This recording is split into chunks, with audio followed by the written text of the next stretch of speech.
वाहिगुरू जी का खालसा वाहिगुरू जी की फतेह। TV 84 ਦੇ ਸਾਰੇ ਦਰਸ਼ਕ ਤੇ ਸਰੋਤੇ ਜਿਹੜੇ ਇਸ ਵਕਤ ਸਾਡੇ ਨਾਲ ਨਾਰਥ ਅਮਰੀਕਾ ਦੇ ਵਿੱਚੋਂ ਜੁੜੇ ਹੋਏ ਆ ਜਾਂ ਫਿਰ ਸੋਸ਼ਲ ਮੀਡੀਆ ਦੇ ਰਾਹੀਂ ਸਾਨੂੰ ਦੁਨੀਆ ਭਰ ਦੇ ਵਿੱਚ ਦੇਖ ਰਹੇ ਆ, ਮੈਂ ਅਮਰਵੀਰ ਸਿੰਘ ਅੱਜ ਇਸ ਵਿਸ਼ੇਸ਼ ਪ੍ਰੋਗਰਾਮ ਦੇ ਵਿੱਚ ਆਪ ਸਭ ਦਾ ਤਹਿ ਦਿਲੋਂ ਸਵਾਗਤ ਕਰਦਾ।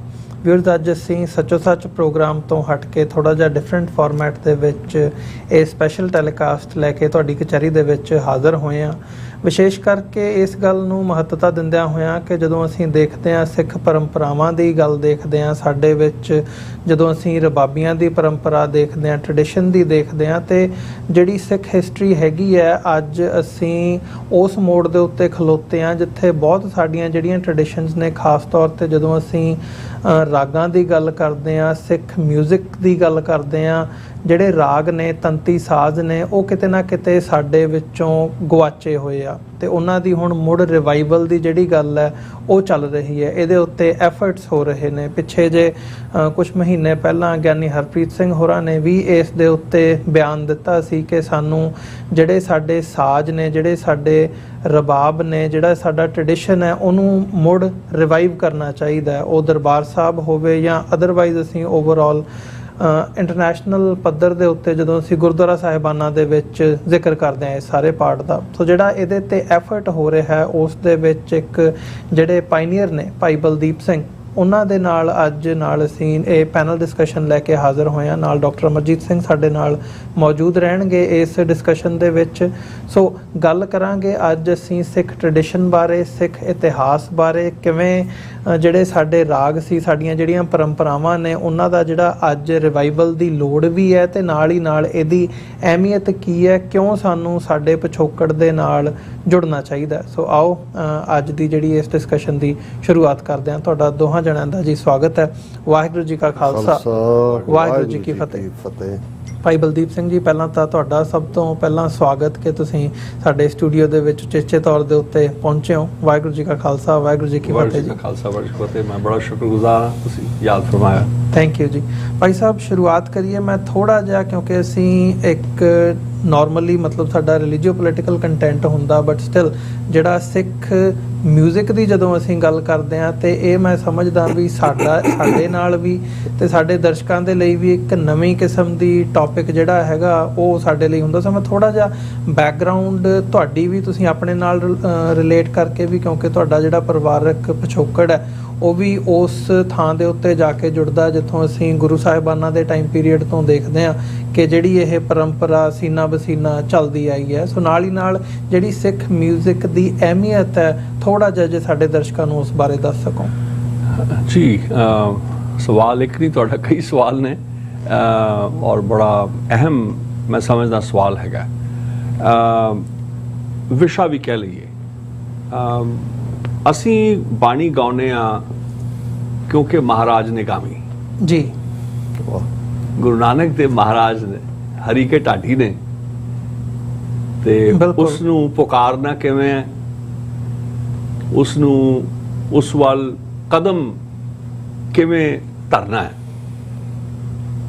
ਪਰਮ ਪੁਰਖ ਪਰਮੇਸ਼ਵਰ ਨੂੰ ਪਾਉਣ ਦੇ ਪੈਂਡੇ ਤੇ ਪਹਿਲਾ ਕਦਮ ਕਿਵੇਂ ਰੱਖਣਾ ਹੈ। ਜਾਓ ਤਾਂ ਪ੍ਰੇਮ ਖੇਲਣ ਕਾ ਚਾਓ, ਸਿਰ ਤਰ ਤਲੀ ਗਲੀ ਮੋਰੀਓ ਚੱਜ ਕੇ, ਕਿੱਦਾਂ ਹਾਉਂ ਦੀ ਨਸਾਂ ਵੱਢ ਕੇ ਪਹਿਲਾਂ ਆਪਣਾ ਹਾਉਂ ਦੀ ਪੰਡ ਆਪਣੇ ਤਲੀ ਤੇ ਰੱਖ ਕੇ ਫਿਰ ਗੁਰੂ ਦੀ ਗਲੀ 'ਚ ਉਹਨਾਂ ਦੇ ਦਰ ਦੇ ਅੰਦਰ ਵੜਨ ਦੀ ਤਾਂ ਚੱਜ ਹੀ ਹੋਰ ਹੈ। ਫਿਰ ਉੱਥੇ ਭਾਈ ਲਹਿਣੇ ਵਾਂਗੂ ਚੱਜ ਸਿੱਖਣਾ ਪੈਂਦਾ ਹੈ ਜੀ।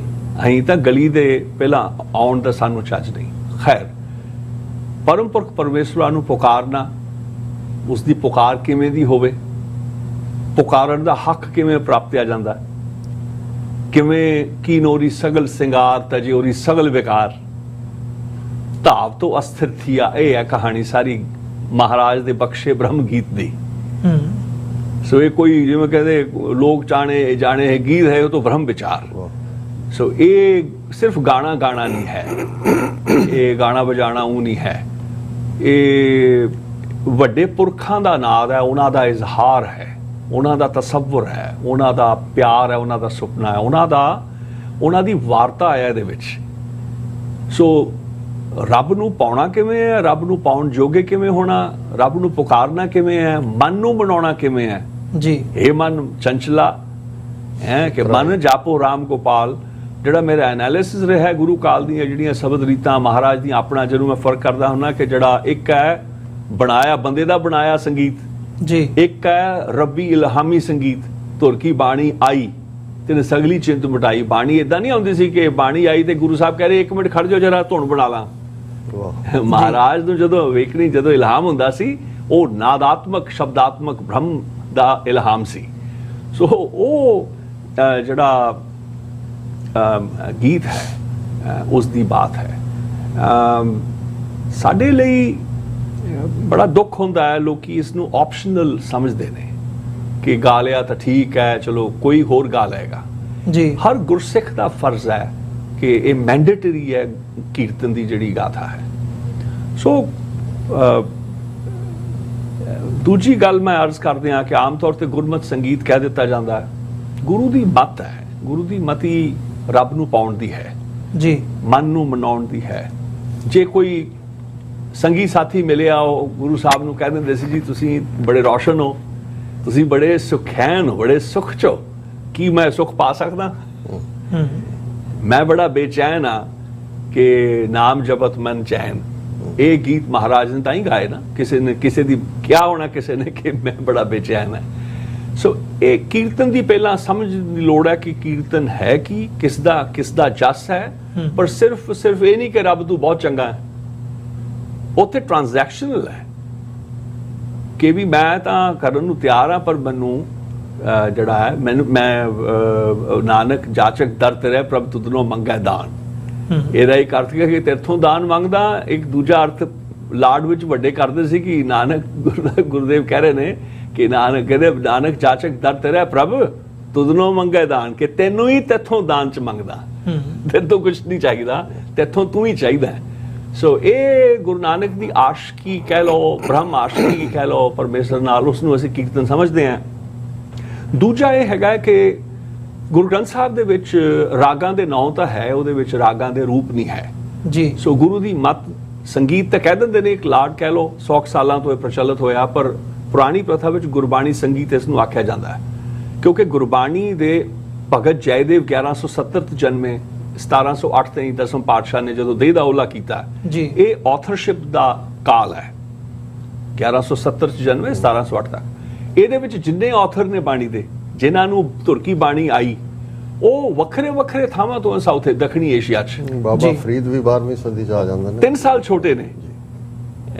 ਬਾਬਾ ਭਗਤ ਜੈਦੇਵ 1170 ਦੇ ਨੇ, ਬਿਲਕੁਲ ਆਪ ਜੀ ਨੇ ਡਾਕਟਰ ਸਾਹਿਬ ਸਹੀ ਫਰਮਾਇਆ। 1173 ਦਾ ਜਨਮ ਹੈ ਬਾਬਾ ਸ਼ੇਖ ਫਰੀਦ ਹੋਣਾ ਦਾ ਜੀ। ਔਰ ਗੁਰੂ ਨਾਨਕ ਦੇਵ ਮਹਾਰਾਜ ਦਾ 1469 ਦਾ ਜਨਮ ਹੈ।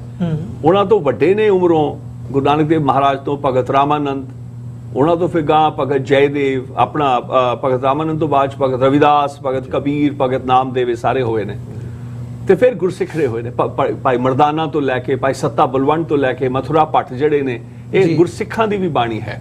ਇਹ ਸਾਰੇ ਜਿੰਨੇ ਆਥਰ ਹੋਏ, ਰਾਮਾਨੰਦ ਜੀ ਚੇਨਈ ਦੇ ਇਲਾਕੇ ਤੋਂ ਨੇ, ਜਿਹੜੇ ਬਨਾਰਸ ਭੇਜੇ ਜਾਂਦੇ ਨੇ ਪੜ੍ਹਨ ਵਾਸਤੇ ਜੀ। ਸੋ ਬੰਦਾ ਜਦੋਂ ਸੰਗੀਤਾਤਮਕ ਘਰਾਣਿਆਂ ਦੀ, ਅੱਜ ਕੱਲ ਘਰਾਣਿਆਂ ਦਾ ਨਾਮ ਹੈ, ਪਰ ਸੰਪਰਦਾਈ ਸੰਗੀਤ, ਉਹਨਾਂ ਦਾ ਗਾਉਣ ਦਾ ਵਿਧੀ ਕੀ ਸੀ, ਰਾਗ ਰੂਪ ਕੀ ਸੀ।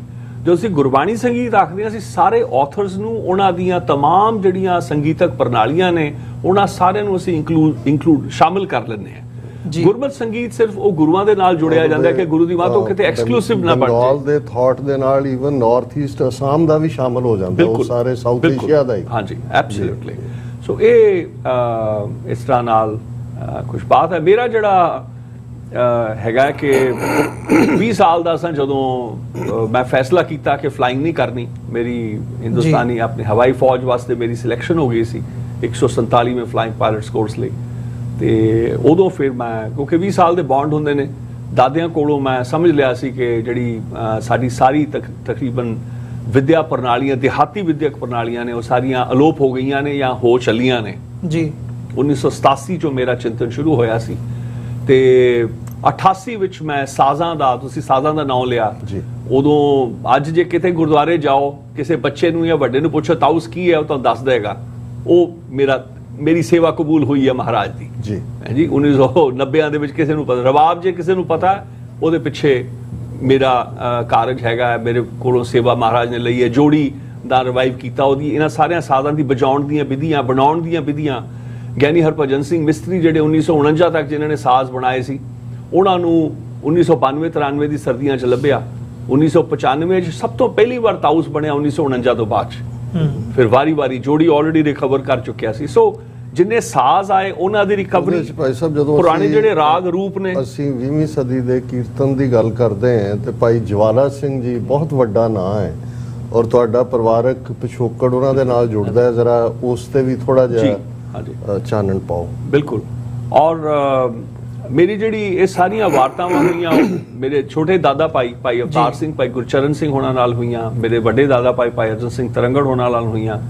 ਭਾਈ ਅਵਤਾਰ ਸਿੰਘ, ਭਾਈ ਗੁਰਚਰਨ ਸਿੰਘ ਹੋਣਾ ਦੇ ਪਿਤਾ ਜੀ ਨੇ ਭਾਈ ਸਾਹਿਬ ਭਾਈ ਜਵਾਲਾ ਸਿੰਘ ਠੱਠੇ ਟਿੱਬੇ ਵਾਲੇ, ਤੇ ਸਾਡਾ ਉਹ ਖਾਨਦਾਨ ਹੈ ਜਿਨ੍ਹਾਂ ਨੇ ਅੰਗਰੇਜ਼ਾਂ ਨਾਲ ਕਦੇ ਹੱਥ ਨਹੀਂ ਮਿਲਾਇਆ, ਜਿਸ ਨੂੰ ਮੈਂ ਅਕਾਦਮਿਕ ਤੌਰ ਤੇ ਅਨਕੋਲੋਨਾਈਜ਼ ਸਿੱਖ ਕਹਿਣਾ। ਤੇ ਜਿਹੜੀਆਂ ਮੈਮਰੀਜ਼ ਬਚੀਆਂ ਨੇ, ਭਾਵੇਂ ਉਹ ਅਰਥਬੋਧ ਦੀਆਂ ਨੇ ਬਾਣੀ ਦੀਆਂ, ਭਾਵੇਂ ਉਹ ਮਹਾਰਾਜ ਦੀਆਂ ਧੁਨੀਆਂ ਨੇ, ਰੀਤਾਂ ਦੀਆਂ ਧੁਨੀਆਂ ਨੇ ਵਜਾਉਣ ਦੀਆਂ ਵਿਧੀਆਂ, ਉਸ ਉਹਨਾਂ ਪਰਿਵਾਰਾਂ ਕੋਲ ਹੀ ਬਚੀਆਂ ਜਿਨ੍ਹਾਂ ਨੇ ਅੰਗਰੇਜ਼ਾਂ ਨਾਲ ਹੱਥ ਨਹੀਂ ਮਿਲਾਇਆ ਜਾਂ ਉਹਨਾਂ ਦੇ ਐਜੂਕੇਸ਼ਨ ਸਿਸਟਮ ਦੇ ਅਧੀਨ ਨਹੀਂ ਆਏ। ਸੋ ਭਾਈ ਸਾਹਿਬ ਭਾਈ ਜਵਾਲਾ ਸਿੰਘ ਹੋਣਾ ਦੀ ਬੜੀ ਵੱਡੀ ਕੰਟਰੀਬਿਊਸ਼ਨ ਹੈ।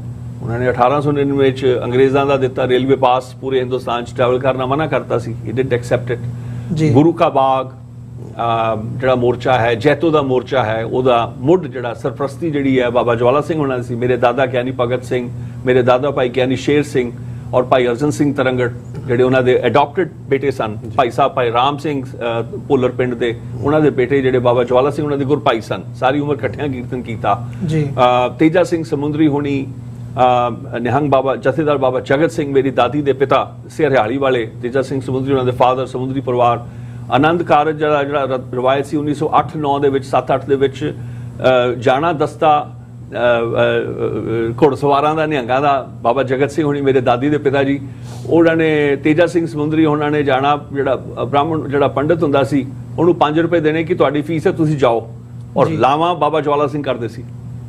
ਇਹ ਬਹੁਤ ਸੰਗਰਾਮੀ ਲੋਕ ਰਹੇ ਨੇ, ਔਰ ਇਹਨਾਂ ਦੀਆਂ ਜਿਹੜੀਆਂ ਕੰਟਰੀਬਿਊਸ਼ਨਸ ਨੇ, ਯਾਦਾਂ ਜਿਹੜੀਆਂ ਬਚਾ ਕੇ ਰੱਖੀਆਂ, ਉਹਨਾਂ ਦੇ ਬਗੈਰ ਜੀ ਪੁਨਰ ਸਿਰਜਣ, ਮੈਂ ਉਹੀ ਗੱਲ ਕਰ ਰਿਹਾ ਸੀਗਾ ਕਿ ਬਾਬਾ ਜਵਾਲਾ ਸਿੰਘ ਉਹਨਾਂ ਦੀ ਕੰਟਰੀਬਿਊਸ਼ਨ ਇੰਨੀ ਵੱਡੀ ਹੈ ਕਿ ਉਹਨਾਂ ਦੇ ਬੇਟਿਆਂ ਦਾ, ਮੇਰੇ ਜਿਹੜੇ ਦਾਦਾ ਭਾਈ ਨੇ, ਉਹਨਾਂ ਦੀਆਂ 2 ਜਿਲਦਾਂ ਗੁਰਬਾਣੀ ਸੰਗੀਤ ਪ੍ਰਾਚੀਨ ਰੀਤ ਰਤਨਾਵਲੀ ਪੰਜਾਬੀ ਯੂਨੀਵਰਸਿਟੀ ਵਾਸਤੇ ਜਿਹੜੀ ਲਿਖੀ, ਭਾਈ ਸਾਹਿਬ ਵਰਦਮਨ ਸਿੰਘ ਬਾਗੜੀਆਂ ਉਹਨਾਂ ਦੀ ਜਿਹੜੀ ਵਿਜ਼ਨ ਹੈ, ਕੰਟਰੀਬਿਊਸ਼ਨ, ਔਰ ਡਾਕਟਰ ਤਾਰਨ ਸਿੰਘ ਹੋਣੀ ਜਿਹੜੇ ਫਾਊਂਡਰ ਚੇਅਰ ਸੀਗੇ ਜਿਹੜੇ ਗੁਰੂ ਗ੍ਰੰਥ ਸਾਹਿਬ ਅਧਿਐਨ ਕੇਂਦਰ ਦੇ, ਔਰ ਇਹਦੇ ਵਿੱਚ ਜਿਹੜਾ ਕੰਮ ਹੋਇਆ ਉਹਨਾਂ ਨੇ ਸ਼ਨਾਖਤ ਕੀਤੀ, ਲੱਭਿਆ। ਸੋ ਬਾਬਾ ਜਵਾਲਾ ਸਿੰਘ ਹੋਣਾ ਦੀ ਬਹੁਤ ਵੱਡੀ ਕੰਟਰੀਬਿਊਸ਼ਨ ਹੈ। ਭੈਣੀ ਸਾਹਿਬ ਵਿੱਚ ਉਹਨਾਂ ਨੇ ਭਾਈ ਆਪਣੇ ਛੋਟੇ ਗੁਰੂ ਭਾਈ ਹਰਨਾਮ ਸਿੰਘ ਚੁਮਿੰਡੇ ਵਾਲਿਆਂ ਨੂੰ ਭੇਜਿਆ। ਭਾਈ ਅਰਜਨ ਸਿੰਘ ਤਰੰਗੜ ਪਹਿਲੇ ਮੈਗਾ ਸਟਾਰ ਸੀ ਭੈਣੀ ਸਾਹਿਬ ਜਿਹੜਾ ਵਿਦਿਆਲਾ ਜਦੋਂ ਸ਼ੁਰੂ ਕੀਤਾ ਬਾਬਾ ਜਵਾਲਾ ਸਿੰਘ ਤੋਂ, ਉਹਨਾਂ ਨੇ ਰਿਕੁਐਸਟ ਕੀਤੀ ਕਿ ਸਾਨੂੰ ਵਿਦਵਾਨ ਦਿਓ। ਬਾਬਾ ਅਤਰ ਸਿੰਘ ਉਹਨਾਂ ਨੇ ਮਸਤੂਆਣਾ ਉੱਥੇ ਜਿਹੜਾ ਵਿਦਿਆਲਾ ਖੋਲ੍ਹਣਾ ਸੀ, ਉਹਨਾਂ ਨੇ ਆਪਣੇ ਸਾਡੇ ਭਾਈ ਹਰਨਾਮ ਸਿੰਘ ਠੱਠੇ ਟਿੱਬੇ ਵਾਲਿਆਂ ਨੂੰ ਭੇਜਿਆ। ਪਹਿਲੇ ਗ੍ਰੈਂਡ ਮਾਸਟਰ ਉਹ ਨੇ। ਚੀਫ ਖਾਲਸਾ ਦੀਵਾਨ ਨੇ ਜਿਹੜਾ ਖੋਲ੍ਹਿਆ ਤਰਨ ਤਾਰਨ ਵਿਦਿਆਲਾ, ਆਪਣੇ ਛੋਟੇ ਗੁਰੂ ਭਾਈ ਪੰਡਿਤ ਨੱਥੂ ਰਾਮ ਨੂੰ ਭੇਜਿਆ। ਸੋ ਉਹਨਾਂ ਦੀ ਐਜੂਕੇਸ਼ਨ ਦੇ ਵਿੱਚ, ਗੁਰਮਤਿ ਵਿਦਿਆ ਦੇ ਵਿੱਚ ਬੜੀ ਵੱਡੀ ਕੰਟਰੀਬਿਊਸ਼ਨ। ਮੈਂ ਤੁਹਾਨੂੰ ਜਾਨਣਾ ਚਾਹੁੰਦਾ ਹਾਂ, ਬਹੁਤ ਵਾਰ ਸਾਡੇ 'ਚ ਵੀ ਇੱਕ ਰਿਹਾ ਹੈ ਕਿ ਭਾਈ ਮਰਦਾਨੇ ਕੇ, ਜਦੋਂ ਕੀਰਤਨ ਪਰੰਪਰਾ ਦੀ ਗੱਲ ਹੁੰਦੀ ਹੈ ਤੇ ਭਾਈ ਮਰਦਾਨਾ, ਫਿਰ ਉਹਨਾਂ ਦੇ ਡਿਸੈਂਡੈਂਟ ਭਾਈ ਸੱਤਾ ਬਲਵੰਡ, ਜਾਂ 1947 ਤੱਕ ਪਹੁੰਚਦਿਆਂ ਵੀ ਅਸੀਂ ਭਾਈ ਲਾਲ ਜੀ, ਚਾਂਦ ਜੀ, ਉਹਨਾਂ ਦਾ ਜ਼ਿਕਰ ਕਰਦੇ ਹਾਂ।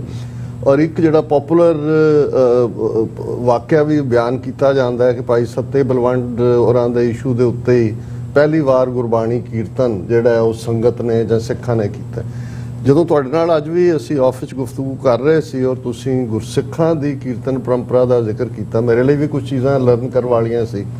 ਇਸ ਦੇ ਉੱਤੇ ਥੋੜਾ ਜਿਹਾ ਜਿਹੜਾ ਉਹ ਜ਼ਰੂਰ ਦੱਸੋ ਸਾਡੇ ਵਿਊਅਰਸ ਨੂੰ ਵੀ ਕਿ ਵੀ ਇਹ ਜਿਹੜੀ ਡਾਇਰੈਕਟ, ਇੱਕ ਤਾਂ ਤੁਸੀਂ ਬਿਲਕੁਲ ਠੀਕ ਫਰਮਾਇਆ ਕਿ ਜਿਹੜਾ ਗੁਰਬਾਣੀ ਦਾ ਇੱਕ ਆਪਣਾ ਰਾਗ ਵੀ, ਔਰ ਇੱਕ ਜ਼ਮਾਨਾ ਰਿਹਾ ਜਿਹਨੂੰ ਸ਼ਾਸਤਰੀ ਸੰਗੀਤ ਨਾਲ ਜੋੜਿਆ ਜਾਂਦਾ ਸੀ।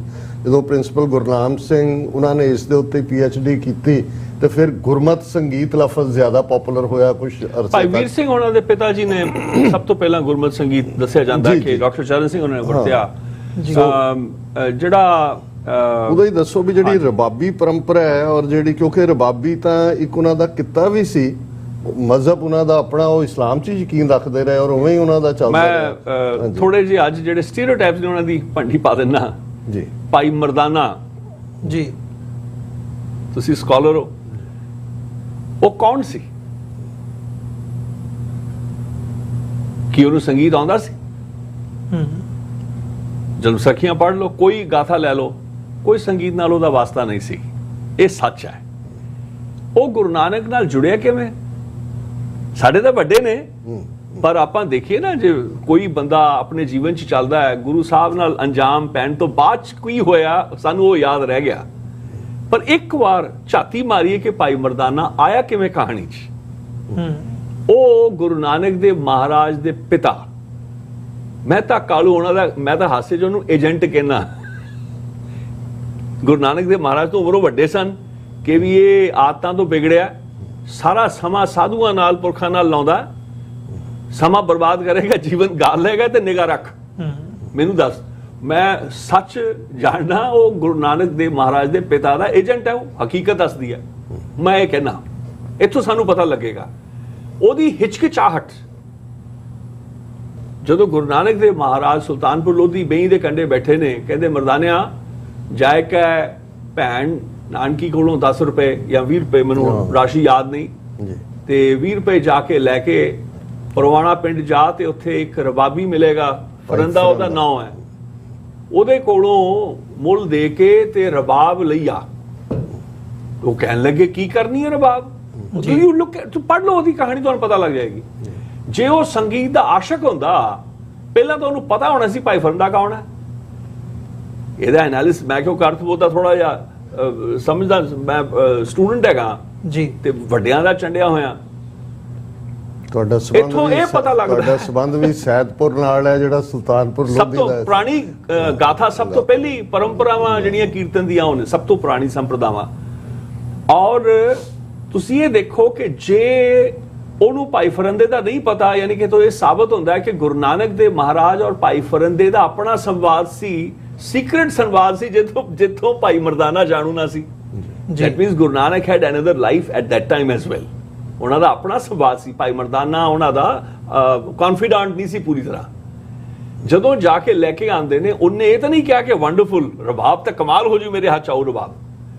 ਭਾਈ ਫਰੰਦਾ ਜਦੋਂ ਜਾਂਦੇ ਨੇ, ਜਦੋਂ ਮਿਲਦੇ ਨੇ, ਜਸਟ ਟੂ ਕੱਟ ਦ ਸਟੋਰੀ ਸ਼ਾਰਟ, ਸੰਖੇਪ ਵਿੱਚ, ਯਾਨੀ ਕਿ ਥੋੜੇ ਅੱਖਰਾਂ 'ਚ ਕਹਿਣ ਲਈ, ਉਹ ਜਦੋਂ ਕਹਿੰਦੇ ਕਿ ਤੈਨੂੰ ਨਹੀਂ ਰਬਾਬ ਦੇਣੀ, ਇਦਾਂ ਨਹੀਂ ਮੇਰੀ ਰਬਾਬ, ਮੈਂ ਕੋਈ ਵੇਚਣ ਨੂੰ ਨਹੀਂ ਲਾਈ ਜੀ, ਕਹਿੰਦੇ ਭੇਜਿਆ ਤੈਨੂੰ, ਪੁੱਛ ਲਿਆ ਉਹਨਾਂ ਨੇ ਕਿ ਬਾਬਾ ਗੁਰੂ ਦੇ ਬਾਬਾ ਨਾਨਕ ਨੇ, ਕਹਿੰਦਾ ਹੈ ਉਹਨਾਂ ਨੇ, ਕਿੱਥੇ ਨੇ? ਪਰੋਵਾਣਾ ਤੋਂ ਕੁਝ ਮੀਲ ਹੈ, ਸੁਲਤਾਨਪੁਰ ਲੋਧੀ। ਨੰਗੇ ਪੈਰੀ ਭਾਈ ਫਰੰਦੇ ਉਹਨਾਂ ਦੀ ਆਸ਼ਕੀ, ਉਹਨਾਂ ਦੇ ਮਨ ਵਿੱਚ ਅਦਬ ਇੰਨਾ ਸੀ ਕਿ ਨੰਗੇ ਪੈਰੀ ਰਬਾਬ ਲੈ ਕੇ ਮਹਾਰਾਜ ਦੇ ਆਣ ਕੇ ਬਈ ਦੇ ਕੰਢੇ ਮੱਥਾ ਟੇਕਿਆ। ਅੱਜ ਤਾਈਂ ਉਹਨਾਂ ਨੇ ਪੈਸੇ ਨਹੀਂ ਲਏ। ਭਾਈ ਮਰਦਾਨੇ ਨੇ ਵਾਪਸ ਜਾ ਕੇ ਮੋੜੇ ਨੇ, ਇਹ ਵੀ ਲੋਕ ਭੁੱਲ ਜਾਂਦੇ ਨੇ।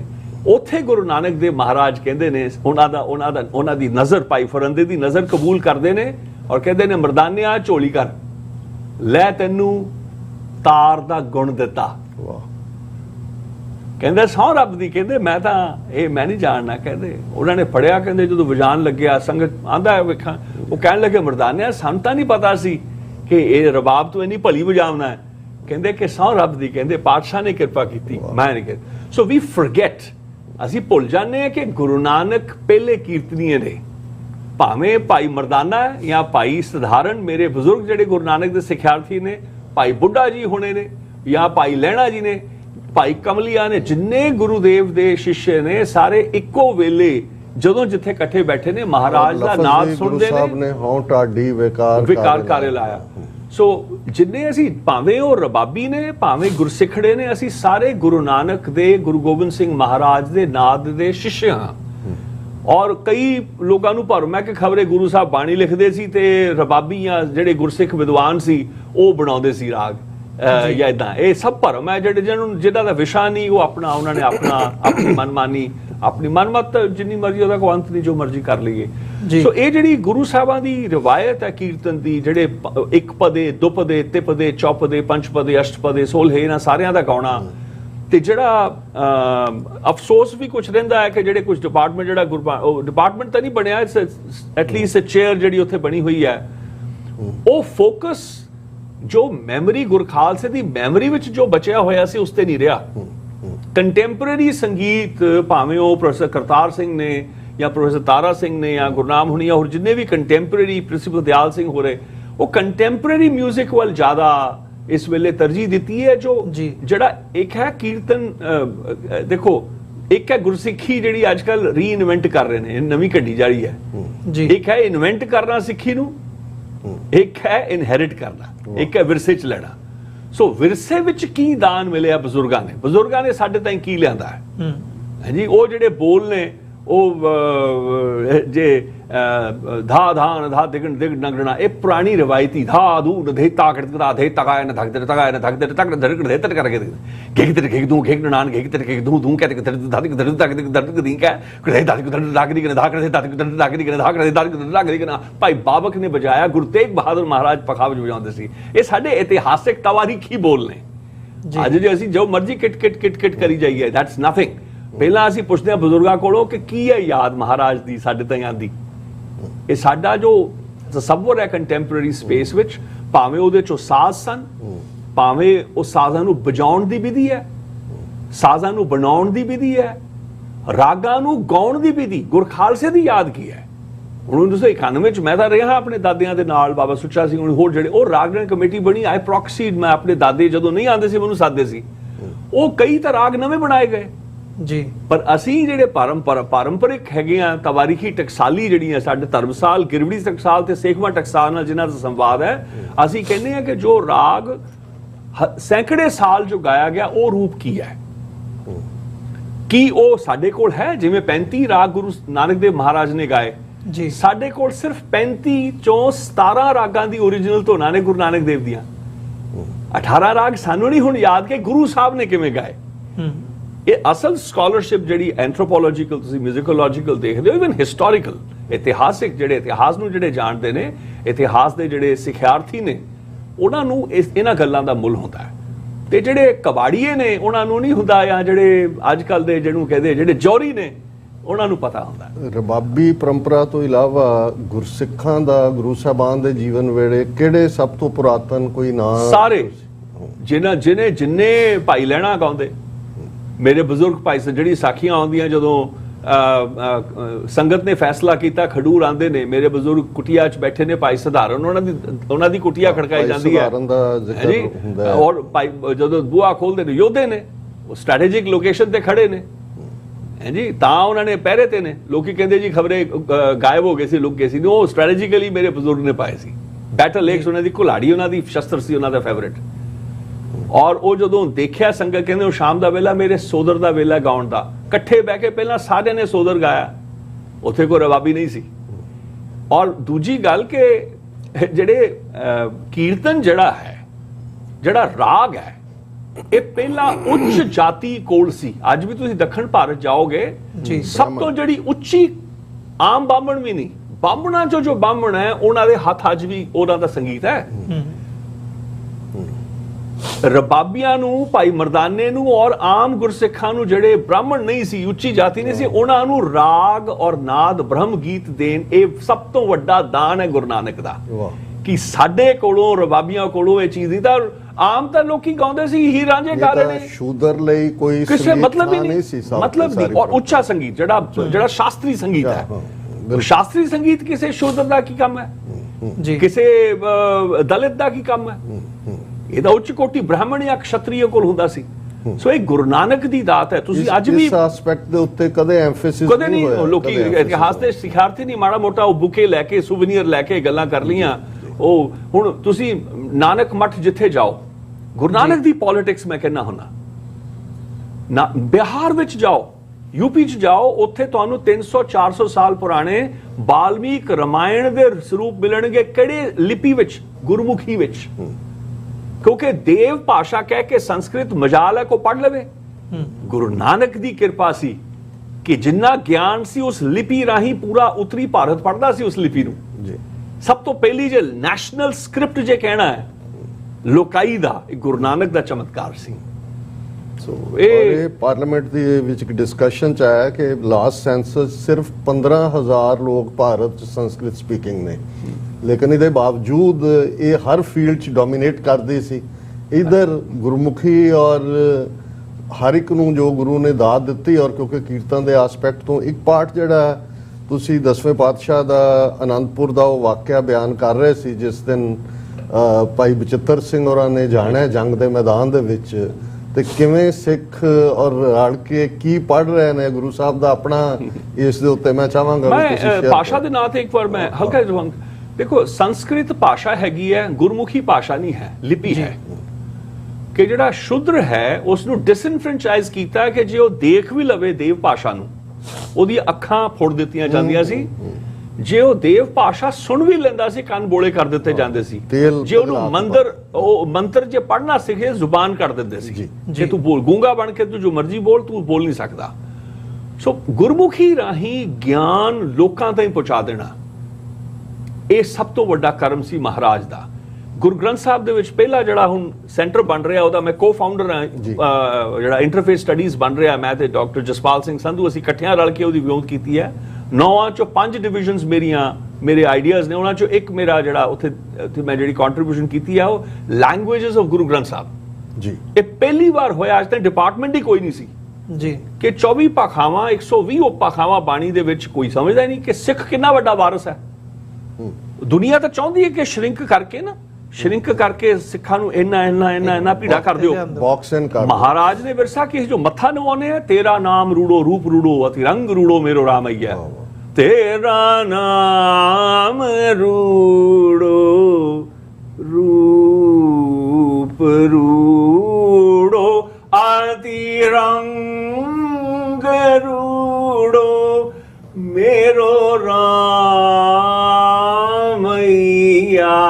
तेरा मारवाड़ी है, पंजाबी नहीं है जी। आनी ले कागज काटी ले गुड्डी आकाश मधे भरमी ले, मराठी है 600 साल पुरानी। नामदेव जी। गगन में था रविचंद दीपक बने तारे का मंडल जनक मोती, धूप मले आन लो पवन चवरो करे सगल बन राई फुलंत ज्योति, कैसी आरती होई भवखंडना तेरी आरती, अनहता शब्द वाजंत भेरी।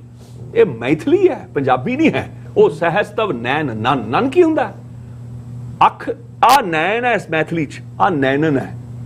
सहस तव नैनन न नैन, नैन सिंगुलर आ गया, एक वचन है।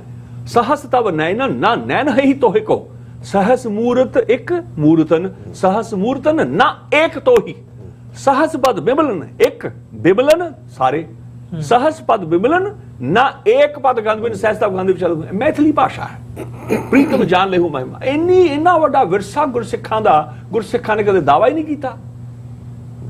ਉਹ ਕਹਿੰਦੇ ਜੀ ਤੁਸੀਂ ਸਿਆਸਤ ਦੇ ਨਾਲ ਤੁਹਾਡਾ ਸੰਬੰਧ ਹੈ, ਮੈਂ ਵੀ ਥੋੜਾ ਦਖਲ ਰੱਖਦਾ। ਟੰਗੜਾਂ ਦੀ ਖਾਲਸੇ ਨੂੰ ਵੈਸੀ ਆਦਤ ਹੁੰਦੀ ਹੈ, ਹਾਂਜੀ। ਕਹਿੰਦੇ ਜੀ ਮੈਂ ਖਾਣਾ ਬੜਾ ਚੰਗਾ ਬਣਾ, ਕਹਿੰਦਾ ਅਸੀਂ ਵੀ ਬਣਾਉਨੇ ਆ, ਹਾਂਜੀ, ਸਾਡਾ ਵੀ ਕੰਮ ਹੈ। ਸੋ ਉਹ ਕਹਿੰਦੇ ਜੀ ਸਿੱਖ ਮਾਈਨੋਰਿਟੀ ਹੈ।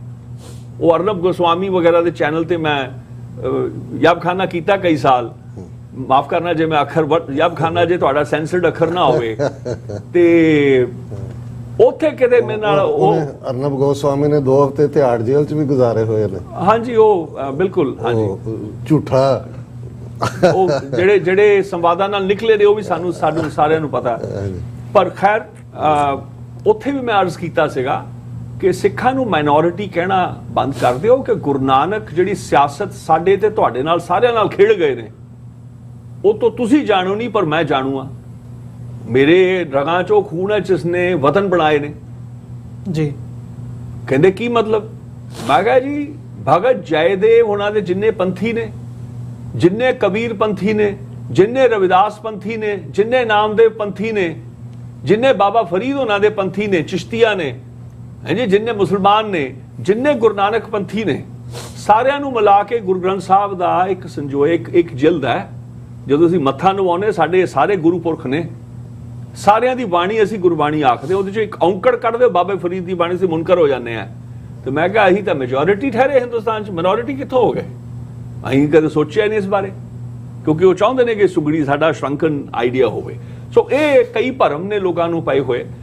ਉਸੇ ਤਰ੍ਹਾਂ ਨਾਲ ਜਿਹੜਾ ਕੀਰਤਨ ਦਾ ਹੈਗਾ, ਵੱਡੇ ਵਿਦਵਾਨ ਜਿਹੜੇ ਨੇ ਉਹ ਸਿਰਫ ਰਬਾਬੀ ਨਹੀਂ ਸੀ ਜਿਹੜੇ ਵੱਡੇ ਕੀਰਤਨੀ ਹੈ, ਵੱਡੇ ਰਾਗਾਂ ਦੇ ਧਨੀ, ਪਖਾਵਜਾਂ ਦੇ ਧਨੀ, ਉਹ ਬ੍ਰਾਹਮਣ ਵੀ ਸੀ, ਉਹ ਖੱਤਰੀ ਵੀ ਸੀ, ਉਹ ਹੋਰ ਵੀ ਜਿਹੜੇ ਵਿਦਵਾਨ ਜਿਹੜੇ ਜਾਤੀਆਂ ਦੇ ਸੰਗੀਤ ਦੇ ਜਿਹੜੇ ਆਸ਼ਕ ਸਨ, ਇਕੱਠਿਆਂ ਮਹਾਰਾਜ ਨੂੰ ਸੁਣਦੇ ਸੀ। ਔਰ ਮੈਂ ਐਕਸਪੈਰੀਮੈਂਟ ਕੀਤੇ ਡਾਕਟਰ ਸਾਹਿਬ ਯੂਨੀਵਰਸਿਟੀਆਂ 'ਚ ਜੀ। ਮੈਂ ਗੁਰੂ ਨਾਨਕ ਯੂਨੀਵਰਸਿਟੀ ਬੈਠੇ ਹਾਂ ਤੇ ਉੱਥੇ ਮੈਂ ਕਿਹਾ ਜੀ ਕੋਈ ਚੀਜ਼ ਸੁਣਾਓ ਜਿਹੜੀ ਮੈਂ ਸੁਣੀ ਨਹੀਂ, ਤੇ ਉਹ ਗਾਈ ਤੇ ਮੈਂ ਸੁਣ ਲਈ। ਮੈਂ ਕਿਹਾ ਹੁਣ ਤੁਹਾਨੂੰ ਮੈਂ ਇੱਕ ਚੀਜ਼ ਸੁਣਾਉਣ ਲੱਗਿਆ ਤੇ ਤੁਸੀਂ ਗਾਉਣੀ ਹੈ। ਤੇ ਜਿਵੇਂ ਹੁਣ ਮੈਨੂੰ ਇੱਕ ਯਾਦ ਆ ਰਹੀ ਹੈ ਪੰਚਮ ਪਾਤਸ਼ਾਹ ਦੀ ਬੇਸਰ ਗਈ ਸਭ ਤਾਤ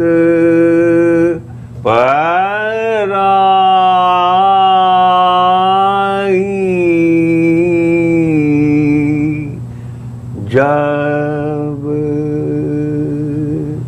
ते साध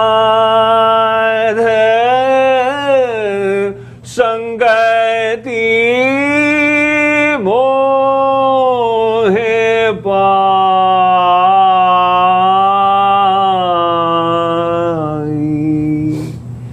ना को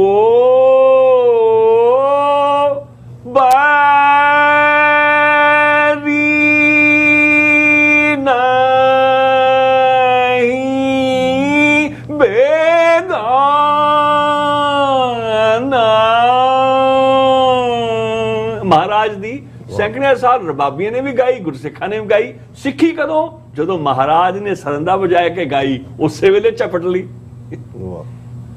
एक ज्ञान दे आशिक तां महाराज उच्चारदे थे, झोली अड्ड के लेंदे सी। कीर्तन इदां उपजिया।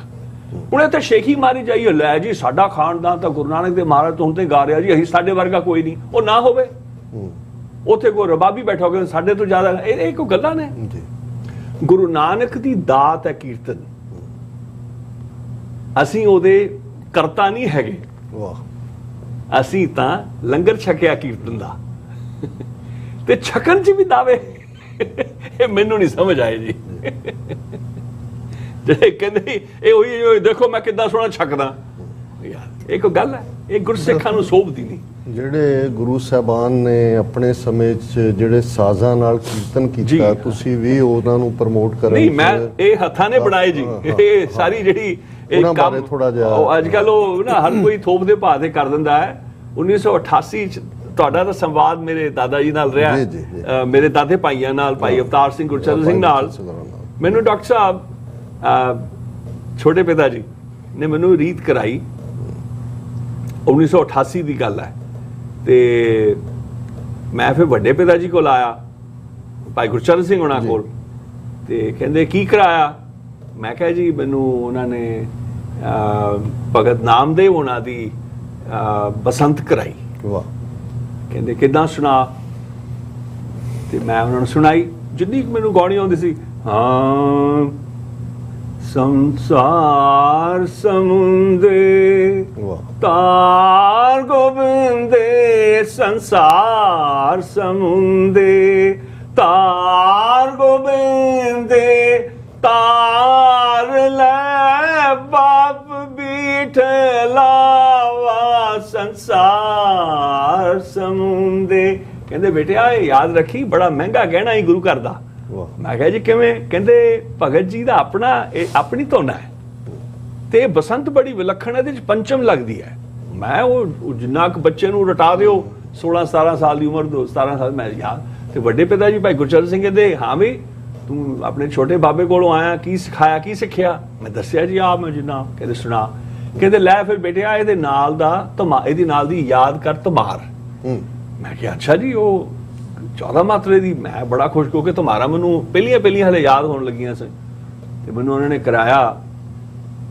ਹਾਂ ਕਹਿੰਦੇ ਭਗਤ ਰਾਮਾਨੰਦ ਦੀ ਇਹ ਓਰੀਜਨਲ ਹੈ, ਉਹਨਾਂ ਦੀ ਧੁਨ ਹੈ, ਇੱਕੋ ਪਦਾ ਬਚਿਆ ਉਹਨਾਂ ਦਾ। ਉਹ ਸ਼ਰੂਤੀ ਉਹਨਾਂ ਦੀ ਸਾਡੇ ਕੋਲ ਹੈ ਨਹੀਂ, ਇਹ ਬਚੀ ਹੈ। ਕਤ ਜਾਈਏ ਕਤ ਜਾਈਏ ਰੇ ਘਰੀ ਲਾਗੋ ਰੰਗ, ਕਤ ਜਾਈਏ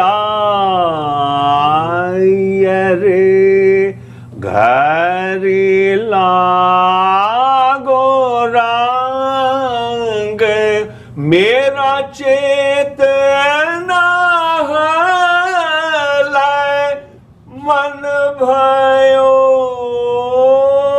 ਪੰਗ, ਕਤ ਜਾਈਏ ਰੇ। ਮੈਨੂੰ ਜਦੋਂ ਕਰਾਇਆ मैं बड़ा खुश। कहते बेटिया याद रखी कि ये पंचम बसंत है तो हुण मैं तेनों बाबे की बसंत भी कराउणी है, जिन्होंने बाबे की। मैं बड़ा खुश। वो गुरु नानक देव महाराज दी ये बिलावल अंग है, वो कल्याण अंग है। मैं कहा अच्छा। देखिए बंदा याद रखी कि ये उस काल दी रीत है जदों सिर्फ रबाब बजदी सी, होर कोई साज ना सी हले आया, रबाब ते मरदंग। मैं उदों जहाज बनाउंदा हुंदा सी, चैंपीयन सां पंजाब हरियाणा महाराष्ट्र चंडीगढ़ दा है, एनसीसी च रहना ते मुकाबले जिते होए सन 1985 तो। ते वो जदों 88 ਦੇ ਬਸੰਤ ਦੇ ਵਿੱਚ ਜਦੋਂ ਮੈਨੂੰ ਕਰਾਇਆ ਜਾ ਰਿਹਾ, ਪਹਿਲੀ ਬਸੰਤ ਦੇ ਸਬਕ ਮੈਨੂੰ ਦਿੱਤੇ ਜਾ ਰਹੇ ਨੇ, ਔਰ ਇਹ ਕਹਿਣਾ ਕਿ ਉਸ ਕਾਲ ਦੀ ਜਦੋਂ ਸਿਰਫ ਰਬਾਬ ਵੱਜਦੀ ਸੀ, ਉਦੋਂ ਸੁਪਨਾ ਆਇਆ ਕਿ ਕਾਸ਼ ਕੇ ਓਰੀਜਨਲ ਰੀਤਾਂ ਵੱਡਿਆਂ ਦੀਆਂ ਕਿ ਉਹਨਾਂ ਸਾਜ਼ਾਂ ਨਾਲ ਅਸੀਂ ਫੇਰ ਵਜਾਈਏ ਗਾਈਏ ਤੇ ਉਹਦਾ ਅਨੁਭਵ ਕੀ ਹੋਵੇ ਜਿਹੜੀਆਂ ਉਦੋਂ ਵੱਜਦੀਆਂ ਸਨ। ਇੱਥੋਂ ਸਾਰਾ ਮੁਹਿੰਮ ਜੀ ਸਾਜ਼ਾਂ ਦਾ ਸ਼ੁਰੂ ਹੋਇਆ। ਤੇ ਫਿਰ ਪਹਿਲਾਂ ਤਾਂ ਮੈਂ ਸਾਰਿਆਂ ਕੋਲ ਗਿਆ, ਰਿਖੀ ਰਾਮ ਦੇ ਪੋਤਿਆਂ ਕੋਲ ਤੇ ਹੋਰਾਂ ਕੋਲ, ਗੁਰਦਿਆਲ ਸਿੰਘ ਹੋਣਾ ਕੋਲ, ਜਿੰਨੇ ਨਾਰਥ ਇੰਡੀਆ ਦੇ ਕਲਕੱਤੇ ਤੋਂ ਲੈ ਕੇ ਬਿਰਜ ਤੋਂ ਲੈ ਕੇ, ਉਹ ਸਾਰੇ ਕਹਿਣ ਕਿ ਤੁਹਾਡੀ ਇਹ ਕੰਡੀਸ਼ਨ ਬੜੀ ਔਖੀ ਹੈ। ਮੈਂ ਕਿਹਾ ਉਹ ਕਿਵੇਂ? ਕਹਿੰਦੇ ਤੁਸੀਂ ਕਹਿੰਦੇ ਹੋ ਜੇ ਬਣਾਉਣਾ ਪਹਿਲਾਂ ਸਿੱਖਿਆ ਤਾਂ ਬਣਾਉਣ ਦੇਣਾ। ਕਹਿੰਦੇ ਇਹ ਤਾਂ ਕੋਈ ਵੀ ਨਹੀਂ ਸਾਨੂੰ ਕਹਿੰਦਾ। ਮੈਂ ਕਿਹਾ ਇਹ ਤਾਂ ਹੈ, ਕਿਉਂਕਿ ਸਾਡੀ ਇਹ ਰਵਾਇਤ ਹੈ, ਜੇ ਤੁਹਾਡੇ ਕੋਲ ਗਿਆਨ ਹੈ ਤਾਂ ਅਸੀਂ ਲੈਣਾ, ਮਨ ਘੜੰਤ ਮੈਂ ਕਿਹਾ ਅਸੀਂ ਮਨਮਤ ਨਹੀਂ ਅਸੀਂ ਜਾਣਦੇ, ਉਹ ਤਾਂ ਅਸੀਂ ਆਪ ਬਣਾ ਲਈਏ ਫਿਰ। ਕਹਿੰਦੇ ਬੜਾ ਅਜੀਬ ਤੁਹਾਡਾ ਇਹ ਕੰਡੀਸ਼ਨ ਬੜੀ ਹੈ।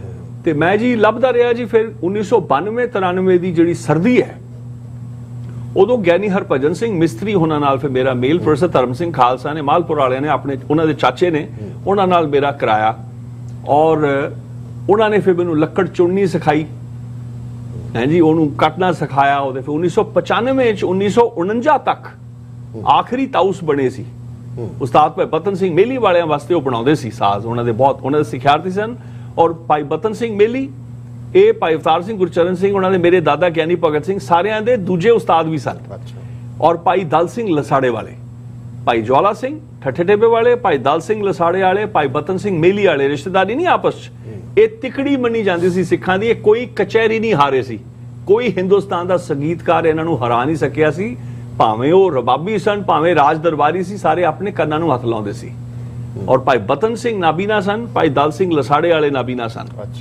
ਔਰ ਗਿਆਨੀ ਹਰਭਜਨ ਸਿੰਘ ਮਿਸਤਰੀ, ਉਸਤਾਦ ਭਾਈ ਬਤਨ ਸਿੰਘ ਮੇਲੀ ਜਿਹੜੇ ਮਹਾਰਾਣੀ ਕਪੂਰਥਲੇ ਦੇ ਵੀ ਉਸਤਾਦ ਸਨ, ਉਹਨਾਂ ਦੇ ਵਾਸਤੇ ਵੀ ਸਾਜ਼ ਬਣਾਉਂਦੇ ਸੀ।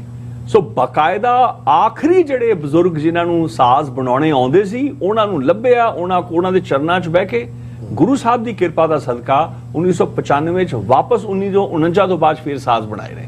ਸੋ ਇਹ ਰਿਵਾਈਵਲ ਸਾਰਾ ਮੇਰੇ ਹੱਥੀਂ, ਮੈਂ ਜਥੇਦਾਰ ਹਰਪ੍ਰੀਤ ਸਿੰਘ ਉਹਨਾਂ ਨੇ ਕਿਹਾ, ਖੂਬਸੂਰਤ ਮੁਲਾਕਾਤ ਸੀ, ਉਹਨਾਂ ਦੀ ਨਮਰਤਾ, ਉਹਨਾਂ ਦਾ ਜੋ ਪਿਆਰ ਸੀ, ਖੁੱਲਾ ਸਮਾਂ ਉਹਨਾਂ ਨੇ ਦਿੱਤਾ ਤੇ ਕਿਤਾਬ ਦੇ ਮੈਂ ਦੀਦਾਰ ਉਹਨਾਂ ਨੂੰ ਕਰਾਏ, ਉਹਦਾ ਵੇਰਵਾ ਵੀ ਦੱਸਿਆ ਤੇ ਮੈਨੂੰ ਹੱਸ ਕੇ ਕਿਹਾ, ਮੈਂ ਕਿਹਾ ਹੁਕਮਨਾਮੇ ਤਾਂ ਜਾਰੀ ਹੋਏ ਨੇ ਪਰ ਸਲਾਹ ਨਹੀਂ ਕਿਸੇ ਨੇ ਕੀਤੀ ਉਹਦੇ ਨਾਲ ਜਿੰਨੇ ਸਾਜ਼ ਵਾਪਸ ਲਿਆਂਦੇ ਹੈ ਜੀ। ਕਿ ਮੈਂ ਕਿਹਾ ਹੱਥਾਂ ਨਾਲ ਹੱਥ ਮਿਲਾ ਲਈਏ, ਹੱਥ ਮਿਲਾਏ। ਮੈਂ ਕਿਹਾ ਹੁਣ ਤੁਸੀਂ ਕਹਿ ਸਕਦੇ ਹੋ ਹੱਥਾਂ ਨਾਲ ਉਹਨਾਂ ਹੱਥਾਂ ਨੂੰ ਮਿਲਾਇਆ ਜਿਹਨਾਂ ਨੇ ਆਪ ਬਣਾ ਕੇ ਸਾਜ਼ ਵਾਪਸ ਪੁਨਰ ਸੁਰਜੀਤ ਕੀਤੇ ਆ। ਹਾਸੇ 'ਚ ਹੀ, ਲੇਕਿਨ ਕੰਮ ਬਹੁਤ ਕਰਨ ਵਾਲੇ ਨੇ, ਕਿਉਂਕਿ ਸਾਜ਼ ਦੀ ਸ਼ਕਲ ਹੁਣ ਉਹ ਲੋਕ ਬਣਾ ਰਹੇ ਨੇ ਜਿਨ੍ਹਾਂ ਨੇ ਕਦੇ ਬਣਾਣੇ ਨਹੀਂ ਸਿੱਖੇ, ਜਿਨ੍ਹਾਂ ਨੇ ਕਦੇ ਵਜਾਣੇ ਨਹੀਂ ਸਿੱਖੇ, ਉਸਤਾਦ ਹੋਏ ਨੇ ਬੜੇ। ਸੋ ਉਹ ਪਰ ਅਸੀਂ ਉਹ ਸਮਝਦੇ ਹਾਂ ਕਿ ਜਦੋਂ ਧਰਤੀ ਨਵੀਂ ਨਵੀਂ ਬਣਦੀ ਹੈ ਉਦੋਂ ਪਾਣੀ ਤੇਜ਼ਾਬੀ ਹੁੰਦਾ, ਕੋਈ ਨਹੀਂ, ਹੌਲੀ ਹੌਲੀ ਠੀਕ ਹੋ ਜਾਏਗਾ, ਦੁੱਧ ਦਾ ਦੁੱਧ, ਪਾਣੀ ਦਾ ਪਾਣੀ ਹੋ ਜਾਏਗਾ। ਸੋ ਗੁਰੂ ਨਾਨਕ ਦੇਵ ਮਹਾਰਾਜ ਵੇਲੇ ਰਬਾਬ ਸੀ ਔਰ ਮਰਦੰਗ ਸੀ। ਭਾਈ ਗੁਰਦਾਸ ਬਿਆਨ ਦਿੰਦੇ ਨੇ ਕਿ ਘਰ ਘਰ ਬਾਬਾ ਗਾਵੀਆ ਵੱਜਣ ਤਾਲ ਮਰਦੰਗ ਰਬਾਬਾ। ਔਰ ਕੈਂਸੀਆਂ ਵੀ ਵੱਜੀਆਂ ਨੇ, ਕਰ ਕਰ ਤਾਲ ਪਖਾਵਜ ਨੈਨੋ। ਖੜਤਾਲ ਦਾ ਵੀ ਜ਼ਿਕਰ ਹੈ, ਲੱਕੜ ਦੀ ਖੜਤਾਲ ਵੀ ਹੁੰਦੀ ਹੈ, ਕਾਂਸੇ ਦੀ ਵੀ ਬਣੀ ਹੁੰਦੀ ਹੈ ਤੇ ਜਿਹਨਾਂ ਤੋਂ ਕੈਂਸੀਆਂ ਨਾਮ ਵੀ ਪੈ ਜਾਂਦਾ ਹੈ। ਤੀਜੇ ਪਾਤਸ਼ਾਹ ਜਿਹੜੇ ਨਵਾਬ ਹੋਏ ਨੇ ਰਾਮਪੁਰ ਦੇ, ਉਹਨਾਂ ਨੇ ਵੀ ਬਿਆਨ ਦਿੱਤਾ ਹੈ ਕਿ ਪੰਚਮ ਪਿਤਾ ਸਰੰਦਾ ਤਾਂ ਬਹੁਤ ਵਜਾਉਂਦੇ ਸਨ, ਉਹ ਅਦਭੁਤ ਵਜਾਉਂਦੇ ਸੀ, ਪਰ वो कहते ने कि वाजह हो कि ये साज इजाद किया हुआ सरदे बारे गुरु अमरदास महाराज का है, जिनका मंदिर स्थान अमृतसर शहर में मशहूर है। 1874 ਦਾ ਕਾਨੂੰਨ ਮੌਸੀਕੀ ਕਿਤਾਬ ਵਿੱਚ ਨਵਾਬ ਆਪਣੇ ਸਾਦਿਕ ਅਲੀ ਖਾਨ ਰਾਮਪੁਰ ਦੇ, ਯਾਨੀ ਗੁਰੂ ਅਮਰਦਾਸ ਜੀ, ਹਾਂਜੀ ਗੁਰੂ ਅਮਰਦਾਸ ਉਹਨਾਂ ਦਾ, ਹਾਂਜੀ ਮੈਂ ਤੁਹਾਨੂੰ, it's a very beautiful book, very. ਉਹਦੇ 'ਚ ਉਹਨਾਂ ਨੇ ਇੰਨੀ ਡਿਟੇਲ ਹੈ ਕਿ ਸੰਦਾਂ ਦੇ ਵੀ ਡਿਜ਼ਾਈਨ ਬਣਾਏ ਹੋਏ, ਡਰਾਇੰਗਸ ਬਣਾਈ ਹੋਈ, ਕਿਹੜੇ ਕਿਹੜੇ ਸਾਜ਼ ਨੂੰ ਕਿਹੜੇ ਕਿਹੜੇ ਸੰਦ ਬਣਾਉਂਦੇ ਆ, ਇਹ ਵੀ ਡਰਾਇੰਗਸ ਤੱਕ ਬੜਾ ਡਿਟੇਲ ਹੈ। It's a very important anthropological work. ਔਰ ਉਹਦੇ ਵਿੱਚ ਹੋਰਾਂ ਦੇ ਵੀ ਬਿਆਨ ਨੇ। ਫਿਰ ਪੰਚਮ ਪਿਤਾ ਵੇਲੇ ਅਗੇਨ ਨੈਰੇਟਿਵ ਇਹਦਾ ਕੋਈ ਇਤਿਹਾਸਕ ਸਾਨੂੰ ਨਹੀਂ ਮਿਲਦਾ, ਪਰ ਗੁਰਪੰਥ ਖਾਲਸੇ ਦੀ ਯਾਦ ਹੈ ਕਿ ਸੀਨਾ ਬਸੀਨਾ ਜਿਹੜਾ ਇਤਿਹਾਸ ਵਿੱਚ ਹੁਣ ਹਿਸਟੋਰੀਅਨਸ ਮੰਨਦੇ ਕਿ ਓਰਲ ਟ੍ਰੈਡੀਸ਼ਨਸ ਵੀ ਹੁੰਦੀਆਂ ਨੇ ਜੀ। ਉਹ ਜਦੋਂ ਖਾਸ ਕਰਕੇ ਜਿਹੜੇ ਹਮਲਾਵਰ ਹੁੰਦੇ ਨੇ ਉਹ ਆ ਕੇ ਪਹਿਲਾਂ ਲਾਇਬ੍ਰੇਰੀਆਂ ਸਾੜਦੇ ਨੇ ਜੀ, ਸਾਰੇ ਟੈਂਜੀਬਲ ਐਸੈਟਸ ਹੀ ਖਤਮ ਕਰਦੇ, ਫਿਰ ਕਹਿਣਗੇ ਜੀ ਤਾਂ ਮੰਨਾਂਗੇ ਤੁਸੀਂ ਜੇ ਕੋਈ ਸ਼ਨਾਖਤ ਦਿਖਾਓ ਹੈ ਜੀ। ਇਹ ਇਦਾਂ ਇਹ ਚਲਾਕੀ ਹੁੰਦੀ ਹੈ ਹਮਲਾਵਰਾਂ ਦੀ, ਜੋ ਜੂਨ ਸੋ 84 ਹਾਂਜੀ ਜੋ ਹੋਇਆ ਹਾਂਜੀ। ਔਰ ਜੋ ਹੁਣ ਮੇਰੇ ਨਾਲ 13 ਮਈ 2018 ਨੂੰ ਮੈਂ ਤਾਂ ਪਰਸੀਕਿਊਟਡ ਪ੍ਰੋਟੈਗੋਨਿਸਟ ਬੈਠਾ ਤੁਹਾਡੇ ਨਾਲ, ਸਾਰਾ 30 ਸਾਲਾਂ 35 ਸਾਲਾਂ ਦਾ ਕੰਮ ਤਬਾਹ ਕੀਤਾ ਹੋਇਆ। ਮੇਰੇ ਸੰਦ ਹੱਲੇ ਤਾਈਂ ਚੁਰਾਏ ਹੋਏ ਨੇ, ਪੰਜਾਬ ਪੁਲਿਸ ਨੇ ਵਾਪਸ ਨਹੀਂ ਕੀਤੇ। ਸਾਜ਼ਾਂ ਦੀ ਡਿਸਟਰਕਸ਼ਨ ਜਿਹੜੀ ਰਬਾਬ ਮੈਂ ਗੁਰੂ ਨਾਨਕ ਦੇਵ ਮਹਾਰਾਜ ਨੂੰ ਅਰਪਣ ਕਰ ਰਿਹਾ ਸੀ, that was destroyed by them, but that's another story।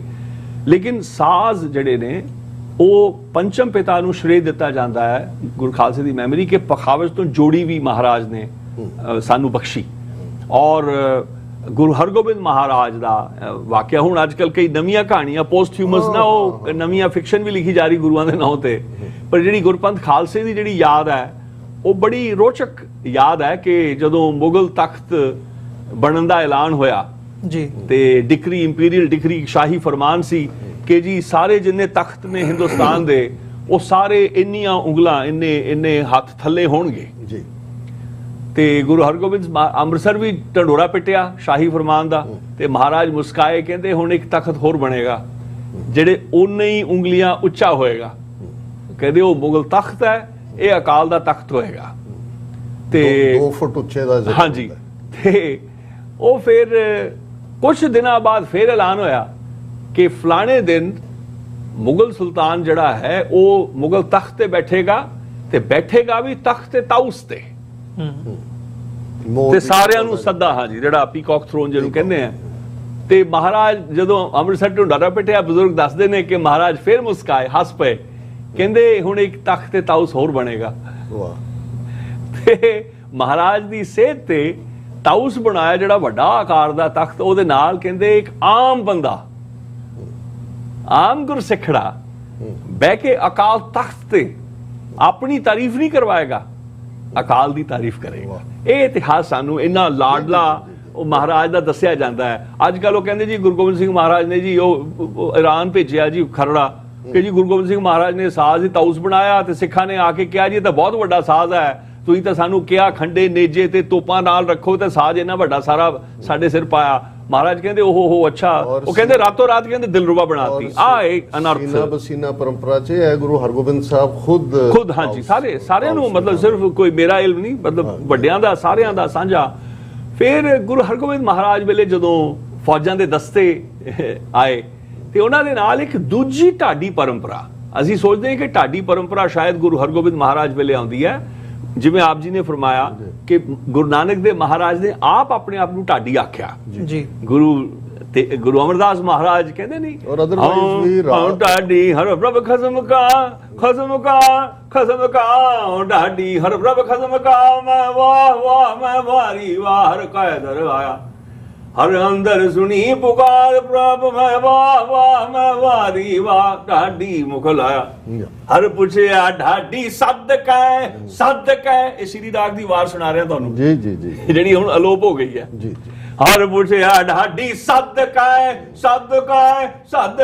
ਹਰ ਪੁੱਛਿਆ ਢਾਡੀ ਸਦਕੈ, ਮੈਂ ਵਾਹ ਮੈਂ ਵਾਰੀ ਵਾਹ ਕਿਤ ਅਰਥ ਤੂੰ ਆਇਆ, ਨਿਤ ਦੇਵਦਾਨ ਦਿਆਲ ਪ੍ਰਭ ਢਾਡੀ ਮੁਖ ਲਾਇਆ, ਢਾਡੀ ਮੁਖ ਲਾਇਆ, ਹਰ ਨਾਮ ਜਪਾਇਆ, ਹਰ ਨਾਮ ਤਰਾਇਆ। ਇਹ ਮਹਾਰਾਜ ਨੇ ਤਾਂ ਆਪਣੇ ਆਪ ਨੂੰ ਢਾਡੀ ਆਖਿਆ। ਪਰ ਇੱਕ ਢਾਡੀ ਸੰਪਰਦਾ ਜਿਹੜੀ ਹੈ ਪਰੰਪਰਾ ਹੈ ਉਹ ਮਾਰਸ਼ਲ ਬੈਲੀਡੀਅਰਸ ਦੀ ਹੈ, ਜਿਹੜੀ ਫੌਜੀਆਂ ਦੇ ਦਸਤਿਆਂ ਦੇ ਨਾਲ ਰਾਜਪੂਤਾਨੇ ਦੇ ਵਿੱਚ ਬੜੀ ਪੁਰਾਣੀ ਪਰੰਪਰਾ।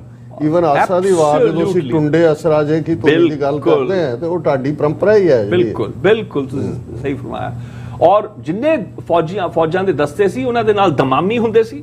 ਮੇਰੇ ਬਜ਼ੁਰਗ ਜਿੰਨੇ ਬਾਬਾ ਦੇਵਾ ਸਿੰਘ ਤੱਕ ਮੇਰੇ ਪੜਦਾਦਾ 1905 ਹੁੰਦੇ ਨੇ, ਚਾਰ ਤਾਂ ਉਹਨਾਂ ਦੇ ਜਿਹੜੇ ਸਾਡੇ ਉਹ ਮਰਾਸੀ ਸੀ ਉਹ ਮਾਲਸ਼ਾ ਕਰਨ ਵਾਲੇ, ਕਿਉਂਕਿ ਪਹਿਲਾਂ ਆਸਾ ਦੀ ਵਾਰ ਸੂਰਜ ਦੀ ਟਿੱਕੀ ਚੜੀ ਹਰ ਜੁਗ ਭਗਤੋਂ ਪਾਇਆ, ਫਿਰ 4 ਘੰਟੇ ਸ਼ਸਤਰ ਖੇਡਨੇ, ਫਿਰ ਉਹਨਾਂ ਦੀ ਮਾਲਸ਼ਾ ਹੋਣੀ ਹੈ, ਧੁੱਪੇ ਫਿਰ ਇਸ਼ਨਾਨ ਕਰਾਣੇ, ਫਿਰ ਉਹਨਾਂ ਨੇ ਸੋਣਾ। ਇਹ ਪੁਰਾਣੇ ਔਰ ਜ਼ਮੀਨਾਂ ਵਗੈਰਾ ਪੂਰੇ ਜੀਵਨ ਸੀ ਗੁਰ ਖਾਲਸੇ ਦਾ। ਐਵੇਂ ਨਹੀਂ ਸੀ ਕਿ ਉਹੀ ਚੱਕਿਆ ਜੇ ਕੋਈ ਆ ਗਿਆ ਤਾਂ ਕਿ ਸੋਚਿਆ ਕਿੱਥੇ ਹੈ ਜੀ ਸਾਡੇ ਸ਼ਸਤਰ। ਰੋਜ਼ ਸ਼ਸਤਰ ਖੇਡੇ ਜਾਂਦੇ ਸੀ। ਸੋ ਉਹ ਉਸੇ ਤਰ੍ਹਾਂ ਨਾਲ ਦਮਾਮੀ ਨਾਲ ਹੁੰਦੇ ਸੀ। ਜਿਹੜੇ ਸ਼ਸਤਰ ਜਦੋਂ ਪੈਂਤਰੇ ਨਗਾੜੇ ਜਦੋਂ ਸ਼ਸਤਰ ਖੇਡੇ ਜਾਂਦੇ ਸੀ, ਰਿਆਜ਼ਤ ਹੁੰਦੀ ਸੀ, ਨਾਲ ਉਹਨਾਂ ਦੇ ਆਪਣੇ ਵੱਡੇ ਯੋਧਿਆਂ ਦੇ ਵੱਡੇ ਸੂਰਮਿਆਂ ਦੇ ਆਪਣੇ ਦਮਾਮੀ ਹੁੰਦੇ ਸੀ। ਸੋ ਤੁਹਾਡੀ ਗੱਲ ਸਹੀ ਕਿ ਜਿਵੇਂ ਢਾਡੀ ਨੇ, ਉਦਾਂ ਕਿਸੇ ਵੱਡੇ ਯੋਧੇ ਨੂੰ ਯੁੱਧ ਨਚਾਉਣ ਵਾਲੇ, ਯੁੱਧ ਖਿਡਾਉਣ ਵਾਲੇ ਉਹਨਾਂ ਦੇ ਆਪਣੇ ਨਿੱਜੀ ਦਮਾਮੀ ਸੀ। ਇੱਥੇ ਤੱਕ ਕਿ ਜੇ ਦਮਾਮੀ ਜਿਹੜਾ ਵਜਾ ਰਿਹਾ ਨਗਾੜਚੀ ਤੇ ਢੋਲ ਵੀ ਵੱਜਦੇ ਥੇ, ਢੋਲੀ ਵੱਡੇ ਢੋਲ ਤੇ ਦਮਾਮੀ ਇਕੱਠੇ ਚੱਲਦੇ ਸੀ, ਉਹ ਇੱਕ ਤੁਣਕਾ ਮਾਰਦੇ ਸੀ, ਉਹ ਯੋਧੇ ਨੂੰ ਪਤਾ ਲੱਗਦਾ ਸੀ ਕੋਈ ਤੀਰ ਮੇਰੇ ਵੱਲ ਆ ਰਿਹਾ ਹੀ। ਆਪਸ ਕਨਵਰਸੇਸ਼ਨ ਵੀ ਇਹਨਾਂ ਦੀ, ਕਿਉਂਕਿ ਬਚਪਨ ਤੋਂ ਇਕੱਠੇ ਖੇਡਦੇ ਨੇ, ਇੱਕ ਸੰਵਾਦ ਦੀ ਆਪਣੀ ਕੋਡਡ ਲੈਂਗੁਏਜ ਜਿਵੇਂ ਕਹਿੰਦੇ ਹੋ, ਬੜੀ ਆਊਟਸਟੈਂਡਿੰਗ ਗਾਥਾਵਾਂ ਨੇ। 6ਵੇਂ ਪਾਤਸ਼ਾਹ ਵੇਲੇ ਜਿਹੜੇ ਫੌਜਾਂ ਦੇ ਨਾਲ, ਦਸਤਿਆਂ ਦੇ ਨਾਲ ਜਿਹੜੇ ਢਾਡੀ ਆਉਂਦੇ ਨੇ, ਉਹਨਾਂ ਦੇ ਨਾਲ ਸ਼ਸਤਰ ਪਰੰਪਰਾ ਜਿਵੇਂ ਸ਼ਬਦ ਭੇਦੀ ਬਾਣ ਦਾ ਜ਼ਿਕਰ ਹੁੰਦਾ ਹੈ, ਸੋ ਉਹ ਜਿਹੜੀ ਸਾਊਂਡ ਹੈ ਐਗਜ਼ੈਕਟਲੀ ਉਹ ਆਪਣੇ ਆਪ ਦੇ ਵਿੱਚ ਹੀ ਜਿਹੜਾ ਇੱਕ ਕੰਪਲੀਟ ਤਰੀਕਾ ਸੀ ਉਸ ਜੰਗ ਦੇ ਵਿੱਚ ਵੀ। ਔਰ ਫਿਰ ਉਹਦੇ ਚ ਉਸ ਢਾਡੀ ਪਰੰਪਰਾ ਨਾਲ ਢੱਡ ਸਾਰੰਗਾ, ਢੱਡ ਤੇ ਸਾਰੰਗਾ, ਫਿਰ ਟੋਟਾ ਜਿਹਨੂੰ ਕਹਿ ਦਿੰਦੇ ਆ, ਰਬਾਬ, ਗੱਜ ਵਾਲੀ ਰਬਾਬ ਵੀ ਸੀ। ਅੱਜ ਕੱਲ ਤਾਂ ਰਬਾਬ ਨੂੰ ਉਦਾਂ ਕਹਿੰਦੇ, ਰਬਾਬ ਵੀ ਢਾਡੀ ਵਜਾਉਂਦੇ ਸੀ। ਹਾਂਜੀ, ਜਿਹੜੇ ਢਾਡੀ ਨੇ ਕਈ ਕਿਸਮ ਦੇ ਸਾਜ਼ ਵਜਾਉਂਦੇ ਸੀ, ਸਿੰਧੀ ਸਰੰਗੀ ਵਜਾਉਣ ਵਾਲੇ, ਹੋਰ ਕਈ ਕਿਸਮ ਦੇ ਜਿਹੜੀ ਇਲਾਕੇ ਤੋਂ ਜਿਹੜੇ ਆਉਂਦੇ ਸੀ ਉਹ ਵਜਾਉਂਦੇ ਸਨ। 9ਵੇਂ ਪਾਤਸ਼ਾਹ ਆਪ ਮਰਦੰਗ ਵਜਾਉਂਦੇ ਸੀ, ਰਬਾਬ ਤਾਂ ਵਜਾਉਂਦੇ ਸੀ। ਗੁਰੂ ਗੋਬਿੰਦ ਸਿੰਘ ਮਹਾਰਾਜ ਵੀ ਆਪ ਰਬਾਬ ਵਜਾਉਂਦੇ ਸੀ। ਪਾਤਸ਼ਾਹ ਦਾ ਵੀ ਜ਼ਿਕਰ ਮਿਲਦਾ ਹੈ ਮਰਦੰਗ ਉਹਨਾਂ ਦੇ, ਉਹ ਆਪ ਭਾਈ ਬਾਬਕ ਤੋਂ ਸਿੱਖੇ ਨੇ, ਜਿਹੜੇ ਸ਼ਹੀਦ ਹੋਏ ਨੇ 6ਵੇਂ ਪਾਤਸ਼ਾਹ ਲਈ, ਪਹਿਲੇ ਜਿਹੜੇ ਪਖਾਵ ਜੀ ਨੇ ਗੁਰੂ। ਜਿਹੜੀ ਤੁਹਾਨੂੰ ਯਾਦ ਹੋਏਗਾ ਡਾਕਟਰ ਸਾਹਿਬ ਕਿ ਜੌਨਪੁਰ ਯੂਪੀ ਦੇ ਵਿੱਚ ਉੱਥੇ ਦੀ ਸੰਗਤ ਦਾ ਨਾਮ ਮਰਦੰਗ ਵਾਲੀ ਸੰਗਤ ਹੈ। ਹੁਕਮਨਾਮੇ ਵੀ ਗੁਰੂ ਸਾਹਿਬ ਦੇ ਜੌਨਪੁਰ ਦੀ ਸੰਗਤ ਹੈ। ਔਰ ਮਰਦੰਗ ਵਾਲੀ ਸੰਗਤ ਕਿਉਂ ਕਹਿਲਾਉਂਦੀ ਸੀ? ਜਦੋਂ ਮਹਾਰਾਜ ਉੱਥੇ ਦੀ ਸੰਗਤ ਦੇ ਵਿੱਚੋਂ ਵਿਦਵਾਨ ਜਿਹੜੇ ਸਨ, ਵੱਡੇ ਗੁਰਸਿੱਖੜੇ, ਉਹਨਾਂ ਦਾ ਕੀਰਤਨ ਸੁਣ ਕੇ ਇੰਨੇ ਪ੍ਰਸੰਨ ਹੋਏ, ਆਪਣੀ ਮਰਦੰਗ ਉਹਨਾਂ ਨੂੰ ਬਖਸ਼ਿਸ਼ ਵਜੋਂ ਦਿੱਤੀ, ਤਾਂ ਉਹਦਾ ਨਾਮ ਮਰਦੰਗ ਵਾਲੀ ਸੰਗਤ ਸੀ। ਸੋ ਇਹ ਸਾਜ਼ਾਂ ਦਾ ਜ਼ਿਕਰ ਔਰ 10ਮ ਪਾਤਸ਼ਾਹ ਦੀ ਜਿਹੜੀ ਵਜਾਣਾ ਹੈ ਰਬਾਬ ਦਾ, ਉਹ ਬੜਾ ਲੈਜੈਂਡਰੀ ਹੈ। ਜਦੋਂ ਆਨੰਦਪੁਰ ਸਾਹਿਬ ਜਦੋਂ ਤੱਕਿਆ, ਹਾਂਜੀ ਉੱਥੇ ਵੀ ਮੈਂ, ਹਾਂਜੀ ਉਹ ਜਿਹੜਾ ਇੱਕ ਜਦੋਂ ਹਾਥੀ ਨੂੰ ਤਿਆਰ ਕੀਤਾ ਜਾ ਰਿਹਾ ਸੀ, ਮਹਾਰਾਜ ਦਾ ਇੱਕ ਛੰਤ ਹੈਗਾ ਕਿ ਹਾਥੀ ਕੀ ਪੁਕਾਰ ਪਲ ਪਾਛੇ ਪਹੁੰਚਤ ਤਾਹੇ, ਚੀਟੀ ਕੀ ਚਿੰਗਾਰ ਪਹਿਲੇ ਹੀ ਸੁਨੀਅਤ ਹੈ। ਚੀਟੀ ਦੀ ਇੱਕ ਬੇਜ਼ੁਬਾਨ ਜਾਨਵਰ ਜਾਂ ਇੱਕ ਜੰਤ ਜਾਣਿਆ ਜਾਂਦਾ ਹੈ, ਜੀਵ ਜਾਣਿਆ ਜਾਂਦਾ ਹੈ, ਤੇ ਮਹਾਰਾਜ ਨੇ ਉਹਦੀ ਭਾਸ਼ਾ ਵੀ ਦੱਸੀ ਹੈ ਕਿ ਉਹਦੀ ਆਵਾਜ਼ ਕਿਵੇਂ ਦੀ ਹੁੰਦੀ। ਕਹਿੰਦੇ ਜਿਵੇਂ ਚਿੰਗਾਰ ਹੁੰਦੀ ਹੈ, ਐਂਬਰ ਜਿਹਨੂੰ ਅੰਗਰੇਜ਼ੀ ਚ ਕਹਿ ਦਿੰਦੇ ਆ, ਚਿੰਗਾਰ। ਉਹ ਚਿੰਗਾਰ ਅੱਗ ਨਹੀਂ ਹੁੰਦੀ, ਉਹ ਲੱਗਦੀ ਹੈ ਕਿ ਅੱਗ ਹੈ ਪਰ ਉਹਦਾ ਅਸਰ ਨਹੀਂ ਹੁੰਦਾ। ਤੇ ਉਹ ਕਹਿੰਦੇ ਕਿ ਹੈ ਜੰਤ, ਆਪਸ ਚ ਗੱਲਾਂ ਵੀ ਕਰਦੇ ਪਰ ਉਹ ਸਾਨੂੰ ਸੁਣਦਾ ਨਹੀਂ, ਇਉਂ ਜਿਵੇਂ ਚਿੰਗਾਰ ਹੈ, ਕਿ ਚੀਟੀ ਕੀ ਚਿੰਗਾਰ। ਉਹ ਹੁਣ ਇਸ ਨੂੰ ਜਦੋਂ ਬਚਿੱਤਰ ਸਿੰਘ ਨੇ ਜਦੋਂ ਜੰਗ ਕੀਤਾ, ਨਾਗਣ ਤੇ ਸਪਣੀ ਨਾਲ, ਦੋ ਅੱਖਰਾਂ ਨਾਲ ਜਾਣਨੇ ਆ, ਬਰਛਾ ਜਿਹੜਾ ਮਹਾਰਾਜ ਦਾ ਤਿਆਰ ਕੀਤਾ ਹੋਇਆ, ਉਸ ਨਾਲ ਉਸ ਜੰਗੀ ਹਾਥੀ ਦਾ ਵੱਧ ਕੀਤਾ, ਉਸਦੇ ਜ਼ਖਮ ਪਾਇਆ, ਉਸਨੂੰ ਮਾਰਿਆ। ਤੇ ਰਾਤੀ ਜਦੋਂ ਬੜੇ ਸ਼ੁਕਰਾਨੇ ਵਜੋਂ ਸੈਲੀਬ੍ਰੇਟਰੀ ਮੋਡ ਦੇ ਵਿੱਚ ਨਾਲ ਨਗਾੜੇ ਤੇ ਮਰਦੰਗ ਵੱਜਦੇ ਪਏ ਨੇ, ਧਾ ਤ੍ਰਿਕੜ ਦਾ ਧੀ ਧਾ ਤ੍ਰਿਕੜ ਦਾ ਚੱਲ ਰਹੇ, ਤੇ ਮਹਾਰਾਜ ਦਾ ਬੋਲਾ ਸੀ ਨਾ, ਉਸਨੂੰ ਬਦਲ ਕੇ ਗਾਵਿਆ ਕਿ ਪਹਿਲੇ ਹੀ ਸੁਨੀਅਤ ਹੈ ਚੀਟੀ ਕੀ ਪੁਕਾਰ। ਕਹਿੰਦੇ ਇਹਨਾਂ ਨੇ, ਪਹਾੜੀ ਰਾਜਿਆਂ ਨੇ ਤੇ ਮੁਗਲਾਂ ਦੇ ਦਸਤਿਆਂ ਨੇ ਸਾਨੂੰ ਕੀੜੀ ਸਮਝਿਆ ਸੀ ਕਿ ਇਹ ਤਾਂ ਕੀੜੀ ਭਰ ਮੁੱਠੀ ਭਰਨੇ, ਇਹਨਾਂ ਨੂੰ ਰਗੜ, ਸਾਡਾ ਹਾਥੀ ਜਿਹੜਾ ਜਾਏਗਾ ਸਾਰਿਆਂ ਨੂੰ ਖਤਮ ਕਰ ਦੇਗਾ, ਕਿ ਸਾਨੂੰ ਕੀੜੀ ਉਹਨਾਂ ਨੇ ਸਮਝਿਆ। ਤੇ ਅਸੀਂ ਅਰਦਾਸਾਂ ਆਪਣੇ ਗੁਰੂ, ਪ੍ਰਤੱਖ ਗੁਰੂ ਨੂੰ ਅਰਦਾਸਾਂ ਪੁਕਾਰਾਂ ਪਏ ਕਰਦੇ ਆ ਕਿ ਮਹਾਰਾਜ ਤੁਹਾਡੀ ਕਿਰਪਾ ਹੋਏ ਤਾਂ ਕੁਝ ਹੋਊ, ਨਹੀਂ ਤਾਂ ਕੱਲ ਤੱਕ ਗਏ ਜੀ, ਕੱਲ ਤੱਕ ਗਏ, ਭੋਗ ਪੈ ਗਿਆ ਲੱਗਦਾ, ਚਲੋ ਕਹਿੰਦੇ ਹੁਣ ਸੁੱਖ ਲਓ। ਤੇ ਕਹਿੰਦੇ ਕਿ ਅਸੀਂ ਅਰਦਾਸਾਂ ਕਰੀਏ ਅਕਾਲ ਪੁਰਖ ਨੂੰ, ਸਾਡੀਆਂ ਪੁਕਾਰਾਂ ਕਹਿੰਦੇ ਉਹਨੇ ਸੁਣ ਲਈਆਂ। ਕਹਿੰਦੇ ਹਾਥੀ ਕੀ ਚਿੰਗਾੜ, ਉਹ ਜਿਹੜੀ ਚੀਂਟੀ ਕੀ ਚਿੰਗਾਰ ਸੀ, ਹੁਣ ਕਹਿੰਦੇ ਹਾਥੀ ਦੀਆਂ ਚਿੰਗਾੜਾਂ ਚ ਸਾਰੀ ਰਾਤ ਜਦੋਂ ਜੰਗੀ ਹਾਥੀ ਨੂੰ ਤਿਆਰ ਕੀਤਾ ਜਾਂਦਾ ਸੀ, ਉਸ ਨੂੰ ਖਾਸ ਕਿਸਮ ਦੀ ਸ਼ਰਾਬ ਪਿਲਾਈ ਜਾਂਦੀ ਸੀ ਥੋੜੀ ਦੇਰ ਬਾਅਦ, ਤਾਂ ਕਿ ਉਹ ਸਵੇਰ ਤਾਈਂ ਜਿਹੜਾ ਵੇਲਾ ਜਦੋਂ ਉਹਨੂੰ ਛੱਡਣਾ ਰੱਸੀਆਂ ਨਾਲ ਵੱਜਿਆ ਹੁੰਦਾ ਸੀ, ਉਹ ਫਿਰ ਉਹਦੀ ਜਿਹੜੀ ਸੁੰਡ ਹੁੰਦੀ ਸੀ ਉਹਦੇ ਉੱਤੇ ਵੱਡੇ ਸ਼ਸਤਰ ਜੋੜੇ ਜਾਂਦੇ ਸੀ, ਤੇ ਉਹ ਆਪਣੇ ਨਾ ਮਾਰ ਲਵੇ ਤੇ ਉਹਨੂੰ ਕਵਚ ਉਹਦੇ ਵੀ ਪੂਰੇ ਲੱਦੇ ਜਾਂਦੇ ਸੀ ਕਿ ਉਹਦੀ ਸੁੰਡ ਜਦੋਂ ਜਾਣੀ ਉਹਨੂੰ ਉਹਦਾ ਆਰਮਰ ਆਪਣਾ ਸੀ, ਹਾਥੀ ਆਪਣੇ ਆਪ ਨੂੰ ਨਾ ਜ਼ਖਮੀ ਕਰ ਲਏ, ਤੇ ਉਹਦੇ ਤਾਂ ਲੱਤਾਂ ਲੁੱਤਾਂ ਤੇ ਸਾਰੀ ਪੂੰਛ ਸਾਰਾ ਉਹਨੂੰ, ਤਾਂ ਕਿ ਆਪ ਹੀ ਨਾ ਆਪੇ ਆਪਣੇ ਪੈਰਾਂ ਤੇ ਨਾ ਮਾਰ ਲਏ ਖਿਲਾੜੀ। ਤੇ ਉਹਨੂੰ ਜਿੱਦਾਂ ਤਿਆਰ ਕਰ ਰਹੇ ਨੇ, ਉਹਦੀਆਂ ਝੰਗਾੜਾਂ ਕਹਿੰਦੇ ਸਾਡੇ ਤਾਈਂ ਸੁਣਦੀਆਂ ਸੀ। ਪੁਕਾਰ ਨਹੀਂ ਸੀ, ਹੁਣ ਝੰਗਾੜ ਸੀ ਗੁੱਸੇ ਦੀ, ਪਾਗਲ ਹੋ ਰਿਹਾ ਸੀ। ਖੁਫੀਆ ਜਿਹੜੇ ਆਏ ਕਿ ਉਹਦਾ ਲਾਲ ਸੁਰਖ ਅੱਖਾਂ ਨੇ, ਉਹ ਤਾਂ ਹੁਣ ਪੂਰਾ ਤਿਆਰ ਹੈ।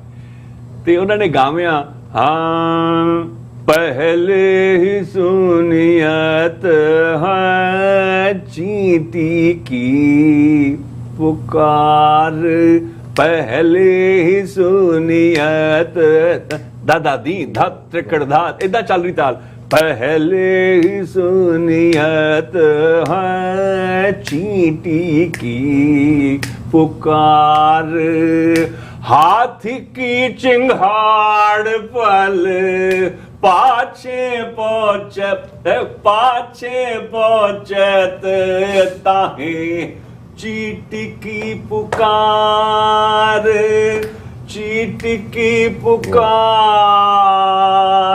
चींटी की पुकार, पहले ही सुनियत है चींटी की पुकार। ਇਹ ਉਦੋਂ ਦਾ ਦੇਖੋ, ਇਹ ਮੇਰੀ ਜਿਹੜੀ ਪੁਸਤਕ ਹੈ, ਇਹ ਇੱਕ ਕੋਈ ਸੰਗੀਤਕਾਰਾਂ ਦਾ ਕੋਈ ਐਂਥੋਲੋਜੀ ਨਹੀਂ ਹੈ। ਇਹ ਗੁਰਸਿੱਖ ਯੋਧਿਆਂ ਦੀ, ਗੁਰਸਿੱਖੜਿਆਂ ਦੀ, ਜਿਨ੍ਹਾਂ ਨੇ ਮਨ ਤੇ ਵੀ ਫਤਿਹ ਪਾਈ, ਜਿਹੜੇ ਹਾਂ ਗੁਸਾਈ ਕਾ ਪਹਿਲਵਾਨੜਾ, ਗੁਰਮਿਲ ਉੱਚ ਦਮਾਲੜਾ, ਜਿਨ੍ਹਾਂ ਨੇ ਅੰਦਰ ਵੀ ਅੰਤਰਮੁਖੀ ਵੀ ਜਿੱਤ ਹਾਸਲ ਕੀਤੀ, ਜਿਨ੍ਹਾਂ ਨੇ ਬਾਹਰਮੁਖੀ ਵੀ ਯੁੱਧ ਕਰਕੇ ਹਾਸਲ ਕੀਤੀ, ਅਣਖ ਨਾਲ ਜਿਵੇਂ। ਇਹ ਉਹਨਾਂ ਦੀਆਂ ਡਾਇਰੀਆਂ ਦਾ ਸੰਗ੍ਰਹਿ ਹੈ, ਉਹਨਾਂ ਦੀਆਂ ਯਾਦਾਂ ਨੇ। ਉਹਨਾਂ ਨੇ ਮਹਾਰਾਜ ਨੂੰ ਦੇਖਿਆ, ਕਿਵੇਂ ਦੇਖਿਆ, ਮਹਾਰਾਜ ਨੂੰ ਸੁਣਿਆ, ਕਿਵੇਂ ਸੁਣਿਆ। ਤੁਹਾਡੇ ਮਨ 'ਚ ਕਿਵੇਂ ਆਇਆ ਕਿ ਵੀ ਤੁਸੀਂ ਇਹਨਾਂ ਸਾਰਿਆਂ ਨੂੰ ਇੱਕ ਥਾਂ ਕਰਨਾ? ਇਸ ਬਾਰੇ ਜ਼ਰਾ ਵੇਰਵੇ ਨਾਲ ਦੱਸੋ ਜੀ। ਡਾਕਟਰ ਸਾਹਿਬ, ਅਸੀਂ ਰਿਣੀ ਆ, ਦੋ ਬਹੁਤ ਵੱਡੇ ਕੰਮ ਜਿਹੜੇ 20ਵੀਂ ਸ਼ਤਾਬਦੀ 'ਚ ਹੋਏ ਨੇ। ਇੱਕ ਮੈਂ ਸ਼ੁਕਰਗੁਜ਼ਾਰ ਹਾਂ ਗਿਆਨੀ ਗਿਆਨ ਸਿੰਘ ਐਬਟਾਬਾਦ ਹੋਣਾ ਦਾ। 1961 ਵਿੱਚ ਉਹ ਰਈਸ ਸਨ ਔਰ ਸ਼ਸਤਰਾਂ ਦੇ ਮਿਊਨੀਸ਼ਨਸ ਦੇ ਡੀਲਰ ਸਨ, ਔਰ ਮਥੁਰਾ ਰੋਡ ਤੇ ਉਹਨਾਂ ਦਾ ਘਰ ਸੀ। ਤੇ 47 ਤੋਂ ਬਾਅਦ ਉਹਨਾਂ ਨੇ 2 ਜਿਲਦਾਂ ਲਿਖੀਆਂ ਗੁਰਬਾਣੀ ਸੰਗੀਤ ਦੇ ਨਾਂ ਤੇ, ਸਾਰਾ ਕਾਪੀਰਾਈਟ ਐਸਜੀਪੀਸੀ ਨੂੰ ਦੇ ਦਿੱਤਾ ਖਰੜਾ। ਔਰ ਉਹਨਾਂ ਦੀ ਬੜੀ ਵੱਡੀ ਕੰਟਰੀਬਿਊਸ਼ਨ ਸੀ। ਉਹਦੇ ਸਕ੍ਰਾਈਬ ਜਿਹੜੇ ਸੀ ਉਹ ਪ੍ਰਿੰਸੀਪਲ ਦਿਆਲ ਸਿੰਘ ਸੀ। ਉਹਨਾਂ ਦੇ ਨਾਲ ਜਿਹੜੇ ਤਬਲੇ ਤੇ ਸੰਗਤ ਕਰਦੇ ਸੀ ਭਾਈ ਰਣਜੀਤ ਸਿੰਘ, ਉਹ ਹੈਂਡੀਕੈਪ ਨੇ, ਉਹਨਾਂ ਦੇ ਪੋਲੀਓ ਨਾਲ ਉਹਨਾਂ ਦੀ ਲੱਤਾਂ। ਮੈਂ ਉਹਨਾਂ ਕੋਲੋਂ ਵੀ ਰਿਸਰਚ ਕੀਤੀ। ਜਸਵੰਤ ਸਿੰਘ ਤੀਬਰ ਉਹਨਾਂ ਦੇ, ਆਪਣੇ ਕੁਲਾਰ ਸਾਹਿਬ ਦੇ ਹਰਕੀਰਤ ਕੁਲਾਰ, ਉਹਨਾਂ ਦੇ ਫਾਦਰ ਦੇ, ਉਹਨਾਂ ਦੇ ਗੁਰਭਾਈ ਨੇ ਭਾਈ ਰਣਜੀਤ ਸਿੰਘ ਹੋਣੀ ਵੀ, ਤੇ ਉਹ ਤਬਲਾ ਵਜਾਉਂਦੇ ਸੀ। ਇਸ ਤਰ੍ਹਾਂ ਕਰਕੇ ਕਈ ਸੰਗੀਤਕਾਰ ਮੁਲਾਜ਼ਮ ਸਨ ਗਿਆਨੀ ਗਿਆਨ ਸਿੰਘ ਐਬਟਾਬਾਦ ਹੋਣਾ ਦੇ, ਔਰ ਉਹਨਾਂ ਨੂੰ ਕੀਰਤਨ ਦਾ ਬੜਾ ਸ਼ੌਂਕ ਸੀ। ਆਪ ਦਿਲਰਬਾ ਵੀ ਵਜਾਉਂਦੇ ਸੀ। ਤੇ ਜਿੰਨੇ ਵਿਦਵਾਨਾਂ ਕੋਲੋਂ ਉਹਨਾਂ ਨੇ ਪਾਰਟੀਸ਼ਨ ਤੋਂ ਪਹਿਲਾਂ ਤੱਕ ਉਹਨਾਂ ਨੇ ਜਿਹੜਾ ਭਾਈ ਤਾਬਾ ਹੋਣਾ ਨਾਲ ਵੀ, ਕਈਆਂ ਨਾਲ, ਕਈ ਗੁਰਸਿੱਖ ਵਿਦਵਾਨਾਂ ਨਾਲ ਜੋ ਸਿੱਖਿਆ ਸੀ, ਉਹਨਾਂ ਨੇ 2 ਜਿਲਦਾਂ ਦੇ ਵਿੱਚ ਉਹ ਅੰਕਿਤ ਕੀਤਾ। ਇਹ ਆਪਣੇ ਆਪ 'ਚ ਪਹਿਲਾ ਅਟੈਂਪਟ ਸੀਗਾ ਕਿ ਕੀਰਤਨ ਦੀਆਂ ਕੁਝ ਚੀਜ਼ਾਂ ਜਿਹੜੀਆਂ ਸੰਗ੍ਰਹਿ ਹੋ ਜਾਣ। ਯਾਨੀ ਇਸ ਤੋਂ ਪਹਿਲਾਂ ਕੋਈ ਇਦਾਂ ਦਾ ਕੰਮ ਨਹੀਂ ਸੀ। No, not at all, which is a pity, ਕਿਉਂਕਿ ਮੌਲਾ ਬਖਸ਼ ਐਂਡ ਅਦਰਸ ਜਿਹੜੇ 1878 ਵਗੈਰਾ ਆਦ ਵਿੱਚ ਨੋਟੇਸ਼ਨਾਂ, ਗਾਇਕਵਾੜ ਪਰਿਵਾਰ ਜਿਹੜਾ ਸੀ ਪਰੋੜਾ ਦਾ, ਉਹਨਾਂ ਦੇ ਵੇਲੇ ਸੰਗ੍ਰਹਿ ਹੋਣ ਲੱਗ ਗਏ ਸੀ ਰੀਤਾਂ ਦੇ। ਗੀਤ ਸੂਤਰ ਸਾਰ ਜਿਹੜਾ ਮੈਂ memory and pedagogy of Gurbani ਸੰਗੀਤ ਪਰਚਾ ਲਿਖਿਆ ਸੀ ਸਿੱਖ ਫਾਰਮੇਸ਼ਨਸ ਲਈ, ਅਰਵਿੰਦ ਮੰਡੇਰ ਹੋਣਾ ਨੇ ਜਿਹੜੇ ਐਡਿਟ ਕਰਦੇ ਨੇ, ਉਹ 201 ਪੰਨੇ ਦਾ ਉਹਨਾਂ ਨੇ ਬੜੀ ਉਹਨਾਂ ਦੀ ਵਿਜ਼ਨ ਹੈ। ਉਹਨਾਂ ਨੇ ਮੈਨੂੰ ਕਿਹਾ ਕਿ ਭਾਈ ਸਾਹਿਬ ਤੁਸੀਂ ਲਿਖੀ ਜਾਓ, ਰੋਕਣਾ ਨਹੀਂ। ਉਹਨਾਂ ਨੇ ਉਹਨੂੰ ਆਟੋ ਐਥਨੋਗ੍ਰਾਫਿਕ ਉਦਾਸੀ, ਮੈਂ ਉਹਨੂੰ ਆਖਿਆ ਸੀ ਆਟੋ ਐਥਨੋਗ੍ਰਾਫੀ ਦਾ, ਉਹ ਕਹਿੰਦੇ ਹੈਗਾ। ਉਹਦੇ ਵਿੱਚ ਮੈਂ ਖਰੜੇ ਦਿੱਤੇ ਨੋਟੇਸ਼ਨ ਦੇ ਕਿ ਕੀ ਤਰੀਕੇ ਸੀ। ਉਹਦੇ ਵਿੱਚ ਲੱਭਦਿਆਂ ਖਰੜੇ ਦੱਖਣੀ ਏਸ਼ੀਆ ਦੇ ਜਿਹੜੇ ਕਹਿੰਦੇ ਖੰਡਰਾਂ ਚੋਂ ਗੀਤ ਸੂਤਰ ਸਾਰ ਇੱਕ ਪੁਸਤਕ ਲੱਭੀ, ਬੰਗਲਾ ਵਿੱਚ ਲਿਖੀ, 1874 ਕਲਕੱਤੇ 'ਚ ਛਪੀ। ਉਹ ਚੱਲਦਿਆਂ ਪੜ੍ਹਦਿਆਂ ਉੱਥੇ ਲਿਖਿਆ ਆਲਤ ਸੁਖ, ਇੱਕ ਅੱਖਰ ਦਿਖ ਗਿਆ ਜੀ। ਮੈਂ ਕਿਹਾ ਹਾਲਤ ਸੁਖ ਤਾਂ ਆਲਤ ਸੁਖ ਤਾਂ ਕੁਛ ਨਹੀਂ ਹੁੰਦਾ, ਹਲਤ ਸੁਖ ਤਾਂ ਜ਼ਰੂਰ ਸੁਣਿਆ। ਤੇ ਮੈਂ ਉਹਨੂੰ ਗੌਰ ਨਾਲ ਪੜ੍ਹਿਆ ਤੇ ਸਟਾਫ ਨੋਟੇਸ਼ਨ, ਯਾਨੀ ਕਿ ਪੱਛਮੀ ਨੋਟੇਸ਼ਨ ਹੋਈ ਉਹ ਗੁਰੂ ਸਾਹਿਬ ਦਾ ਹਲਤ ਸੁਖ ਪਲਤ ਸੁਖ ਰੀਤ ਨਿਕਲੀ। ਬੰਗਲਾ ਦੇ ਵਿੱਚ ਜਿਹੜਾ ਕਹਿੰਦੇ ਨਾ, ਲੈ ਜੀ ਗੁਰੂ ਨਾਨਕ ਇੱਥੇ ਟਰੈਵਲ ਕੀਤੇ, ਬੰਗਾਲ ਦੇ ਵਿੱਚ ਆ ਰੀਤ ਦਰਬਾਰ ਸਾਹਿਬ ਦੀ ਐਡੈਪਟੇਸ਼ਨ ਜਿਹੜੀ ਹੈ, ਤਨਾਸਰੀ ਆਫ ਦਾ ਪੂਰਵੀ ਮੇਲ, ਹਾਲਤ ਸੁਖ ਪਲਤ ਸੁਖ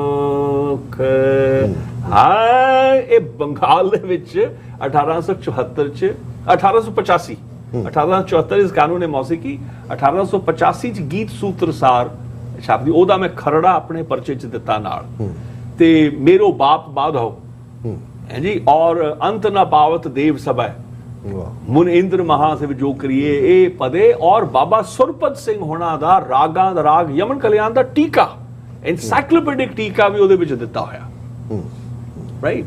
ਸੋ ਇਹ ਸਾਰੇ ਖਰੜਿਆਂ ਨੂੰ ਤਾਂ ਅਸੀਂ ਦੇਖਿਆ, ਪਰ ਅਫਸੋਸ ਹੈ ਕਿ ਗੁਰਸਿੱਖ ਵਿਦਵਤਾ ਦੇ ਵਿੱਚ ਕਿਸੇ ਦੇ ਮਨ ਚ ਨਹੀਂ ਆਇਆ, ਗਿਆਨੀ ਗਿਆਨ ਸਿੰਘ ਐਬਟਾਬਾਦ ਤੋਂ ਪਹਿਲਾਂ, ਕਿ ਜਿੰਨੇ ਵੱਡੇ ਵਿਦਵਾਨ ਸਨ ਉਹਨਾਂ ਕੋਲ ਬਹਿ ਕੇ, ਔਰ ਮੇਰੀ ਜਿਹੜੀ ਟਿੱਪਣੀ ਰਹੀ ਹੈ, ਹੁਣ 75 ਸਾਲ ਬਣਾ ਰਿਹਾ ਹਿੰਦੁਸਤਾਨ, ਮੇਰੀ ਟਿੱਪਣੀ ਰਹੀ ਕਿ 75 ਸਾਲਾਂ ਦੇ ਵਿੱਚ ਕਿ ਦੇਖੋ ਯੂਨੀਅਨ ਆਫ ਸਟੇਟਸ ਜਦੋਂ ਬਣ ਰਿਹਾ ਸੀ, ਗੁਰਸਿੱਖ ਐਸਟੇਟਸ ਜਿਹੜੀਆਂ ਗੁਰਸਿੱਖ ਹੈਲਡ ਐਸਟੇਟਸ ਨੇ ਜਿਹੜੀਆਂ ਜੀ, ਉਹਨਾਂ ਨੂੰ ਯੂਨੀਅਨ ਆਫ ਸਟੇਟਸ ਦੇ ਵਿੱਚ ਤਾਂ ਸ਼ਾਮਲ ਕਰ ਲਿਆ ਗਿਆ। That is the integration of political states. ਪਰ ਜਿਹੜੀ ਸੋਸ਼ੋ ਕਲਚਰਲ ਵੈਲਥ ਹੈ, ਜਿਹੜੀ ਲਿੰਗੁਇਸਟਿਕ ਵੈਲਥ ਹੈ ਗੁਰਸਿੱਖ ਐਸਟੇਟਸ ਦੀ, ਉਹਨੂੰ ਤਾਂ ਅੱਜ ਤਾਈਂ ਇੰਟੀਗ੍ਰੇਟ ਨਹੀਂ ਕੀਤਾ। ਉਸ ਵੱਲ ਸਾਇਲੈਂਟ ਨਜ਼ਰ ਰੱਖ ਕੇ ਉਹਨੂੰ ਮਰਨ ਦਿੱਤਾ ਗਿਆ ਗੁੰਮਨਾਮੀ ਦੇ ਵਿੱਚ, ਰਾਈਟ। ਉਹਦੇ ਵਿੱਚ ਨੁਕਸਾਨ ਕੀ ਹੋਏ ਉਹ ਸਾਡੇ ਸਾਹਮਣੇ ਹੈ। ਸੰਗੀਤ ਅਕੈਡਮੀ ਜਦੋਂ ਫਾਰਮ ਹੁੰਦੀ ਹੈ 1900 ਅਰਲੀ 50 52 53 55 ਸੈਮੀਨਾਰ ਹੁੰਦੇ ਨੇ, ਉਹਦੇ ਚ ਜਦੋਂ ਉਹਦਾ ਸ਼ਿਜਰਾ ਇੰਦਰਾ ਗਾਂਧੀ, ਉਦੋਂ ਛੋਟੀ ਪ੍ਰਧਾਨ ਮੰਤਰੀ ਦੀ ਬੇਟੀ, ਉਹਦੇ ਵਿੱਚ ਸ਼ਰੀਕ ਸੀ। ਇਹ ਸਾਰੇ ਜਦੋਂ ਬਣਾ ਰਹੇ ਨੇ, ਇਹਨਾਂ ਨੇ ਕਿਹਾ ਕਿ ਜੋ ਮੰਦਿਰ ਦੇ ਵਿੱਚ ਜੋ ਪੂਜਾ ਦਾ ਜਾਂ ਮੰਤਰਾਂ ਦਾ ਜਾਂ ਜੋ ਪੜਨ ਦਾ ਜਾਂ ਰਾਗਾਂ ਦਾ ਜੋ ਭਜਨ ਦਾ ਸਮਗਰੀ ਦਾ ਉਹਦੀ ਜਿਹੜੀ ਸਾਰੀ ਗਾਥਾ ਹੈ ਜੀ, ਵੱਖਰੇ ਵੱਖਰੇ ਮੰਤਰਾਂ ਨੂੰ ਪੜਨ ਦੀ, ਵੇਦਾਂ ਨੂੰ ਪੜਨ ਦੀ, ਉਹ ਕਹਿੰਦੇ ਨੇਪਾਲ ਚ ਜਾ ਕੇ ਵੀ ਡਾਕੂਮੈਂਟ ਕਰੋ ਜੀ, ਉਹ ਇੰਡੋਨੇਸ਼ੀਆ ਜਾਓ ਜੀ, ਮਲੇਸ਼ੀਆ, ਜਿੱਥੇ ਜਿੱਥੇ ਉਹ ਗਾਈ ਜਾਂਦੀ ਸੀ ਏਸ਼ੀਆ ਦੇ ਵਿੱਚ, ਉਹ ਜਾ ਕੇ ਡਾਕੂਮੈਂਟ ਕਰੋ।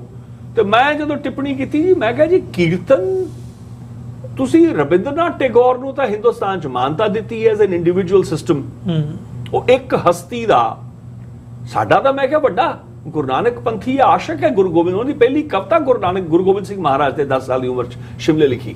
ਸਾਡਾ ਉਹ ਵੀ ਰਿਸਪੈਕਟ ਰਵਿੰਦਰਨਾਥ ਟੈਗੋਰ। ਪਰ ਮੈਂ ਕਿਹਾ ਉਹਨੇ 2000 ਖਬਰੇ 224 ਉਹਦੇ ਪਦੇ ਨੇ ਇੱਕ ਬੰਦੇ ਦੇ, ਔਰ ਉਹਨਾਂ ਤੋਂ ਅੱਧੀ ਉਮਰ ਤੋਂ ਵੀ ਘੱਟ ਜੀਵੇ ਨੇ ਪੰਚਮ ਪਿਤਾ, ਉਹਨਾਂ ਦੇ 2218 ਪਦੇ ਨੇ। ਉਹਦੀ ਤਾਂ ਤੁਸੀਂ ਰਵਿੰਦਰ ਸੰਗੀਤ ਦੀ ਮਾਨਤਾ ਦੇਤੀ। ਗੁਰੂ ਗ੍ਰੰਥ ਸਾਹਿਬ ਜਿਹੜਾ ਉਹ ਰਵਿੰਦਰ ਸੰਗੀਤ ਗਾਇਆ ਗਿਆ ਸਿਰਫ ਬੰਗਾਲ ਚ, ਕਰਨਾਟਕ ਸੰਗੀਤ ਜਿਹਦਾ ਆਦ ਤੁਸੀਂ ਉਹ ਮੰਨਦੇ ਨੇ ਭਗਤ ਜੈਦੇਵ ਨੂੰ, ਪਰ ਸਭ ਤੋਂ ਵੱਡਾ ਪੁਰੰਦਰ ਦਾਸ ਉਹਨਾਂ ਨੂੰ ਵੀ, ਪਰ ਸਭ ਤੋਂ ਯੂਨੀਕ ਉਹਦਾ ਜਿਹੜਾ ਫਾਰਮ ਲੈਂਦੇ ਨੇ ਉਹ ਸੰਤ ਤਿਆਗਰਾਜ, ਮੁੱਥੂ ਸਵਾਮੀ ਦੀਕਸ਼ਿਤਰ ਔਰ ਸ਼ਿਆਮ ਸ਼ਾਸਤਰੀ। ਇਹਨੂੰ ਤਿਕੜੀ ਟ੍ਰਿਨਿਟੀ ਮੰਨਿਆ ਜਾਂਦਾ ਹੈ। ਮੈਂ ਕਿਹਾ ਇਹ ਰੀਜਨ ਕੀ ਹੈ? ਦੱਖਣੀ ਏਸ਼ੀਆ ਗਾਇਆ, ਦੱਖਣੀ ਭਾਰਤ ਜੀ, ਤੇ ਗੁਰਬਾਣੀ 24 ਭਾਖਾਵਾਂ 120 ਉਪਭਾਖਾਵਾਂ ਵਿੱਚ ਇੰਨੇ ਮਤਲਬ 36 37 ਵੱਡੇ ਪੁਰਖਾਂ ਦੀ ਇਹ ਬਾਣੀ, ਸੰਸਕ੍ਰਿਤ ਉਹਦੇ ਵਿੱਚ, ਫਾਰਸੀ ਉਹਦੇ ਵਿੱਚ, ਅਰਬੀ ਉਹਦੇ ਵਿੱਚ, ਤੇ ਉਹ ਪੂਰੇ ਏਸ਼ੀਆ ਚ ਗਾਈ ਗਈ ਐਂਡ ਇਵਨ ਬਿਯੋਂਡ। ਉਹ ਅੱਜ ਤਾਈਂ ਉਹਨੂੰ ਮਾਨਤਾ ਕੋਈ ਨਹੀਂ। ਗੁਰਬਾਣੀ ਸੰਗੀਤ should be the first system to be recognised. ਤੇ ਇਹ ਹਾਲ ਰਿਹਾ ਹੈ ਕਿ ਜਿਹੜੀ ਪੁਨਰ ਸਿਰਜਣ ਦੀ ਜਿਹੜੀ ਅਸੀਂ ਗੱਲ ਕਰਦੇ ਹਾਂ। ਤੁਸੀਂ ਟੈਗੋਰ ਦੇ ਹਵਾਲੇ ਨਾਲ ਗੱਲ ਕੀਤੀ, ਗੀਤਾਂਜਲੀ ਉਹਨਾਂ ਦੀ ਕਿਤਾਬ ਨੂੰ ਨੋਬਲ ਪ੍ਰਾਈਜ਼ ਮਿਲਿਆ। ਹਾਂਜੀ, ਔਰ ਜਿਹੜੇ ਮਾਹਰ ਨੇ ਉਸ ਫੀਲਡ ਦੇ, ਉਹਨਾਂ ਦਾ ਇਹ ਕਹਿਣਾ ਹੈ ਵੀ ਗੀਤਾਂਜਲੀ ਚੋਂ, ਕਿਉਂਕਿ ਉਹ ਜਦੋਂ ਅੰਮ੍ਰਿਤਸਰ ਆਪਣੇ ਪਿਤਾ ਦੇ ਨਾਲ ਆਏ, ਹਰਮੰਦਰ ਸਾਹਿਬ ਕੀਰਤਨ ਸੁਣਨ ਆਉਂਦੇ ਸੀ, ਉਹਨਾਂ ਨੇ ਕਿਹਾ ਜੀ ਗੀਤਾਂਜਲੀ ਦੇ ਵੀ ਤੁਸੀਂ ਗੁਰੂ ਗ੍ਰੰਥ ਸਾਹਿਬ ਦੀ ਬਾਣੀ ਦੀ ਰਿਫਲੈਕਸ਼ਨ ਦੇਖਦੇ ਹੋ ਕਿ ਵੀ ਉਸ ਚੋਂ ਹੀ ਪ੍ਰਭਾਵਿਤ ਹੋ ਕੇ ਉਹ ਨਿਕਲਦਾ ਹੈ। ਲੇਕਿਨ ਇੱਧਰ ਹਾਲਾਂ ਜਿਵੇਂ ਤੁਸੀਂ ਸਿੱਖ ਰਿਆਸਤਾਂ ਦੀ ਗੱਲ ਕੀਤੀ, ਮੇਰਾ ਖਿਆਲ ਹੈ ਪਟਿਆਲਾ ਘਰਾਨਾ ਵੀ ਔਰ ਕਪੂਰਥਲਾ ਰਾਜ ਘਰਾਨਾ ਵੀ ਇਹਨਾਂ ਨੇ ਪੈਟਰਨਾਈਜ਼ ਵੀ ਕੀਤਾ, ਪਰ ਇਹਨਾਂ ਨੇ ਗੁਰਮਤ ਸੰਗੀਤ ਲਈ ਕੀ ਕੀਤਾ? ਇਹਨਾਂ ਨੇ ਗੁਰਮਤ ਸੰਗੀਤ ਲਈ ਕੀ ਕੀਤਾ? ਉਹ ਨਹੀਂ, ਉਹਨਾਂ ਨੇ ਕੀ ਕਰਨਾ, ਕਿਉਂ ਨਹੀਂ ਕਰਨਾ, ਮੈਂ ਦੱਸ ਦਿੰਦਾ। ਕਿਉਂਕਿ ਜਿਹੜੇ ਮਹਾਰਾਜਾ ਭੁਪਿੰਦਰ ਸਿੰਘ ਜੀ ਔਰ ਭਾਈ ਕਾਨ ਸਿੰਘ ਲਾਭਾ, ਇਹਨਾਂ ਨੇ ਗੁਰ ਨਾਦ ਧੁਨ ਆਨੰਦ ਵੇਦ ਜੀ ਤੇ ਆਦ ਧੁਰਪਦ ਮੇਰੇ ਪੜਚਾਚਾ ਬਾਬਾ ਜਵਾਲਾ ਸਿੰਘ ਉਹਨਾਂ ਕੋਲੋਂ ਸਿੱਖੇ ਜੀ। ਇਹ ਹੌਫਸਟਾ ਯੂਨੀਵਰਸਿਟੀ ਸੀ, ਜਦੋਂ ਰਾਜਾ ਬ੍ਰਿਗੇਂਦਰ ਸਿੰਘ ਉਹਨਾਂ ਨੇ, ਮੈਂ ਜਦੋਂ ਗਾ ਰਿਹਾ ਲੈਕਚਰ ਦੇ ਵਿੱਚ, ਜਦੋਂ ਸੈਮੀਨਾਰ ਚੱਲਦਾ ਸੀ ਉੱਥੇ ਕਹਿਤਾ ਜੀ, ਲੈ ਜੀ ਤੁਹਾਡੇ ਬਜ਼ੁਰਗ ਸਾਡੇ ਤੋਂ, ਮੇਰੇ ਬੋਲਦੇ ਆ ਕੀ ਨੋਟ ਸੈਸ਼ਨ ਦੇ ਵਿੱਚ, ਕਹਿੰਦੇ ਜੀ ਤੁਹਾਡੇ ਬਜ਼ੁਰਗ ਸਾਡੇ ਤੋਂ ਸਿੱਖਦੇ ਰਹੇ ਨੇ। ਮੈਂ ਕਿਹਾ ਗਲਤ, ਤੁਹਾਡੇ ਬਜ਼ੁਰਗ, ਮੈਂ ਕਿਹਾ ਸਾਡੇ ਬਜ਼ੁਰਗਾਂ ਕੋਲੋਂ ਸਿੱਖਿਆ। ਅਗਲੇ ਦਿਨ ਡਾਕਟਰ ਹਾਕਮ ਸਿੰਘ ਸਾਰੇ ਖੜੇ ਆ, ਬਲਵਿੰਦਰ ਭੋਗਲ ਹੋਣੀ, ਉਹ ਕਹਿੰਦੇ ਤੁਸੀਂ ਸਹੀ ਕਹਿ ਰਹੇ ਸੀ, ਕਹਿੰਦੇ ਮੈਂ ਚੈੱਕ ਕੀਤਾ।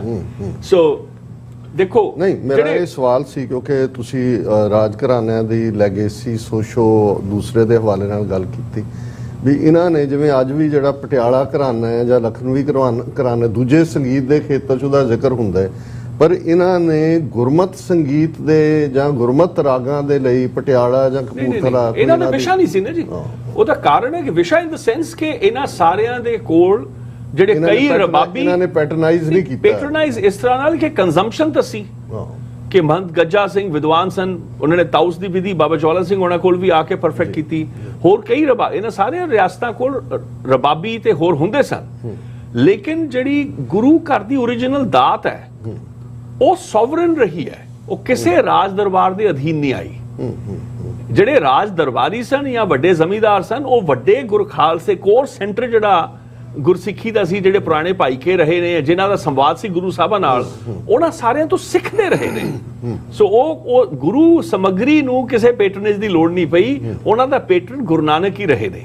ਇਹ ਅਸੀਂ ਸਾਰੇ ਉਹਨਾਂ ਦੇ ਸਿੱਖਿਆਰਥੀ ਰਹੇ ਹਾਂ। ਪ੍ਰਮੋਸ਼ਨ ਲਫ਼ਜ਼ ਕਿਹਾ ਜਾ ਸਕਦਾ, ਜਿਹੜੀ ਰਾਜ ਦਰਬਾਰੀ ਜਿਹੜੇ ਘਰਾਣੇ ਨੇ ਨਾ, ਕਪੂਰਥਲਾ ਘਰਾਣਾ ਜਿਹੜਾ ਬਣਿਆ ਉਹ ਜਦੋਂ ਮੁਗਲ ਸਲਤਨਤ ਟੁੱਟੀ ਹੈ, ਇਹ ਸਾਰੇ ਬਾਕੀ ਘਰਾਣੇ ਉਸ ਤੋਂ ਬਾਅਦ ਹੋਏ।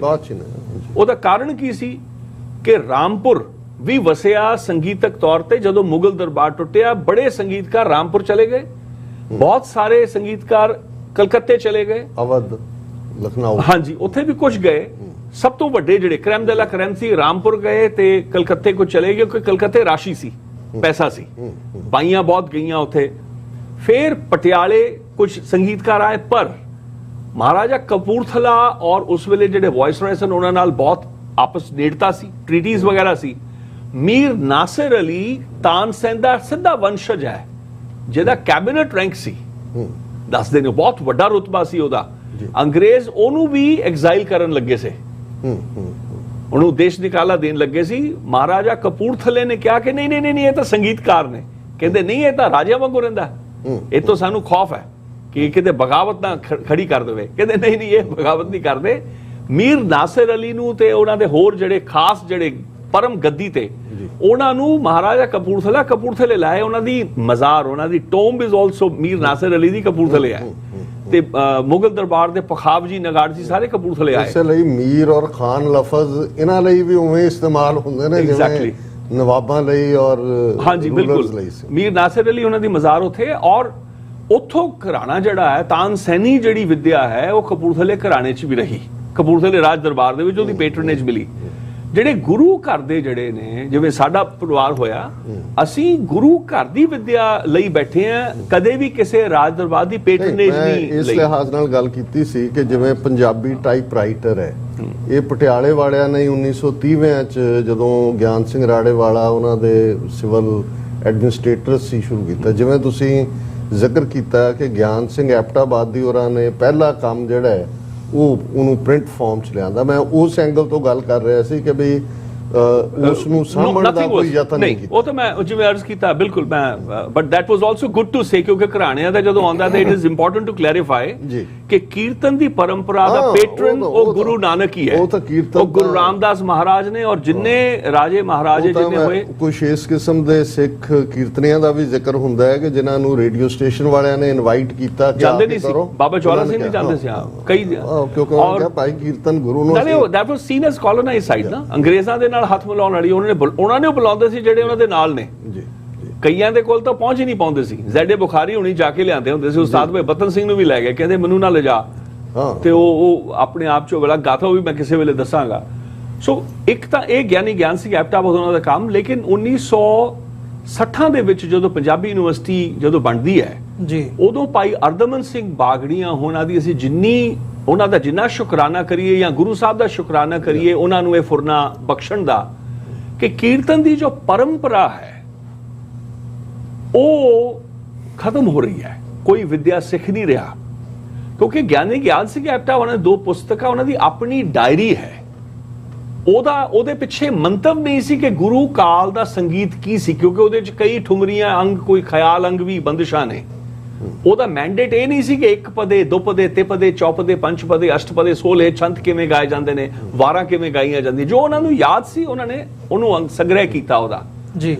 ਭਾਈ ਅਰਦਮਨ ਸਿੰਘ ਹੋਣਾ ਨੇ, ਡਾਕਟਰ ਤਾਰਨ ਸਿੰਘ ਹੋਣਾ ਨੂੰ हिदायत की थी कि कीर्तन जड़ा है वो गुरु ग्रंथ साहब अध्ययन का ही हिस्सा है, इसनों अलग नहीं। ये बड़ी वड्डी देखो कि ये वड्डियां दा बड़प्पन। डॉक्टर तारण सिंह पहले गुरु ग्रंथ साहब स्टडीज दे ਉਹਨਾਂ ਦੇ ਫਾਊਂਡਰ ਨੇ ਪੰਜਾਬੀ ਐਂਡ ਫਾਊਂਡਰ ਚੇਅਰ ਹੈਗੇ ਨੇ। ਹਾਂਜੀ, ਔਰ ਉਹਨਾਂ ਨੂੰ ਸਾਰਿਆਂ ਨੂੰ ਜਚੀ ਇੱਕ ਕਮੇਟੀ ਬਣਾਈ ਗਈ ਕਿ ਲੱਭਿਆ ਜਾਏ ਕਿ ਕੀਰਤਨ ਦੀ ਦਾਤ ਕਿੱਥੇ ਹੈ।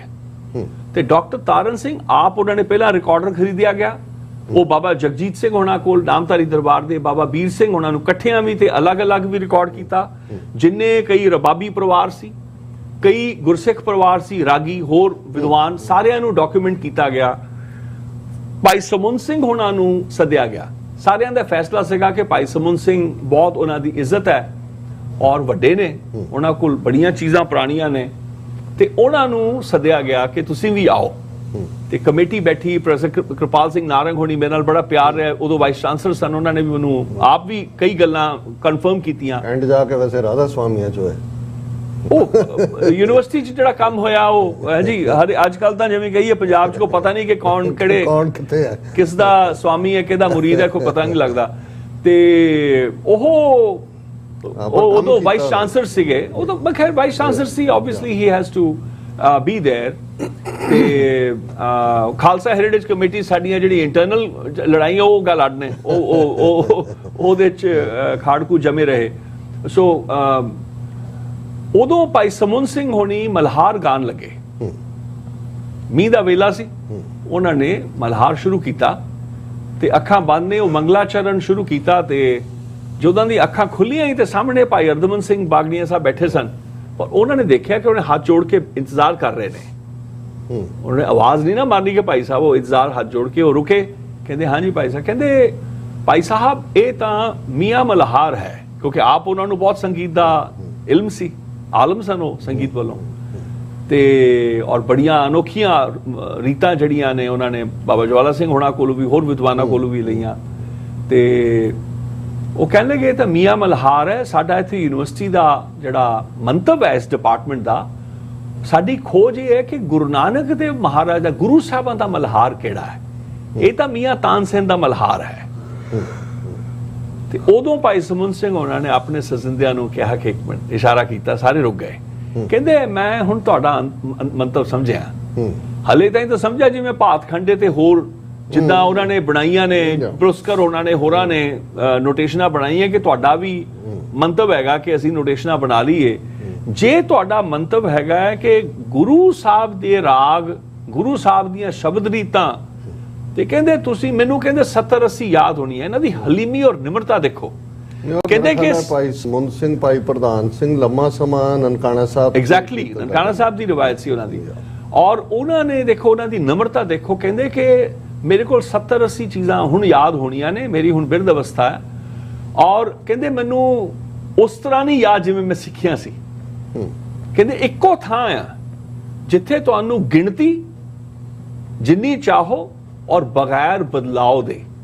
ਉਹਨੇ ਭਾਈ ਸਾਹਿਬ ਜਵਾਲਾ ਸਿੰਘ ਉਹਨਾਂ ਦੇ ਬੇਟੇ ਦਿੱਲੀ ਰਹਿੰਦੇ ਨੇ, ਤੁਸੀਂ ਉਹਨਾਂ ਨਾਲ ਗੱਲ ਕਰੋ, ਕਿਉਂਕਿ ਮੈਂ ਉਹਨਾਂ ਦੇ ਪਿਤਾ ਜੀ ਨੂੰ ਸੁਣਿਆ, ਉਹ ਸਭ ਤੋਂ ਵੱਡੇ ਪੁਰਖ ਸਨ। ਸਾਰੇ ਰਬਾਬੀ ਕੰਨ ਫੜ ਕੇ ਉਹਨਾਂ ਨੂੰ, ਭਾਈ ਮੋਤੀ ਉਹਨਾਂ ਨਾਲ ਵੀ ਉਹਨਾਂ ਦੀ 3 ਦਿਨ ਮੁਕਾਬਲੇ 'ਚ ਉਹਨਾਂ ਦੀ ਜਿੱਤ ਹੋਈ ਸੀ, ਜਦੋਂ ਦਾਅਵਾ ਕਰਨ ਲੱਗੇ ਕਿ ਸਿੱਖਾਂ ਕੋਲ ਕੀਰਤਨ ਹੀ ਹੈ ਨਹੀਂ 1917 ਦੇ ਵਿੱਚ। 1919 'ਚ ਫਿਰ ਚੀਫ ਖਾਲਸਾ ਦੀਵਾਨ ਵਾਲਾ ਕਚਹਿਰੀਆਂ ਹੁੰਦੇ ਸੀ, ਆਮ ਹੁੰਦੇ ਸੀ, ਪੰਡਤਾਂ ਵਿੱਚ ਵੀ ਅੱਖਰਾਂ ਨੂੰ ਲੈ ਕੇ, ਰਾਗਾਂ ਨੂੰ ਲੈ ਕੇ ਆਮ ਹੁੰਦਾ। ਪਖਾਵਜੀਆਂ ਦੇ ਮੁਕਾਬਲੇ ਹੁੰਦੇ ਸੀ, ਬਟੇਰਾਂ ਤੇ ਕੁਕੜਾਂ ਦੇ ਨਹੀਂ ਗੱਲੇ ਹੁੰਦੇ ਸੀ, ਉਹ ਬੰਦੇ ਵੀ ਲੜ ਪੈਂਦੇ ਸੀ, ਤੇ ਵਿਦਵਤਾ ਦੇ ਮੁਕਾਬਲੇ ਹੁੰਦੇ ਸੀ। ਤੇ ਉਹ ਕਹਿਣ ਲੱਗੇ ਕਿ ਤੁਸੀਂ ਇੱਕੋ ਥਾਂ ਤੇ ਤੁਹਾਨੂੰ ਬਹੁਤ ਗਿਣਤੀ ਤੁਹਾਨੂੰ ਮਿਲ ਜਾਏਗੀ, ਸੈਂਕੜਿਆਂ ਦੇ ਭਾਅ ਤੇ ਰੀਤਾਂ, ਤੁਸੀਂ ਉਹਨਾਂ ਨਾਲ ਸੱਦੋ। ਉਦੋਂ ਭਾਈ ਅਰਦਮਨ ਸਿੰਘ ਬਾਗੜੀ ਉਹਨਾਂ ਨੇ ਕਿਹਾ ਕਿ ਉਹ ਮੇਰੇ ਤਾਂ ਧਿਆਨ 'ਚ ਨਹੀਂ, ਉਹ ਤਾਂ ਸਾਡੇ ਕੋਲ ਆਏ ਹੋਏ ਨੇ, ਮੈਂ ਉਹਨੂੰ ਰਿਕਾਰਡ ਵੀ ਕੀਤਾ, ਮੇਰਾ ਨਾਮ ਕਿੱਦਾਂ ਵਿਸਰ ਗਿਆ। ਕਹਿੰਦੇ ਮੈਂ ਡਾਕਟਰ ਤਾਰਨ ਸਿੰਘ ਫਿਰ ਦਿੱਲੀ ਆਏ। ਸੋ ਉਹ ਇੱਕ ਵੱਡਾ ਸੰਗ੍ਰਹਿ ਜਿਹੜਾ ਹੈ ਅਗਲੇ ਜਿਹੜੇ ਸਾਲ 1978 ਵਿੱਚ ਫਿਰ ਪਬਲਿਸ਼ ਹੁੰਦਾ ਹੈ, ਗੁਰਬਾਣੀ ਸੰਗੀਤ ਪ੍ਰਾਚੀਨ ਰੀਤ ਰਤਨਾਵਲੀ। ਇਹ ਪੰਜਾਬੀ ਯੂਨੀਵਰਸਿਟੀ ਨੇ, ਗੁਰੂ ਗ੍ਰੰਥ ਸਾਹਿਬ ਅਧਿਐਨ ਵਿਭਾਗ ਨੇ, ਮੇਰੇ ਦਾਦਾ ਭਾਈ ਅਵਤਾਰ ਸਿੰਘ, ਭਾਈ ਗੁਰਚਰਨ ਸਿੰਘ ਉਹਨਾਂ ਦਾ ਤੇ ਭਾਈ ਅਰਦਮਨ ਸਿੰਘ ਬਾੜੇ ਦਾ ਲਾਡ ਕਹਿ ਲਓ, ਨਹੀਂ ਤਾਂ ਇਹ ਇਹੋ ਜਿਹਾ ਇਲਮ ਹੈਗਾ ਕੁਝ ਚੀਜ਼ਾਂ ਦਾ ਜਿਹੜਾ ਦਿੱਤਾ ਲੋਕ ਦਿੰਦੇ ਨਹੀਂ ਸੀ, ਬਾਹਰ ਕਾਪੀਰਾਈਟਸ ਹੁੰਦੇ ਸੀ ਕਿਉਂਕਿ ਮੁਕਾਬਲੇ ਹੁੰਦੇ ਸਨ। ਕਿਉਂਕਿ ਕਹਿੰਦੇ ਜੇ ਕਾਮਨ ਹੋ ਗਈ ਗੱਲ ਤਾਂ ਫਿਰ ਮੁਕਾਬਲਾ ਹਾਰ ਜਾਵਾਂਗੇ ਕੱਲ ਨੂੰ। ਉਦੋਂ ਪੀਪਲ ਕੈਪਟ ਨੌਲੇਜ। ਤੇ ਇਹਦੇ 'ਚ ਮੇਰੀ ਪੁਸਤਕ 'ਚ ਮੈਂ ਕਈ ਇਹੋ ਜਿਹੇ ਰਾਜ਼ ਨੇ ਜਿਹੜੇ ਪਹਿਲੀ ਵਾਰ ਕਿਤਾਬਾਂ 'ਚ ਆਉਣਗੇ, ਉਹ ਵੀ ਖੋਲੇ ਨੇ। ਉਹ 492 ਰੀਤਾਂ ਨੇ ਡਾਕਟਰ ਸਾਹਿਬ ਜੀ। ਉਹ 2 ਜਿਲਦਾਂ ਦੇ ਵਿੱਚ। ਧੁਨੀਆਂ ਬਹੁਤ ਨੇ ਉਹਦੇ ਚ, ਧੁਰਪਦ ਪੜਤਾਲਾਂ ਆਦ ਛੰਤ ਕਈ ਨੇ। ਵੈਸੇ ਮੇਰਾ ਗੁਰੂ ਗ੍ਰੰਥ ਜਿਹੜਾ ਸਾਹਿਬ ਚ ਅਸੀਂ ਜਦੋਂ ਧੁਨੀਆਂ ਦੀ ਗੱਲ ਕਰਦੇ ਹਾਂ ਕਿੰਨੀਆਂ 22 ਤੋਂ ਨਾ ਹਾਂਜੀ 22 ਵਾਰਾਂ ਨੇ, 11 ਧੁਨੀਆਂ ਨੇ। ਤੇ ਪਰ ਮੇਰਾ ਜਿਹੜਾ ਮੇਰੀ ਪੁਸਤਕ ਦਾ ਜਿਹੜਾ ਮੰਤਵ ਸੀਗਾ ਉਹ ਇਹ ਸੀਗਾ ਕਿ ਇਸ ਤੋਂ ਇਲਾਵਾ ਬੜੀਆਂ ਰੀਤਾਂ ਸਨ ਜਿਹੜੀਆਂ ਹਲੇ ਲਿਖੀਆਂ ਨਹੀਂ ਗਈਆਂ ਸੀ ਤੇ ਨਾ ਡਾਕੂਮੈਂਟ ਕੀਤੀਆਂ ਗਈਆਂ। ਤੇ ਮੈਂ ਮੇਰੇ ਦਾਦਾ ਭਾਈ ਨਾਲ ਮੇਰੀ ਇਹੀ ਬੇਨਤੀ ਸੀ ਕਿ ਜਿਹੜੀਆਂ ਉਹ ਰੀਤਾਂ ਜਿਹੜੀਆਂ ਤੁਸੀਂ ਗਾਉਂਦੇ ਹੋ ਪਰ ਜਿਹੜੀਆਂ ਲਿਖੀ ਨਹੀਂ ਗਈਆਂ, ਤੇ ਮੈਂ ਉਹਨਾਂ ਨੂੰ ਕਹਿਣਾ ਕਿ ਇਹ ਹੀ ਨਹੀਂ ਲਿਖੀ ਪਿਤਾ ਜੀ, ਹਾਂ ਮਨ ਰੇ ਰਾਮ ਭਗਤੀ ਚਿਤ ਲਾਈਐ, ਮਨ ਰੇ ਰਾਮ ਭਗਤ ਚਿਤ ਲਾ। ਰੇਡੀਓ ਸੁਣਦੇ ਸੀ ਅਸੀਂ 1980 ਤੋਂ ਸੁਣ ਰਹੇ, ਉਦੋਂ ਯਾਦ ਹੈ, ਰਾਮ ਭਗਤ ਚਿਤ ਲਾਈਐ, ਮਨ ਰੇ ਰਾਮ ਭਗਤੀ ਚਿਤ। ऐसे ਇਹ ਨਹੀਂ ਲਿਖਿਆ, ਇਹ ਵੀ ਨਹੀਂ ਲਿਖੀ। ਦੇਖੋ ਹਾਂ ਗੁਰਮੁਖ ਗੁਰਮੁਖ ਲਾ ਲਗੇ ਲਾ ਲਗੇ ਲਾ ਲਗੇ ਗੁਰਮੁਖ ਲਾ ਲਗੇ। ਮੈਂ ਕਿਹਾ ਇਹ ਨਹੀਂ ਲਿਖੀ। ਮਨਮੁਖ ਚੱਲੇ ਪਤ ਹਾਂਜੀ ਮਨਮੁਖ। ਔਰ ਦਸਮ ਪਾਤਸ਼ਾਹ ਦੀ ਰਾਮਕਲੀ ਭਾਗ ਕਹਿੰਦੇ ਬੇਟਿਆ ਵਿਦਿਆ ਤਾਂ ਬਹੁਤ ਹੈ। ਉਹ ਯੂਨੀਵਰਸਿਟੀ ਦਾ ਸੀਗਾ ਕਿ 2 ਜਿਲਦਾਂ ਕਰਦੇ ਜਿੰਨੀ ਆਈ ਅਸੀਂ ਲਿਖਤੀ। ਸੋ ਇੱਥੋਂ ਮੇਰੀ ਕਿਤਾਬ ਦਾ ਜਿਹੜਾ ਮੁੱਢ ਹੈ ਉਹ ਮੇਰੇ ਦਾਦਿਆਂ ਨਾਲ ਜਿਹੜਾ ਸੰਵਾਦ ਸੀ, ਤੁਹਾਡੀ ਗੱਲ ਉੱਥੋਂ ਇਹ ਰੀਤਾਂ ਖਿਆਲ ਦਾ ਆ ਰਿਹਾ ਸੀ ਵੀ ਜਿਵੇਂ ਠੁਮਰੀ ਜਾਂ ਖਿਆਲ ਹੈ। ਗੁਰੂ ਗ੍ਰੰਥ ਸਾਹਿਬ 'ਚ ਤਾਂ ਖਿਆਲ ਦਾ ਜ਼ਿਕਰ ਨਹੀਂ ਹੈ। 10ਵੇਂ ਪਾਤਸ਼ਾਹ ਦਾ ਅਸੀਂ ਖਿਆਲ ਪਾਤਸ਼ਾਹੀ 10ਵੀਂ ਦੇਖਦੇ ਹਾਂ ਜੀ। ਉਹ ਸੰਗੀਤਕਾਰਾਂ ਦੀ ਨਾ ਇੱਕ ਆਰਟਿਸਟਿਕ ਲਿਬਰਟੀ ਕਹਿੰਦੇ ਆ। ਉਹ ਪਾਤਸ਼ਾਹ ਦੇ ਖਿਆਲ ਨੂੰ ਉਹਨਾਂ ਨੇ ਖਿਆਲ ਸੰਗੀਤ ਦਾ ਇਜਾਦ ਕਹਿਤਾ, ਜਿਹੜਾ ਕਿ ਅਨਰਥ ਹੈ। ਉਹ ਕਿਵੇਂ? ਉਹਦਾ ਮੁੱਲ ਜਿੱਦਾਂ ਮੈਂ ਵੱਡਿਆਂ ਕੋਲੋਂ ਸਮਝਿਆ, ਕਹਿੰਦੇ ਕਿ ਜਦੋਂ ਸ਼ਹਾਦਤਾਂ ਹੋਈਆਂ ਛੋਟੇ ਸਾਹਿਬਜ਼ਾਦੇ ਦੀਆਂ ਜੀ, ਔਰ ਗੁਰੂ ਮਾਤਾ ਗੁਜਰੀ ਜੀ ਨੇ ਆਪਣਾ ਸਰੀਰ ਤਿਆਗਿਆ ਜਦੋਂ ਉਹਨਾਂ ਨੇ ਕਿਹਾ ਕਿ ਮੇਰੀ ਹੁਣ ਸੇਵਾ ਮੁਕੰਮਲ ਹੋਈ, ਔਰ ਉਹਨਾਂ ਦਾ ਜਿਹੜਾ ਪਾਰਥਿਵ ਸਰੀਰ ਸੀ ਉਹ ਸਮਾਧੀ 'ਚ ਨੇ। ਸਰੀਰ ਆਪਣੇ ਆਪ ਜਦੋਂ ਡਿੱਗ ਪੈਂਦਾ ਹੁੰਦਾ ਉਹ ਕਹਿੰਦੇ ਛਾਲ ਮਾਰੀ, ਇਹ ਗਲਤ ਹੈ ਜੀ। ਉੱਥੇ ਚੁਬਾਰੇ ਤੇ ਬੈਠੇ ਨੇ, ਜਦੋਂ ਉਹਨਾਂ ਨੂੰ ਪਤਾ ਹੈ ਕਿ ਇਸ ਵੇਲੇ ਉਹਨਾਂ ਦੀ ਸ਼ਹਾਦਤ ਹੋ ਗਈ, ਉਹ ਫਿਰ ਆਪਣਾ ਉੱਥੇ ਸਮਾਧੀ ਲੈਂਦੇ ਨੇ। ਤੇ ਜਦੋਂ ਇੱਕ ਗੁਰਸਿੱਖੜਾ ਸੂਹ ਲੈ ਕੇ ਮਹਾਰਾਜ ਤਾਈਂ ਪਹੁੰਚਦਾ ਹੈ ਮਾਛੀਵਾੜੇ ਜੰਗਲ, ਬਿਆਨ ਦੱਸਦਾ ਹੈ ਅਥਰੂਆਂ 'ਚ ਡੁੱਬਿਆ ਹੋਇਆ ਉਹ ਗੁਰਸਿੱਖੜਾ, ਉਹਦੇ ਕੋਲ ਅੱਖਰ ਨਹੀਂ ਕੰਬਦੀ ਆਵਾਜ਼ ਨਾਲ ਥਰ-ਥਰ ਕੰਬਦਾ, ਉਹ ਦੱਸਦਾ ਹੈ ਕਿ ਮਹਾਰਾਜ ਇਉਂ ਪਾਣਾ ਹੋਇਆ ਹੈ। ਤੇ ਉਸ ਸੰਨਾਟੇ ਵਿੱਚੋਂ ਪਹਿਲਾ ਖਿਆਲ ਮਹਾਰਾਜ ਦਾ ਇਹ ਅੰਕਿਤ ਹੈ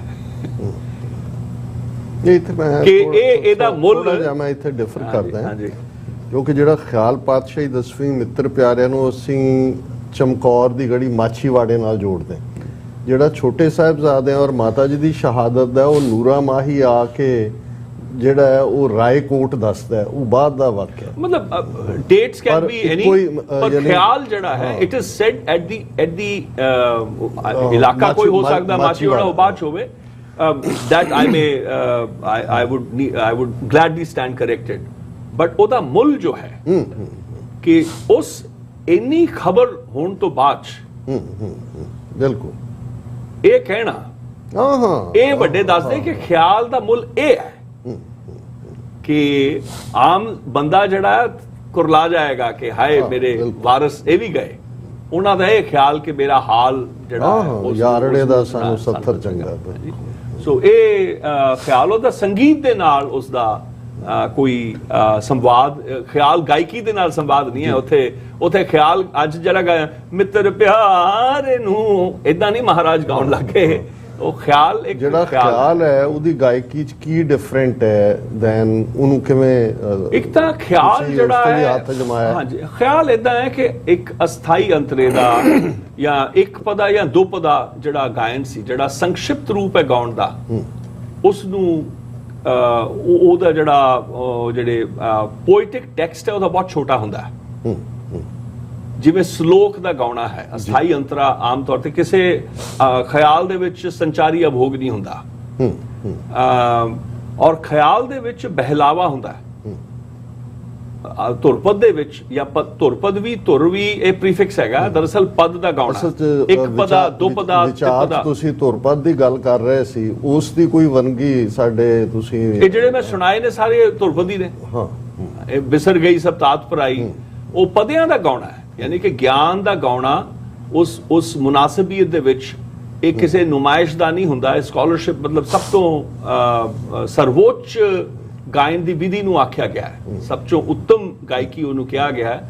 ਜਿਹੜਾ ਖਿਆਲ ਠੁਮਰੀ ਹੈ ਉਪ ਸ਼ਾਸਤਰੀ ਗਾਇਨ, ਯਾਨੀ ਕਿ ਲੈਸਰ ਮੋਰਟਲਸ ਨੂੰ, ਜਿਵੇਂ ਪੁਰਾਣੇ ਵੇਲੇ ਬਾਈਆਂ ਨੂੰ, ਤਵਾਇਫਾਂ ਨੂੰ, ਹੋਰ ਛੋਟੇ ਸੰਗੀਤਕਾਰਾਂ ਨੂੰ, ਬਾਜ਼ਾਰੀ ਜਿਹੜੇ ਗਵੀ ਨੇ ਉਹਨਾਂ ਨੂੰ ਇਹ ਸਿਖਾਇਆ ਜਾਂਦਾ ਸੀ। ਔਰ ਸਿਖਾਉਂਦੇ ਕੌਣ ਸੀ? ਧੁਰਪਦੀਏ।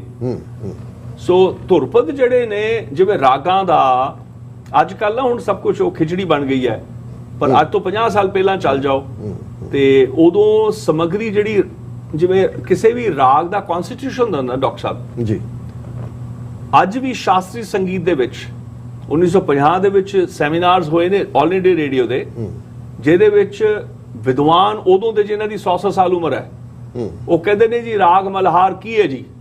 ਕਹਿੰਦੇ ਜ਼ਾ ਮਾਰੇ ਪੈਦ ਜ਼ਾ ਦਬ ਮਾਰੇ ਪੈਦ ਮਾਰੇ ਮਾਸਾ, ਇਹ ਹੈ।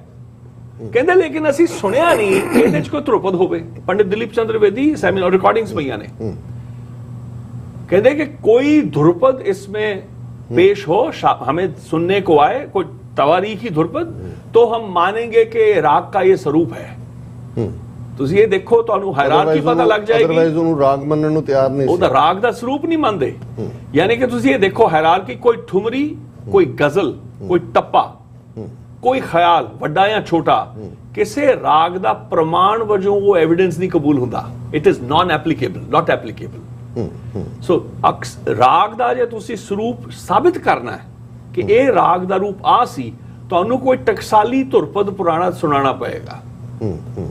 ਔਰ ਜਿਹੜੀ ਵੱਡੀਆਂ ਸਭਾਵਾਂ ਹੋਈਆਂ ਨੇ ਉੱਥੇ ਕੀਰਤਨ ਦੀ ਯਾਦ ਵਿੱਚੋਂ, ਗੁਰਪੰਥ ਖਾਲਸੇ ਦੀ ਯਾਦ ਵਿੱਚੋਂ ਮਲਹਾਰ ਉਸ ਰੂਪ ਦੇ ਜੋ ਅਲੋਪ ਹੋ ਗਿਆ ਹਿੰਦੁਸਤਾਨੀ ਸੰਗੀਤ ਵਿੱਚ ਹੈ ਨਹੀਂ, ਉਹਦੇ ਰੂਪ ਅਸੀਂ ਪੇਸ਼ ਕੀਤੇ ਨੇ। ਮੇਰੇ ਦਾਦਾ ਜੀ ਨੇ ਲਿਖੇ ਨੇ, ਉਹ ਦਾਦਾ ਭਾਈਆਂ ਨੇ।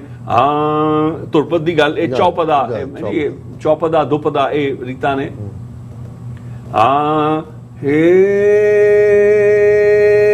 ਗੋਬਿੰਦ हे गोपाल हे दयाल लाल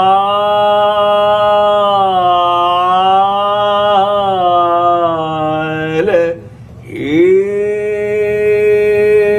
गोविंद गोपाल प्राणनाथ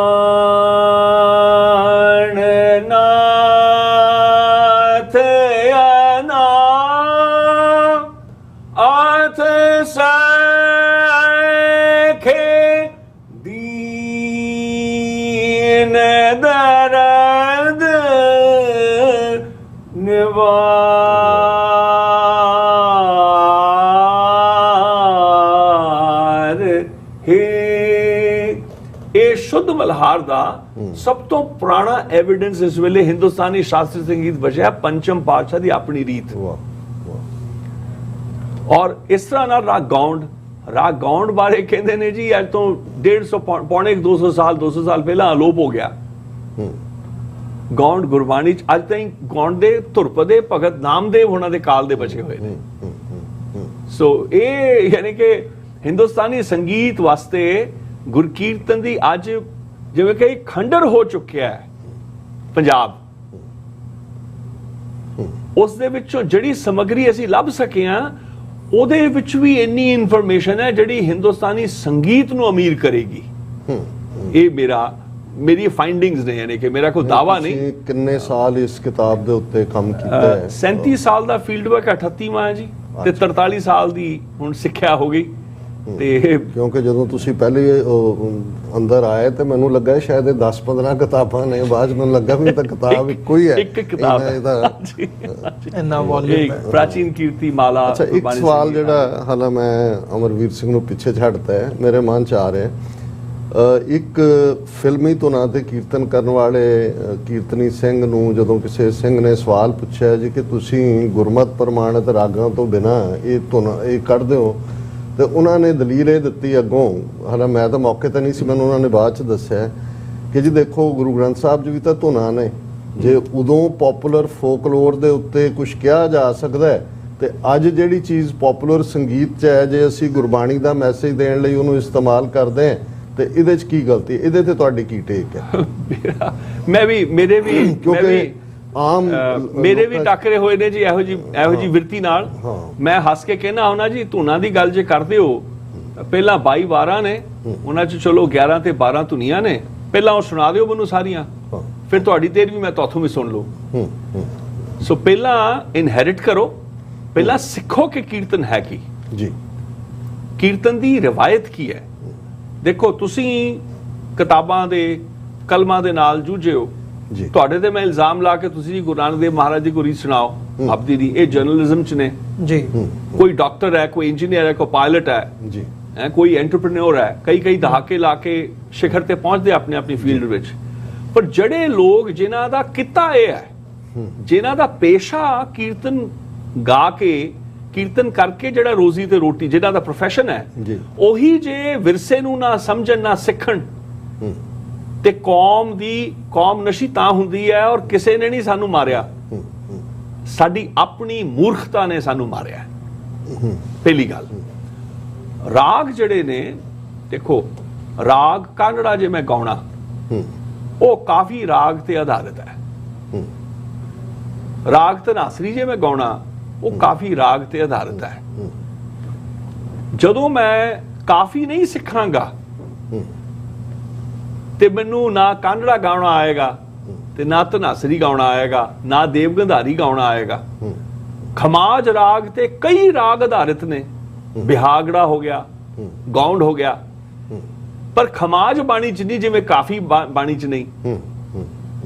ਸੋ ਦੋ ਕਿਸਮ, ਜਿਹੜੀ ਮੇਰੀ ਪੁਸਤਕ ਹੈ ਇਹਦੇ ਵਿੱਚ ਮੇਰਾ ਇਹ ਕੰਮ ਇਹੀ ਹੈਗਾ ਕਿ ਹੁਣ ਇਦਾਂ ਨਹੀਂ ਹੁੰਦਾ ਸੀਗਾ ਕਿ ਇੱਕ ਬੰਨੇ ਕਹਿਣਗੇ ਹਾਂ ਵੀ ਬਰਖੁਰਦਾਰ ਕਾਂਗੜਾ ਸਿੱਖੋ ਜਾਂ ਧਨਾਸਰੀ ਸਿੱਖੋ। ਧਨਾਸਰੀ ਹਾਂ ਜੀ ਕਰਾਓ ਜੀ, ਹਾਂ ਮੇਰੇ ਪੜਚਾਚਾ ਬਾਬਾ ਜਵਾਲਾ ਸਿੰਘ ਬਹੁਤ ਮਸ਼ਹੂਰ ਸਨ ਪੂਰੇ ਦੱਖਣੀ ਏਸ਼ੀਆ 'ਚ। ਭਗਤ ਰਵਿਦਾਸ ਜੀ ਉਹਨਾਂ ਦਾ ਪਤਾ ਗਾਉਂਦੇ ਸੀ, ਸਾਰੇ ਵੱਡੇ ਵੱਡੇ ਮਹਾਂਪੁਰਖ ਪੀਰ ਤੇ ਹੋਰ ਆਚਾਰਿਆਗਣ ਸੁਣਦੇ ਸਨ, ਸੰਗਤ ਵੀ ਸੁਣਦੀ ਸੀ। ਹਾਂ ਮੇਰੀ ਪ੍ਰੀਤ ਗੋਬਿੰਦ ਸਿਉ ਜੀਨੀ ਘਟਾ ਮੈਂ ਤਉ ਮੋਲ ਮਹਿੰਗੀ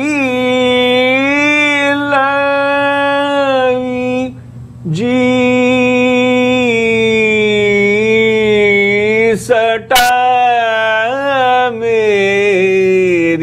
ਇੱਥੇ ਤਾਂ ਮੈਨੂੰ ਠਹਿਰਾਤਾ ਮਨ ਨੂੰ।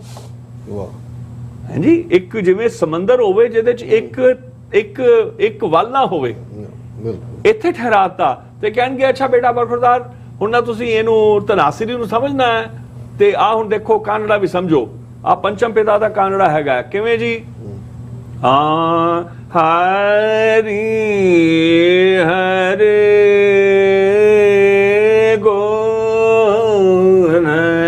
ਗਾਏ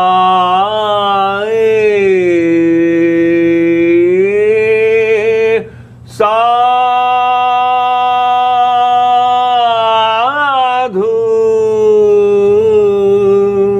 ਹਰੀ ਹਰੇ ਗੁਣ ਗਾਏ। ਹੁਣ ਇੱਥੇ ਉਹ ਕਹਿੰਦੇ ਆ ਦੇਖੋ ਧਨਾਸਰੀ ਆਸ਼ੁੱਧ ਕਾਂਗੜਾ ਦੋਨੋਂ ਕਾਫੀ ਤੇ ਨੇ। ਅੱਛਾ ਹੁਣ ਕਾਫੀ ਸਿੱਖੋ, ਹੋ मैं तेरी गली आऊंगा चूड़ी फोड़ने, तेरी गली आऊंगा चूड़ी। ਇਹ ਸਿਖਾਣਗੇ ਸਾਨੂੰ। ਇੱਕ ਬੰਨੇ ਸਿਖਾ ਰਹੇ ਨੇ ਕਿ ਸਾਧੂ ਹਰੀ ਹਰੇ ਗੁਣ ਗਾਏ, ਇੱਕ ਬੰਨੇ ਸਿਖਾ ਰਹੇ ਨੇ ਕਿ ਮੇਰੀ ਪ੍ਰੀਤ ਗੋਬਿੰਦ ਸਿਓ ਜਿਨ ਘਟਾਏ, ਮੈਂ ਤਾਂ ਮੋੜ ਮਹਿੰਗੀ ਲਈ ਜੀ ਸਟਾਏ, ਚਿਤ ਸਿਮਰਨ ਕਰਾਓ ਨੈਣ ਅਵਲੋਕਨੋ, ਸਭਨ ਬਾਣੀ ਸੁਜਾ ਸਪੂਰ ਰੱਖੋ। ਉੱਥੇ ਕਹਿਣਗੇ ਮੈਂ ਤੇਰੀ ਗਲੀਆਂ, ਇਹ ਉਹ ਕਹਿੰਦੇ ਨਹੀਂ, ਬਰਖੁਰਦਾਰ ਕਹਿੰਦੇ ਕਾਫੀ ਵੀ ਸਿੱਖੋ। ਉੱਥੇ ਮਹਾਰਾਜ ਦੇ ਬਾਣੀਓ ਲਾਈ ਵੱਡੇ ਪੁਰਖਾਂ ਨੇ, ਉਸ ਵੱਡੇ ਵੱਡੇ ਗੁਰੂ ਪੀਰਾਂ ਨੇ, ਉਸਤਾਦਾਂ ਨੇ, ਗੁਰਸਿੱਖੜਿਆਂ ਨੇ। ਉਹ ਕਹਿਣ ਲੱਗੇ, ਸਿਖਾਉਂਦੇ ਸੀ ਹਾਂ ਵੀ ਕਾਫੀ ਸਿੱਖੋ, ਖਮਾਦ ਸਿੱਖੋ, ਤਾਂ ਤੁਹਾਨੂੰ ਪਤਾ ਲੱਗੇਗਾ ਬਿਹਾਗੜਾ। ਸੋ ਦੋ ਰਵਾਇਤਾਂ ਰਹੀਆਂ ਨੇ। ਪਹਿਲਾ ਜਿਹੜਾ ਭਾਗ ਹੈ ਮੇਰੀ ਪੁਸਤਕ ਵਿੱਚ ਵੀ, ਉਹ ਜੋ ਗੁਰੂ ਘਰ ਗੁਰਬਾਣੀ ਦੇ ਜਿਹੜੇ 31 ਰਾਗ ਨੇ ਜਾਂ ਉਹਨਾਂ ਦੇ ਪ੍ਰਕਾਰ, ਉਹਨਾਂ ਦਾ ਸੰਗ੍ਰਹਿ। ਦੂਜਾ ਭਾਗ ਹੈ ਜਿਹੜੇ ਗੁਰਬਾਣੀ ਦੇ 31 ਰਾਗਾਂ ਜਾਂ ਉਹਨਾਂ ਦੇ ਪ੍ਰਕਾਰਾਂ ਤੋਂ ਅਲੱਗ ਰਾਗ ਨੇ। ਸ਼ੁਰੂ ਹੀ ਪਹਿਲਾਂ ਕਾਫੀ ਤੋਂ ਹੈ, ਕਿਉਂਕਿ ਇੰਨਾ ਵੱਡਾ ਰਾਗ ਹੈ, ਕਿੰਨੇ ਸਾਰੇ ਗੁਰੂ ਗ੍ਰੰਥ ਸਾਹਿਬ ਦੇ ਰਾਗ ਨੇ, ਕਿਉਂਕਿ it's a family of ragas. ਜਿਵੇਂ ਰਾਗਮਾਲਾ ਹੈ, ਆਮ ਜਿਹਨਾਂ ਨੂੰ ਪਤਾ ਨਹੀਂ, ਉਹ ਮੁੱਲ ਨਹੀਂ ਪਤਾ ਕਿ ਰਾਗਮਾਲਾ ਕਿੱਥੋਂ ਆ ਗਈ। ਹਰ ਜਿਹੜੇ ਮਤ ਸੀ, ਜਿਹੜੇ ਸ਼ੈਵ ਮਤ ਹੈ, ਹਨੂਮਤ ਮਤ ਹੈ, ਨਾਰਦ ਮਤ ਹੈ ਆਦਿ, ਗੁਰੂ ਮਤ ਦਾ ਯਾਨੀ ਕਿ ਗੁਰੂ ਦੀ ਯਾਨੀ ਕਿ ਸ਼ੈਵ ਮਤ ਇਹ ਨਹੀਂ ਸੀ ਕਿ ਸ਼ੈਵਿਕ ਤਾਂਤਰਿਜ਼ਮ, ਕਸ਼ਮੀਰੀ ਸ਼ੈਵਿਜ਼ਮ ਆਪਣੇ ਆਪ ਵਿਸ਼ਵਾਸ ਰਾਗ ਦਾ ਨਹੀਂ ਹੁੰਦਾ।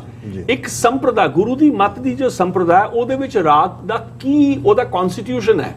ਸੋ ਅਸੀਂ ਜਿਹੜੇ ਪਰੰਪਰਾ ਦੇ ਪਾਂਧੀਆਂ, ਸਿੱਖਿਆਰਥੀਆਂ, ਉਹਦੇ ਹਾਫਿਜ਼ ਹਾਂ, ਅਸੀਂ ਰਾਗਮਾਲਾ ਨੂੰ ਇੱਕ ਰਾਗਿਕ ਕਨਸਟੀਟਿਊਸ਼ਨ ਸਮਝਦੇ ਹਾਂ। ਜੇ ਨਾ ਹੁੰਦੀ ਤੇ ਸਾਨੂੰ ਕੋਈ ਵੀ ਆ ਕੇ ਕਹਿ ਸਕਦੇ ਉਹ ਤੁਹਾਡਾ ਜੀ ਸਾਡੀ ਸੰਪਰਦਾ ਦੇ ਸਿੱਖ ਹੋ, ਉਹ ਸਾਡੀ ਸੰਪਰਦਾ ਤੋਂ ਗੁਰੂ ਨਾਨਕ ਸਾਡੇ ਕੋਲੋਂ ਰਾਗ ਲੈ ਕੇ ਗਏ। ਇਹ ਸਾਡੀ ਆਪਣੀ ਇੰਡੀਵਿਜੁਅਲਿਟੀ ਦਾ ਸਬੂਤ ਹੈ, ਸਾਡਾ ਪ੍ਰਮਾਣ ਹੈ ਕਿ that is like our musical constitution and that is not like anyone else, right? ਉਹ ਹੋਵੇ ਵੀ ਤਾਂ ਕੋਈ ਸਾਡਾ ਆ ਹੈ ਜੀ। ਸੋ ਦੂਜਾ ਜਿਹੜਾ ਭਾਗ ਹੈ ਉਹਦੇ ਚ ਰਾਗ ਪ੍ਰਕਾਰ ਕੁੱਲ ਕਿੰਨੇ ਭਾਗਾਂ ਚ ਹੈ ਤੁਹਾਡੀ ਪੁਸਤਕ? ਇਹ ਟੋਟਲ 6 ਭਾਗ ਨੇ। ਇੱਕ ਭਾਗ ਵਿੱਚ 31 ਰਾਗਾਂ ਦੀ ਸੰਥਿਆ ਵਿਧੀ, ਜਿਹਦੇ ਚ ਟਕਸਾਲੀ ਧੁਰਪਦੇ ਨੇ ਜਿਹੜੇ ਰਾਗਾਂ ਦਾ ਪ੍ਰਮਾਣ ਵਜੋਂ ਆਉਣ ਵਾਲੇ ਕਾਲ ਵਿੱਚ ਇਸਤੇਮਾਲ ਹੋ ਸਕਦੇ ਨੇ। ਯਾਨੀ ਕਿ ਕੋਈ ਵੀ ਸ਼ਾਸਤਰੀ ਸੰਗੀਤ ਦੀ ਬਹਿਸ ਹੈ, ਜਿੱਥੇ ਰਾਗਾਂ ਬਾਰੇ ਬਹਿਸ ਹੈ, ਉਹਦੇ ਤੇ ਇੰਪੈਰੀਕਲ ਐਵੀਡੈਂਸ ਵਜੋਂ ਇਹ ਪੇਸ਼ ਕੀਤੇ ਜਾ ਸਕਦੇ। ਆਹ ਗੁਰੂ ਘਰ ਦੀ ਰਵਾਇਤ ਵਿੱਚ ਆਹ ਮੈਮਰੀ ਹੈ। ਤੁਹਾਡੇ ਕੋਲ ਜੇ ਰਾਗ ਵਿਸਰਿਆ, ਸਮਾਂ ਹੈ, ਸਾਡੇ ਕੋਲ ਵੀ। ਜਿਵੇਂ ਸਾਨੂੰ ਬਿਰਹੜੇ ਤੇ ਸੁਚੱਜੀ ਕੁਚੱਜੀ ਦੀ ਓਰੀਜਨਲ ਧੁਨ ਨਹੀਂ ਪਤਾ, ਪਰ ਸਾਨੂੰ ਘੋੜੀਆਂ ਯਾਦ ਨੇ ਚੌਥੇ ਪਾਤਸ਼ਾਹ ਦੀਆਂ।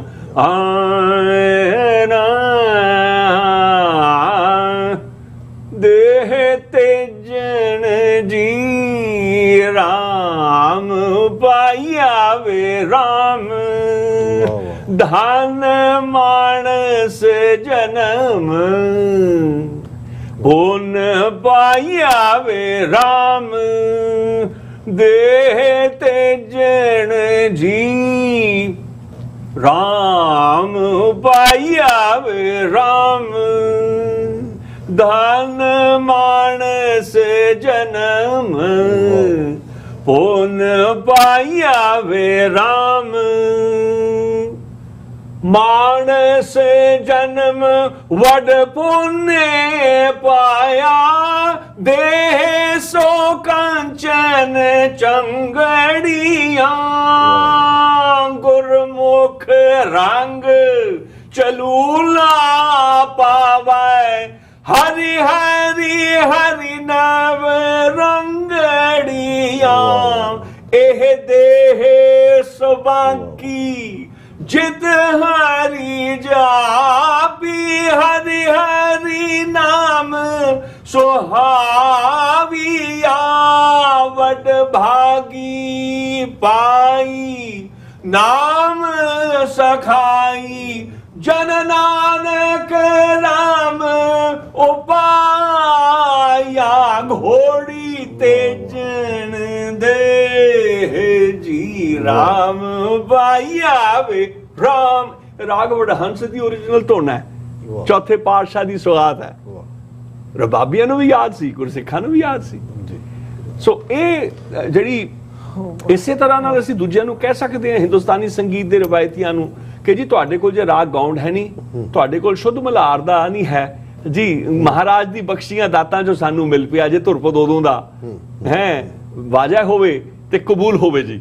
ਇਹ ਜੀ 15ਵੀਂ ਸ਼ਤਾਬਦੀ ਜਾਂ 16ਵੀਂ ਸ਼ਤਾਬਦੀ ਦਾ ਐਵੀਡੈਂਸ ਹੈ ਜੀ। ਔਰ ਉਹ ਜਿਹੜੇ ਵੱਡੇ ਪੰਡਤ ਨੇ, ਜਿਹੜੇ ਖਾਨ ਸਾਹਿਬ, ਜਿਹੜੇ ਟਕਸਾਲੀ ਨੇ, ਉਹ ਤੁਸੀਂ ਛੇੜੋਗੇ ਨਾ ਜੀ, ਅਸੀਂ ਤਾਂ ਹੰਡਾਏ ਨੇ। ਤੁਸੀਂ ਜਦੋਂ ਰੀਡ ਸ਼ੁਰੂ ਕਰਦੇ ਹੋ ਨਾ, ਹਾਲਾਤ ਸੁਖ ਪਲਤ ਸੁਖ ਨੀਤ ਸੁਖ ਸਿਮਰਨੋ।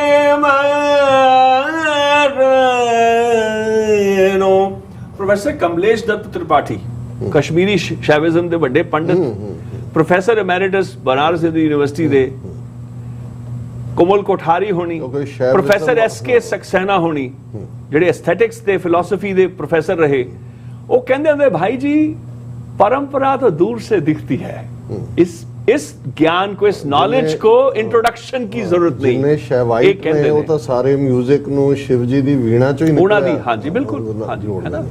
सो कहने दा भाव कि ਜਿਹੜੇ ਟਕਸਾਲੀ ਗਹਿਣੇ ਜਾਣਦੇ ਨਾ, ਕੋਈ ਟਕਸਾਲ ਮਿੰਟ ਹੈ ਨਾ ਜਿਹਨੇ ਕੋਲ ਅਸਲ ਖਰਾ ਸੋਨਾ, ਜਿਹੜੇ ਕਬਾੜੀਏ ਨਹੀਂ ਹਨਗੇ, ਜਿਹੜੇ ਅਸਲ ਸੁਨਿਆਰੇ ਨੇ, ਉਹਨਾਂ ਨੂੰ ਦੂਰੋਂ ਦਿਖ ਜਾਂਦੀ ਹੈ ਕਿ ਇਹ ਗੁਰੂ ਸਾਹਿਬ ਦੀ ਦਾਤ ਹੈ। ਕਿਉਂਕਿ ਇਸ ਤਰ੍ਹਾਂ ਦਾ ਸੰਗੀਤ ਪਿਛਲੇ 200 ਸਾਲ ਤਾਂ ਬਣਿਆ ਹੀ ਨਹੀਂ, ਉਸ ਤੋਂ ਪਹਿਲਾਂ ਹੈ। It's N old ਕਨਸਟਰਕਟ। ਸੋ ਔਰ ਮੇਰਾ ਖਿਆਲ ਹੈ ਵੀ ਜਿਹੜੇ ਸਿਆਣੇ ਬਜ਼ੁਰਗ ਬਹੁਤ ਵਾਰ ਇਸ ਗੱਲ ਤੇ ਐਮਫਸਾਈਜ਼ ਕਰਦੇ ਸੀ ਕਿ ਗੁਰਬਾਣੀ ਦੇ ਵਿੱਚ ਸ਼ਬਦ ਪ੍ਰਧਾਨ ਹੈ, ਔਰ ਦੂਸਰਾ ਜਿਹੜਾ ਮਿਊਜ਼ਿਕ ਪਰੰਪਰਾ ਸਿੱਖਾਂ 'ਚ ਵੀ ਰਹੀ, ਆਰੋ ਅਵਰੋਹ ਦੇ ਉੱਤੇ ਜ਼ਿਆਦਾ ਸਟ੍ਰੈਸ ਤੇ ਸ਼ਬਦ ਵਿੱਚੋਂ ਗਾਇਬ ਹੋ ਜਾਂਦਾ। ਤੁਹਾਨੂੰ ਮਜ਼ੇ ਦੀ ਗੱਲ ਦੱਸਾਂ ਡਾਕਟਰ ਸਾਹਿਬ, ਜਿਹੜੀ 31 ਰਾਗਾਂ ਦੀ ਸੰਥਿਆ ਵਿਧੀ ਲਿਖੀ ਹੈ, ਉਹਦੇ 'ਚ ਆਰੋ ਅਵਰੋਹ ਅੱਖਰ ਨਹੀਂ ਹੈ, ਆਓ ਜਾਓ ਹੈ। ਔਰ ਮੈਨੂੰ ਹਮੇਸ਼ਾ ਮਜ਼ੇ ਦੀ ਗੱਲ, ਅੱਖਰਾਂ ਤੋਂ ਪ੍ਰੋਬਲਮ ਹੀ ਰਹੀ ਹੈ। ਉਹਦਾ ਕਾਰਨ ਕੀ ਹੈ? ਮਤਲਬ ਮੈਂ ਕਿਹਾ ਮਜ਼ਾ ਆ ਗਿਆ ਕਿ ਆਰੋ ਅਵਰੋਹ ਇਜ਼ ਸਿਰਫ ਇੱਕ ਸਕੈਲਰਲ ਸਟਰਕਚਰ ਹੈ। ਸਕੈਲਰ ਢਾਂਚਾ ਬਣਾਂਗਾ ਜਿਹਨੂੰ ਕਹੀਏ। ਹੁਣ ਰਾਗ ਬਿਲਾਵਲ ਹੈ, ਸਾ ਗ ਰੇ ਗ ਮਾ ਪ ਨੀ ਦ ਨੀ ਸਾ ਸਾ ਦ ਪ ਮਾ ਗ ਮਾ ਰੇ ਰੇ ਸਾ, ਇਹ ਆਰੋ ਅਵਰੋਹ ਹੋ ਗਿਆ। ਪਰ ਆਓ ਜਾਓ ਕੀ ਹੈ? ਸਾ ਰੇ ਗ ਮਾ ਰੇ ਗ ਮਾ ਮਾ ਗ ਗ ਮਾ ਪ ਧ ਪ ਧ ਨੀ ਪ ਧ ਨੀ ਸਾ ਸਾ ਦ ਨੀ ਸਾ ਦ ਪ ਦ ਪ ਮਾ ਪ ਮਾ ਗ ਗ ਮਾ ਰੇ ਗ ਮਾ ਪ ਮਾ ਗ ਮਾ ਰੇ ਰੇ ਸਾ। ਇਹ ਆਇਆ ਤੇ ਗਿਆ, ਇਹ ਆਰੋ ਅਵਰੋਹ ਸਾ ਰੇ ਗ ਮਾ ਗ ਪ ਧ ਨੀ। ਉਹਦਾ ਕੀ ਮਤਲਬ ਹੈ ਸੰਗੀਤ ਨਾਲ? It's as arithmetic count of notes. 31 ਰਾਗਾਂ ਦੀ ਸੰਥਿਆ ਵਿਧੀ ਵਿੱਚ ਮੈਂ ਆਓ ਜਾਓ ਦਿੱਤਾ ਕਿ ਉਹਦੇ ਵਿੱਚ ਬੀਜ ਰੂਪ ਕੀ ਹੈ ਰਾਗ ਦਾ, ਉਹਦਾ ਮਰਮ ਰੂਪ ਕੀ ਹੈ, ਪ੍ਰਾਣ ਰੂਪ ਕੀ ਹੈ, ਸੰਨਿਆਸਤ ਰੂਪ ਕੀ ਹੈ, ਵਿਰਹਾ ਰੂਪ ਕੀ ਹੈ। ਇਹ ਗਿਆਨ ਦੀ ਗੱਲ ਹੈ ਜੀ। ਇਹ ਸਿਰਫ ਨਾਟ ਅ ਮੈਥਮੈਟੀਕਲ ਕਾਊਂਟ ਆਫ ਨੋਟਸ। ਸ਼ਬਦ ਪ੍ਰਧਾਨ ਦੀ ਜਿਹੜੀ ਗੱਲ ਹੈ, ਜਿਹੜਾ ਪਦਿਆਂ ਦਾ ਗਾਉਣਾ ਹੈ, ਇੱਕ ਪਦਿਆਂ ਦਾ ਇਹੀ ਬਾਤ ਹੈ ਕਿ ਜਿਹੜਾ ਜਿੱਥੋਂ ਇਹ ਗਿਆਨ ਆਇਆ ਨਾ ਕਿ ਸ਼ਬਦ ਪ੍ਰਧਾਨ ਹੈ ਜੀ, ਉਹ ਧੁਰਪਦਾਂ ਦੇ ਗਾਉਣ ਦੀ ਰਵਾਇਤ ਤੋਂ ਇੱਕ ਚੱਜ ਹੈ। ਵੱਡਿਆਂ ਦਾ ਕਹਿਣਾ ਜੀ, ਕਹਿੰਦੇ ਅਲਾਵੰਦ ਰਹੀਮਉদ্দিন ਖਾਨ ਹੁਣੀ ਵੀ ਕਹਿੰਦੇ ਹੁੰਦੇ ਸਨ, ਨਾਗਰਵਾਣੀ ਦੇ ਉਸਤਾਦ ਹੋਏ ਨੇ, ਕਹਿੰਦੇ ਉਹ ਵੀ ਕਹਿੰਦੇ ਵੱਡੇ ਕਹਿੰਦੇ ਸੀ। 1900 ਦਾ ਉਹਨਾਂ ਦਾ, 1901 ਦਾ ਆਪਣਾ ਜਨਮ ਸੀ ਉਹਨਾਂ ਦਾ। ਕਹਿੰਦੇ ਵੱਡੇ ਕਹਿੰਦੇ ਸੀ ਕਿ ਕਹਿੰਦੇ ਸ਼ਬਦ ਨੂੰ ਪਹਿਲਾਂ ਤਾਂ ਕਹਿੰਦੇ ਸੁਰ ਨੂੰ ਇੰਨਾ ਹੌਲਾ ਕਰੋ, ਸ਼ਬਦ ਨੂੰ ਕਹਿੰਦੇ ਇੰਨਾ ਹੌਲਾ ਕਰੋ ਕਿਸ ਕਿਸ ਕੇ, ਕਹਿੰਦੇ ਉਹਦੇ ਥੱਲੇ ਰਾਗ ਵੀ ਨਾ ਸੁਰ ਨਾ ਕੁਚਲਿਆ ਜਾਏ। ਤੇ ਨਾਲ ਪ੍ਰੋਫੈਸਰ ਸਕਸੈਨਾ ਸੀ ਸਾਰੇ ਬੈਠੇ ਗੱਲਾਂ ਕਰ ਰਹੇ, ਤੇ ਮੈਂ ਕਿਹਾ ਜੀ ਸ਼ਬਦ ਨੂੰ ਕਿਸ ਕਿਸ ਕੇ ਹੌਲਾ ਕਰਨ ਦਾ ਅਰਥ ਕਿਸੇ ਨੇ ਸਮਝਿਆ ਇੱਥੇ? ਮੈਂ ਕਿਹਾ ਇੱਥੇ ਹੀ ਵਾਵਾ ਕਹਿਤੀ, ਕਿੰਨਾ ਵੱਡਾ ਡਾਇਲੋਗ ਹੈ। ਕਹਿੰਦੇ ਨਹੀਂ, ਮੈਂ ਕਿਹਾ ਅੱਖਰ ਕਿਸ ਕਿਸ ਕੇ ਹੌਲਾ ਹੁੰਦਾ ਜਦੋਂ ਉਹਦਾ ਅਰਥ ਪਤਾ ਲੱਗ ਗਿਆ। ਕਿਸੇ ਦਾ ਬੱਚਾ ਹੋਵੇ ਨਾ, ਗੋਦ 'ਚ ਭਾਰਾ ਲੱਗਦਾ ਹੈ, ਜਦੋਂ ਪਤਾ ਲੱਗਿਆ ਤਾਂ ਮੇਰਾ ਬੱਚਾ ਹੈ, ਉਹ ਤਾਂ ਫੁੱਲ ਵਾਂਗੂ ਹੌਲਾ ਹੁੰਦਾ। ਨਹੀਂ, ਔਰ ਇਹ ਅਕਸਰ ਗੱਲ ਕਹੀ ਜਾਂਦੀ ਹੈ। ਹੁਣ ਜਲੰਧਰ 'ਚ ਹਰਬਲਬ ਸੰਗੀਤ ਸੰਮੇਲਨ ਬਹੁਤ ਪੁਰਾਣਾ ਔਰ ਬੜਾ ਰੈਪਿਊਟਡ, ਵੀ ਜਿਹੜੇ ਲੋਕ ਉਹਦੇ 'ਚ ਵਿਨਰ ਹੁੰਦੇ ਸੀ, ਉਹ ਹਰਮੰਦਰ ਸਾਹਿਬ ਆ ਕੇ ਕੀਰਤਨ ਸੁਣ ਕੇ ਜਾਂਦੇ ਸੀ ਕਿ ਵੀ ਗਾਉਂਦੇ ਵੀ ਸੀ। ਗਾਉਂਦੇ ਵੀ ਸੀ, ਬਿਲਕੁਲ ਪੂਰੇ ਗਾਉਂਦੇ ਸੀ। ਹਾਂਜੀ, ਇਸ ਵੇਲੇ ਲੋਕਾਂ ਨੂੰ ਹੁਣ ਨਵੀਂ ਸਿੱਖੀ ਦਾ ਅੱਜ ਕੱਲ ਹੈ ਨਾ, ਜਿਹੜੀ ਇਨਵੈਂਟਡ ਸਿੱਖੀ ਜ਼ਿਆਦਾ ਹੈਗੀ ਹੈ, ਇਨਹੈਰਿਟਡ ਘੱਟ ਹੈ। ਇਨਹੈਰਿਟਡ ਘੱਟ ਹੈ। ਨਹੀਂ, ਕੋਸ਼ਿਸ਼ ਕਰਦੇ ਆ ਕਿ ਜਿਹੜਾ ਤੁਹਾਡਾ ਉਪਰਾਲਾ ਵੀ ਆ, ਕਿਤਾਬ ਵੀ ਹੈ, ਤੇ ਓਵਰਆਲ ਔਰ ਉਹਦੀ ਜਿਹੜੀ ਐਫਰਟ ਵਿਆਕਰਣ ਦਾ ਜਿਹੜਾ ਹੈਗਾ ਕਿ ਸਾਡੀ ਜਿਹੜੀ 3 ਰਵਾਇਤਾਂ ਨੇ, ਧਰਮਸਾਲ, ਗਿਰਵੜੀ ਤੇ ਸੇਖਵਾਂ, ਉਹਦੇ ਵਿੱਚ ਜਿਹੜੀ ਪੁਸਤਕ ਦਾ ਇੱਕ ਹਿੱਸਾ ਹੈਗਾ ਜਿਹਦੇ ਵਿੱਚ ਮੈਂ ਆਪਣੇ ਦਾਦੇ ਭਾਈਆਂ ਦੀ ਕਿਰਪਾ ਦਾ ਸਦਕਾ, ਮੇਰੇ ਦਾਦਾ ਗਿਆਨੀ ਭਗਤ ਸਿੰਘ ਉਹਨਾਂ ਦੀ ਡਾਇਰੀਆਂ ਦਾ ਸਦਕਾ, ਜਿਹਦੇ ਕਰਕੇ ਮੇਰੇ ਦਾਦਿਆਂ ਨੂੰ ਵੀ ਛੋਟਿਆਂ ਨੂੰ ਬੜੀਆਂ ਚੀਜ਼ਾਂ ਯਾਦ ਆ ਗਈਆਂ, ਤੇ ਉਹਦੇ ਵਿੱਚ ਜਿਹੜੇ ਰਾਗਾਂ ਦੇ ਟੀਕੇ ਨੇ, ਰਾਗਾਂ ਦੇ ਐਨਸਾਈਕਲੋਪੈਡਿਕ ਰਾਗ ਜੋ ਸਿਖਾਇਆ ਜਾਂਦਾ ਸੀ, ਉਹਨਾਂ ਦੇ ਰਾਗਾਂ ਦੇ ਟੀਕੇ ਅੱਜ ਕੱਲ ਹਿੰਦੁਸਤਾਨੀ ਲਕਸ਼ਣ ਗੀਤੋਂ ਦਾ ਛੋਟਾ ਜਿਹਾ ਸੰਗ੍ਰਹਿ ਹੈ, ਜਿਵੇਂ ਖਿਆਲ ਰੂਪ ਲਕਸ਼ਣ ਗੀਤ ਕਹਿ ਦਿੰਦੇ ਨੇ, ਪਰ ਪੁਰਾਣੇ ਵੇਲੇ ਰਾਗਾਂ ਦੇ ਟੀਕੇ ਹੁੰਦੇ ਸੀ, ਉਹ ਵੀ ਧੁਰਪਦਾਂ ਵਾਂਗੂ ਹੁੰਦੇ ਸੀ, ਜਿਵੇਂ ਬਾਬਾ ਗੁਰਮੁਖ ਸਿੰਘ ਉਹਨਾਂ ਦਾ ਧੁਰਪਦ ਹੈ, ਹਾਂ ਉਹ ਮਤਲਬ ਉਹਨਾਂ ਦਾ ਰਾਗ ਦੇਵਗਦਾਰੀ ਬਿਲਾਵਲ ਅੰਗ ਦਾ ਟੀਕਾ, ਸਾਜ਼ਾ ਮਾਮਾ ਪਵਨੀ ਦੇ ਨੀ ਦੇ ਦਾ ਪਾਉ ਮਗੇ ਗਰੇ ਰੇ ਗਾ ਮਗੇ ਰੇ ਰੇ ਸਾਰੇ ਸਾ, ਸਾਜ਼ਾ ਮਾਮਾ ਪਵਨੀ ਦੇ ਨੀ ਦਾ ਦਾ ਪਾਉ ਮਗੇ ਰੇ ਸਾ ਨੀ ਸਾ ਰੇ ਰੇ ਰੇ ਗਾ ਗਾ ਗਾ ਮਾਮਾ ਮਗੇ ਰੇ ਸਾ ਸਾ ਨੀ ਨੀ ਨੀ ਦਾ ਦਾ ਦਾ ਪਾ ਪਾ ਪਾ ਮਾਮਾ ਮਗੇ ਰੇ ਸਾ, दुगन सरगम की गाई बनाई सुनाई गुनियन पर आरोही अवरोही ताको नाम करत बखान, गुरमुख सिंह बनाए गुरमुख सिंह बापद सा, गुरमुख सिंह बनाए स्वरन को करण भेद गुनियन सुगम गाय, खरज ऋखब गंधार मध्यम पंचम धैवत निखाद धैवत पंचम मध्यम गंधार ऋखब खरज सासा मामा पवनी दैनी धै। और इसे तरह नाल इन्हां तो 10 साल छोटे सन बाबा सुरपत सिंह, 1780-90 ਦੇ ਕਰੀਬ ਉਹਨਾਂ ਦਾ ਰਾਗ ਮਾਲਕਾਉਂਸ ਦਾ ਟੀਕਾ ਬੜਾ ਮਸ਼ਹੂਰ, ਮੇਰੇ ਦਾਦਾ ਭਾਈ ਅਵਤਾਰ ਸਿੰਘ ਗੁਰਜਰ ਸਿੰਘ ਮੰਜੀ ਸਾਹਿਬ ਸੁਣਾਉਂਦੇ ਰਹੇ, ਸਾਰੇ ਬਹਿ ਕੇ ਰਬਾਬੀ ਔਰ ਵੱਡੇ ਰਾਗੀ ਸੁਣਦੇ ਸਨ, ਵਾਵਾ ਕਰਦੇ ਸਨ। ਉਹ ਚੱਲਦਾ ਸਾ ਨਹੀਂ ਥਾ, ਮੈਂ ਗਾ ਕੇ ਨਹੀਂ ਸੁਣਾਉਂਦਾ, ਉਹ ਚੱਲਦਾ ਖੈਰ ਹਾਂ ਗਾ ਮਾ ਗਾ ਸਾ, ਜਸਟ ਟੂ ਇੱਕ ਲਾਈਨ ਸੁਣਾ ਦੇਣਾ, ਫਿਰ ਮੈਂ ਉਹਦਾ ਪਤਾ ਸੁਣਾਉਣਾ, ਆ ਗਾ ਮਾ ਦੇ ਨੀ ਸਾ ਦੇ ਨੀ ਦਾ ਮਾ ਸਾ ਨੀ ਦਾ ਗਾ ਗਾ ਮਾ ਦੇ ਸਾ ਨੀ ਦਾ ਨੀ ਦਾ ਦਾ ਮਾ ਗਾ ਗਾ ਮਾ ਦੇ ਨੀ ਦਾ ਮਾ ਗਾ ਸਾ ਨੀ ਦਾ ਗਾ ਗਾ ਮਾ ਦੇ ਸਾ, ਇਹ ਚੱਲਦਾ ਹੈ। ਅੰਤਰਾ ਵੀ ਚੱਲਦਾ, ਫਿਰ ਕਹਿੰਦੇ ਨੇ ਦੁਤੀਆ ਪੰਚ ਤਿਆਗ ਔੜਵ ਲਿਓ ਰਾਖ, ਬਾਬਾ ਸੁਰਪਤ ਸਿੰਘ, ਉਹਨਾਂ ਦਾ ਪੈਨ ਨੇਮ ਸੀ ਸੁਰ ਮ੍ਰਿਗਿੰਦ। ਅੱਛਾ, ਦੁਤੀਆ ਪੰਚ ਤਿਆਗ ਔੜਵ, ਦੂਜਾ ਤੇ ਪੰਜਵਾਂ ਸੁਰ ਛੱਡ ਕੇ, ਸੌਰੀ ਦੂਜਾ ਯਾਨੀ ਕਿ ਰਿਖਬ ਤੇ ਰੇ ਪਾ ਛੱਡ ਕੇ, ਦੁਤੀਆ ਪੰਚ ਤਿਆਗ ਔੜਵ ਲਿਓ ਰਾਖ, 5 ਸੁਰ ਰਹਿ ਗਏ ਤੇ ਔੜਵ ਕਹਿਲਾਉਂਦੇ ਨੇ, ਖਰਜ ਮੱਧਮ ਗੰਧਾਰ ਧੈਵਤ ਨਿਖਾਦ, ਸੁਰ ਅਕਸ਼ਰਣ ਭੇਦ ਮਦ ਸਰਗਮ ਬਨਾਏ, ਧੁਰਪਦ ਕੇ ਸਮਾਨ ਸੁਰ ਮ੍ਰਿਗਿੰਦ ਸੁਣਾਏ।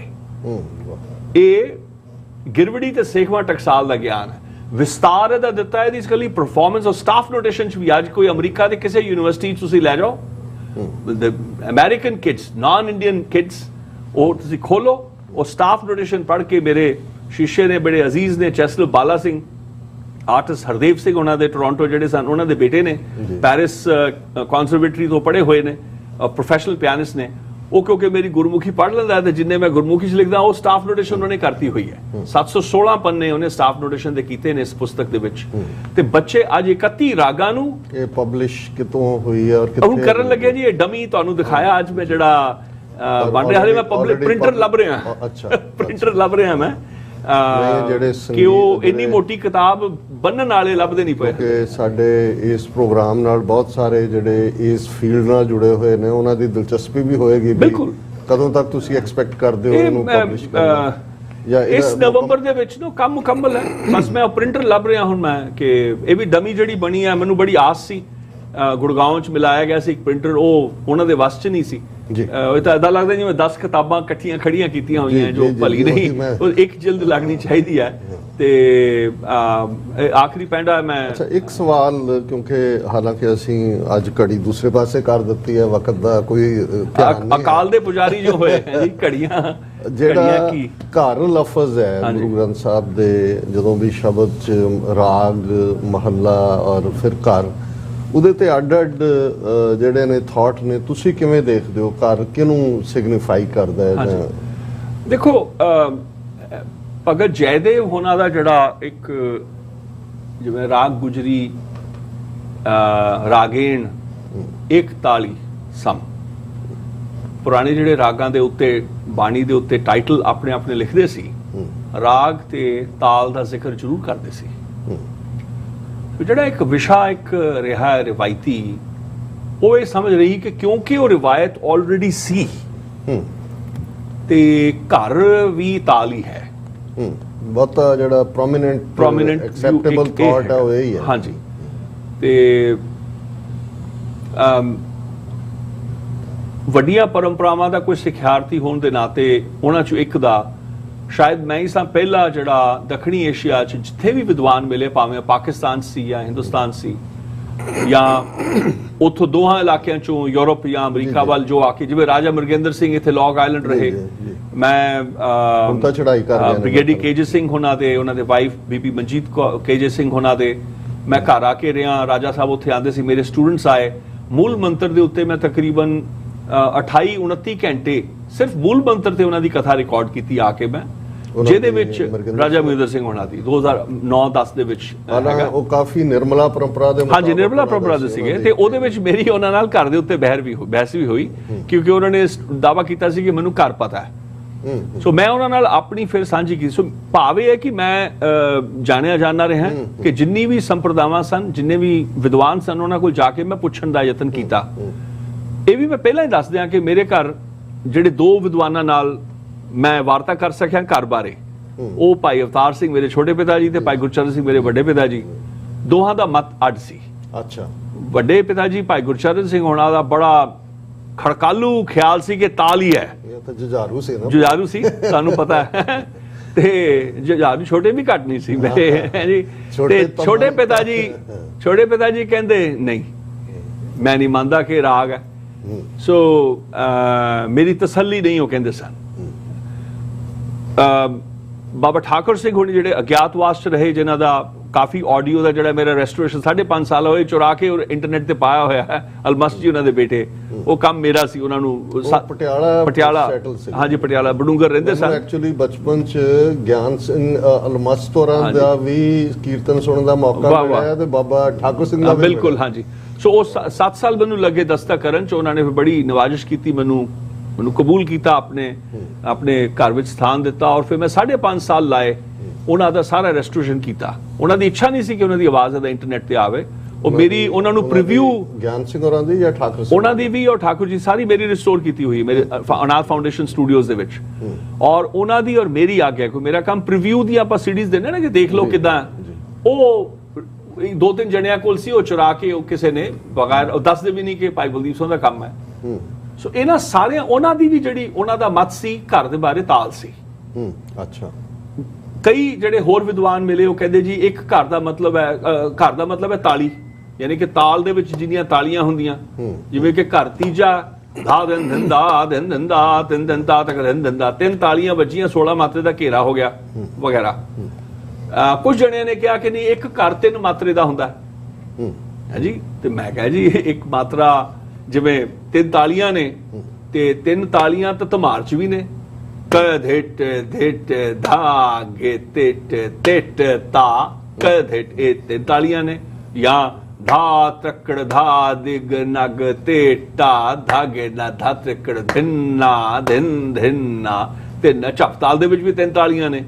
ਸੋ ਮੈਂ ਕਈ ਗਿਣਤੀਆਂ ਉਸੇ ਤਰ੍ਹਾਂ ਨਾਲ 4 ਤਾਲੀਆਂ ਨੇ, 4 ਤਾਲ ਦੇ ਵਿੱਚ ਧਾ ਦਿੰਤਾ ਕੜ ਧਾ ਦਿੰਤਾ ਤੇ ਕਰੇ ਕਰੀ 4 ਹੋ ਗਈਆਂ। ਇਸੇ ਸ਼ਿਖਰ ਤਾਲ 17 ਮਾਤਰੇ ਧਾ ਟਿਟ ਕਿਟ ਧੁਮ ਟਿਟ ਕਿਟ ਤਾਕੇ ਤਾਕਿਟ ਧਾ। ਸੋ ਇਹ ਮੈਂ ਕਿਹਾ ਕੋਈ ਇਹ ਤੁਹਾਡੀ ਇਹ ਤਾਂ ਕੰਟਰਡਿਕਟਰੀ ਜੀ ਥਿਉਰੀ ਹੈ, ਮਨ ਘੜੰਤ ਜਿਹਾ ਲੱਗਦਾ, ਇਹ ਤਾਂ ਗੱਲ ਬਣੀ ਨਹੀਂ। ਕਹਿੰਦੇ ਜੀ 3 ਮਾਤਰੇ ਦਾ ਇੱਕ ਘਰ ਹੈ। ਇੱਕ ਵਿਦਵਾਨ ਨੇ ਕਿਹਾ ਔਰ ਰਵਾਇਤੀ ਵਿਦਵਾਨ ਨੇ, ਨਾਮਵਰ ਨੇ, ਕੋਈ ਹੋਰ ਕਿਸੇ ਕੋਲ ਤਾਂ ਮੈਂ ਜਾਣਾ ਹੀ ਨਹੀਂ। ਤੇ ਮੈਂ ਕਿਹਾ ਜੀ ਜੇ ਇੱਕ ਤਾਲ ਕਹਿੰਦੇ 3 ਮਾਤਰੇ ਹੈ ਜੀ ਘਰ ਪਹਿਲਾ, ਤੇ ਘਰ ਦੂਜਾ ਕਹਿੰਦੇ 2 ਤਾਲ ਦਾਦਰਾ ਹੁੰਦਾ। ਮੈਂ ਕਿਹਾ ਚਲੋ 2 ਤਾਲ ਦਾਦਰੇ ਦਾ ਵੀ ਨਾਮ ਮੰਨ ਲਿਆ। ਮੈਂ ਘਰ ਤੀਜਾ ਕਹਿੰਦੇ 9 ਮਾਤਰੇ, ਤੇ ਮੈਂ ਕਿਹਾ ਘਰ ਤੀਜੇ ਨੂੰ 3 ਤਾਲ ਵੀ ਕਹਿੰਦੇ ਆ ਹਾਂਜੀ ਕਿ ਨਹੀਂ ਕਹਿੰਦੇ 9 ਮਾਤਰੇ। ਮੈਂ ਕਿਹਾ ਘਰ ਚੌਥਾ ਕਹਿੰਦੇ 4 ਤਾਲ 4 ਮਾਤਰੇ 12 ਮਾਤਰੇ। ਤੇ ਮੈਂ ਕਿਹਾ 10 ਮਾਤਰੇ ਤੇ ਬੜੀਆਂ ਵੱਡੀਆਂ ਰਿਵਾਇਤੀ ਹੈ ਗਾਉਣ ਦੀ, 7 ਮਾਤਰੇ ਦੀ ਗਾਉਣ ਦੀ ਰਿਵਾਇਤ ਹੈ, 15 ਦੀ ਗਾਉਣ ਦੀ ਹੈ ਜਾਂ 14 ਦੀ ਗਾਉਣ ਦੀ, ਉਹ ਕਿੱਥੇ ਗਈਆਂ? ਸੋ ਸਵਾਲ ਇਹ ਮੁੱਖ ਦੀ ਗੱਲ ਮੈਂ ਪੈਰਾਮੀਟਰ ਦੱਸ ਰਿਹਾ। ਬਰਕਲੀ ਵਾਸਤੇ ਮੈਂ ਲਿਖਿਆ 17 ਘਰ ਨੇ ਬਾਣੀ 'ਚ, ਸਾਰੀ ਬਾਣੀ 'ਚ ਘਰ ਵੀ ਨਹੀਂ ਹਨਗੇ। ਗੌੜੀ ਰਾਗ ਦੇ ਵਿੱਚ ਘਰ ਦਾ ਜ਼ਿਕਰ ਨਹੀਂ। ਸੋ ਆਸਾ ਦੇ ਵਿੱਚ ਸਭ ਤੋਂ ਜ਼ਿਆਦਾ 16 ਘਰ ਨੇ, ਇੱਕ ਛੱਡ ਕੇ ਬਾਕੀ ਸਾਰੇ ਨੇ। ਹੁਣ ਮੇਰੀ ਬੇਨਤੀ ਇਹ ਹੈ as a researcher, as a ਸਿਖਿਆਰਥੀ, ਕਿ ਮੇਰੇ ਕੋਲ ਕੋਈ ਔਰ ਮੈਂ ਬਿਆਨ ਦੇ ਸਕਦਾ, ਮੈਂ ਗਵਾਹੀ ਪੇਸ਼ ਕਰ ਰਿਹਾ ਆਪ ਜੀ ਦੇ ਚੈਨਲ, ਆਪ ਜੀ ਦੇ ਜਿਹੜੀ ਸੰਗਤ ਹੈ ਵਿਚਾਰ ਦੀ ਜਿਹੜੀ ਵਿਚਾਰ ਕਰਦੇ ਹੋ, ਕਿ 17 ਜਵਾਬ ਮੈਨੂੰ ਕੋਈ ਬਜ਼ੁਰਗ ਨਹੀਂ ਦੇ ਸਕਿਆ। ਕਿਉਂਕਿ ਮੈਂ ਤੁਹਾਨੂੰ ਜਵਾਬ ਦੇਣ ਦੀ ਥਾਂ ਤੇ ਨਹੀਂ ਆ, ਮੈਂ ਤੁਹਾਡੇ ਨਾਲ ਸਵਾਲ ਪੁੱਛਣ ਦੀ ਥਾਂ ਤੇ ਆ। ਪਰ ਮੇਰੇ ਸਵਾਲ ਪੁੱਛਣ ਦੇ ਨਾਲ ਕੈਵੀਅਟਸ ਬੜੇ ਨੇ, ਕਈ ਹੈਂਡੀਕੈਪਸ ਨੇ ਕਿ ਤੁਸੀਂ ਜੇ ਦਿੰਦੇ ਹੋ 17 ਜਵਾਬ, ਪਰ ਇਹਨਾਂ ਦਾ ਪਿਛੋਕੜ ਦੱਸੋ ਕਿ ਇਹ ਤੁਹਾਡਾ ਖਿਆਲ ਹਨਗੇ ਜਾਂ ਗੁਰੂ ਕਾਲ ਤੱਕ ਇਹ ਇਦਾਂ ਇਹਨਾਂ ਦੀ ਪ੍ਰੈਕਟਿਸ ਜਾਂਦੀ ਹੈ। ਜੇ ਤਾਲ ਹਨਗੇ, ਮੈਨੂੰ 17 ਤਾਲ ਚਾਹੀਦੇ ਨੇ। ਔਰ ਰਾਜਾ ਅਮਰਿੰਦਰ ਸਾਹਿਬ ਨਾਲ ਹੁਣ ਹੈ ਨਹੀਂ ਗਈ ਕਿ ਜਿਹੜੀ ਮੇਰੀ ਬਹਿਸ ਉਹ ਰਿਕਾਰਡਡ ਹੈ। That was a very passionate debate. ਤੇ ਅਖੀਰ 'ਚ ਜਦੋਂ ਮੰਨ ਗਏ ਦੱਸਣ ਨੂੰ, ਉਹਨਾਂ ਨੇ ਘਰ 17 ਕਿਹਾ ਜੀ ਬ੍ਰਹਮ ਤਾਲ ਹੈ। ਰਿਕਾਰਡਿੰਗ ਡਾਕਟਰ ਹਰਬੰਸ ਲਾਲ ਉਹਨਾਂ ਕੋਲ ਵੀ ਉਹਦਾ ਖਰੜਾ ਹੈ ਉਸ ਰਿਕਾਰਡਿੰਗ ਦਾ। ਤੇ ਮੈਂ ਕਿਹਾ ਜੀ ਬ੍ਰਹਮ ਤਾਲ ਤਾਂ 17 ਮਾਤਰੇ ਠੀਕ ਹੈ, ਮੰਨ ਲਿਆ। ਗੁਰੂ ਘਰ 'ਚ ਮੈਂ ਕਿਹਾ ਸਾਡਾ 17 ਮਾਤਰੇ ਦੀ ਹਲੇ ਤਾਈਂ ਜਿੰਨੀ ਕਿ ਮੈਨੂੰ ਸਮੱਗਰੀ ਮਿਲੀ ਉਹ ਸਿਖਰ ਤਾਲ ਅਸੀਂ ਆਖਦੇ ਹਾਂ। ਤੇ ਉਹ ਸੰਸਕ੍ਰਿਤ ਦੇ ਸਕਾਲਰ ਨੇ, ਕਹਿੰਦੇ ਇੱਕੋ ਹੀ ਗੱਲ ਹੈ, ਮੰਨ ਲਿਆ, ਕਬੂਲ ਹੈ, ਸਿਖਰ ਤਾਲ ਵੀ ਠੀਕ ਹੈ। ਮੈਂ ਕਿਹਾ ਉਹ ਕਿਵੇਂ? ਮੈਂ ਕਿਹਾ ਜੀ ਠੇਕੇ ਦੋਹਾਂ ਦੇ ਅੱਡ ਨੇ। ਕਹਿੰਦੇ ਨਹੀਂ, ਪਰ ਬ੍ਰਹਮ ਵੀ ਸਿਖਰ ਹੁੰਦਾ, ਸਿਖਰ ਉਸ ਤੋਂ ਉੱਤੇ ਕੋਈ ਨਹੀਂ। ਸੋ ਸਿਖਰ ਇੱਕਦਮ ਉੱਤੇ ਟੌਪ ਹੈ ਤੇ ਬ੍ਰਹਮ ਵੀ ਟੌਪ ਹੈ, ਇੱਕੋ ਗੱਲ ਹੈ। ਮੈਂ ਕਿਹਾ ਜੀ ਘਰ 16 ਵਗੈਰਾ। ਤੇ ਉਹਨਾਂ ਨੇ 2-3 ਉਦਾਹਰਨ ਦਿੱਤੇ, ਕਹਿੰਦੇ ਬਾਕੀ ਇਦਾਂ ਹੀ ਨੇ। ਮੈਂ ਬਾਕੀ ਨਹੀਂ, ਮੈਨੂੰ 17 ਘਰ ਚਾਹੀਦੇ ਨੇ, 17 ਜਵਾਬ। ਸੋ ਉਹਨਾਂ ਨੇ ਕਿਹਾ ਕਿ ਤੁਸੀਂ ਵੀ ਕੋਈ ਰਿਸਰਚ ਕਰਕੇ, ਉਹਨਾਂ ਆਪਣਾ ਰਿਸਰਚ ਮੈਂ ਦਿਖਾਇਆ। 2004 ਦੀਆਂ ਗਰਮੀਆਂ ਦੇ ਵਿੱਚ ਆਪਣੇ ਫਾਦਰ ਇਨ ਲਾਅ ਦੇ ਬਾਗ ਦੇ ਵਿੱਚ ਇਟਲੀ ਬੈਠਿਆ ਮੈਂ, ਜਿੰਨੀ ਸਮੱਗਰੀ ਗੁਰੂ ਸ਼ਬਦ ਰੀਤਾਂ ਦੀ ਮੈਨੂੰ ਮਿਲੀ ਸੀ, ਜਿਹੜੀ ਪ੍ਰਮਾਣਿਕ ਨੇ, ਜਿਹੜੀਆਂ ਗੁਰੂ ਸਾਹਿਬਾਂ ਦੀ ਆਪਣੀਆਂ ਰਚਨਾਵਾਂ ਨੇ ਜੀ, ਉਹਨਾਂ ਨੂੰ ਮੈਂ ਉਹਨਾਂ ਨੂੰ ਅੰਕਿਤ ਕੀਤਾ ਕਿ ਕਿਹੜੇ ਘਰ ਨੇ ਔਰ ਕਿਹੜੀ ਤਾਲਾਂ 'ਚ ਓਰੀਜਨਲ ਗਾਈਆਂ ਗਈਆਂ ਕਈਆਂ ਗਈਆਂ ਨੇ। ਕੀ ਪਾਇਆ ਮੈਂ? ਭਾਵੇਂ ਕੋਈ ਵੀ ਸਭ ਤੋਂ ਜ਼ਿਆਦਾ ਘਰ 4 ਤਾਲ ਵਿੱਚ ਗਾਏ ਗਏ ਨੇ, ਜਿਹੜੀ ਸਮੱਗਰੀ ਬਚੀ ਹੈ। ਤਕਰੀਬਨ 100 ਬੰਦਿਸ਼ਾਂ ਦਾ ਮੈਂ ਸੰਗ੍ਰਹਿ, ਜਿਹੜੀ ਅੱਖ ਬੰਦ ਕਰਕੇ ਬਜ਼ੁਰਗ ਕਹਿੰਦੇ ਸੀ ਕਿ ਗੁਰੂ ਸਾਹਿਬਾਂ ਦੀਆਂ ਰੀਤਾਂ ਨੇ। ਦੂਜੇ ਨੰਬਰ ਤੇ 3 ਤਾਲ, ਪਰ 3 ਤਾਲ ਅੱਜ ਖਿਆਲ ਵਾਂਗੂ ਨਹੀਂ ਜਿਹੜਾ ਅੱਜ ਕੱਲ ਗਾਉਂਦੇ ਨੇ। 3 ਤਾਲ ਉਹ ਵੀ ਆਪਣੇ ਆਪ 'ਚ ਬੜੀ ਰਿਵਾਇਤ ਹੈ 3 ਤਾਲ ਦੇ ਗਾਉਣ ਦੀ। ਜਿਵੇਂ ਰੇ ਗ ਮਾ ਗਏ ਚੌਥੇ ਪਾਤਸ਼ਾਹ ਬੋਲੋ ਭਈਆ ਰਾਮ ਨਾਮ ਪਤਿਤ ਪਾਵਨੋ ਹਰ ਸੰਤ ਭਗਤ ਤਰਨੋ ਹਰ ਭਰ ਪੂਰੇ ਰਹਿਆ ਜਲ ਤਲ ਰਾਮ ਨਾਮ ਨਿਤ ਗਾਇਆ ਹਰ ਦੁਖ ਵਿਸਾਰਨੋ ਬੋਲੋ ਭਈਆ ਰਾਮ ਨਾਮ।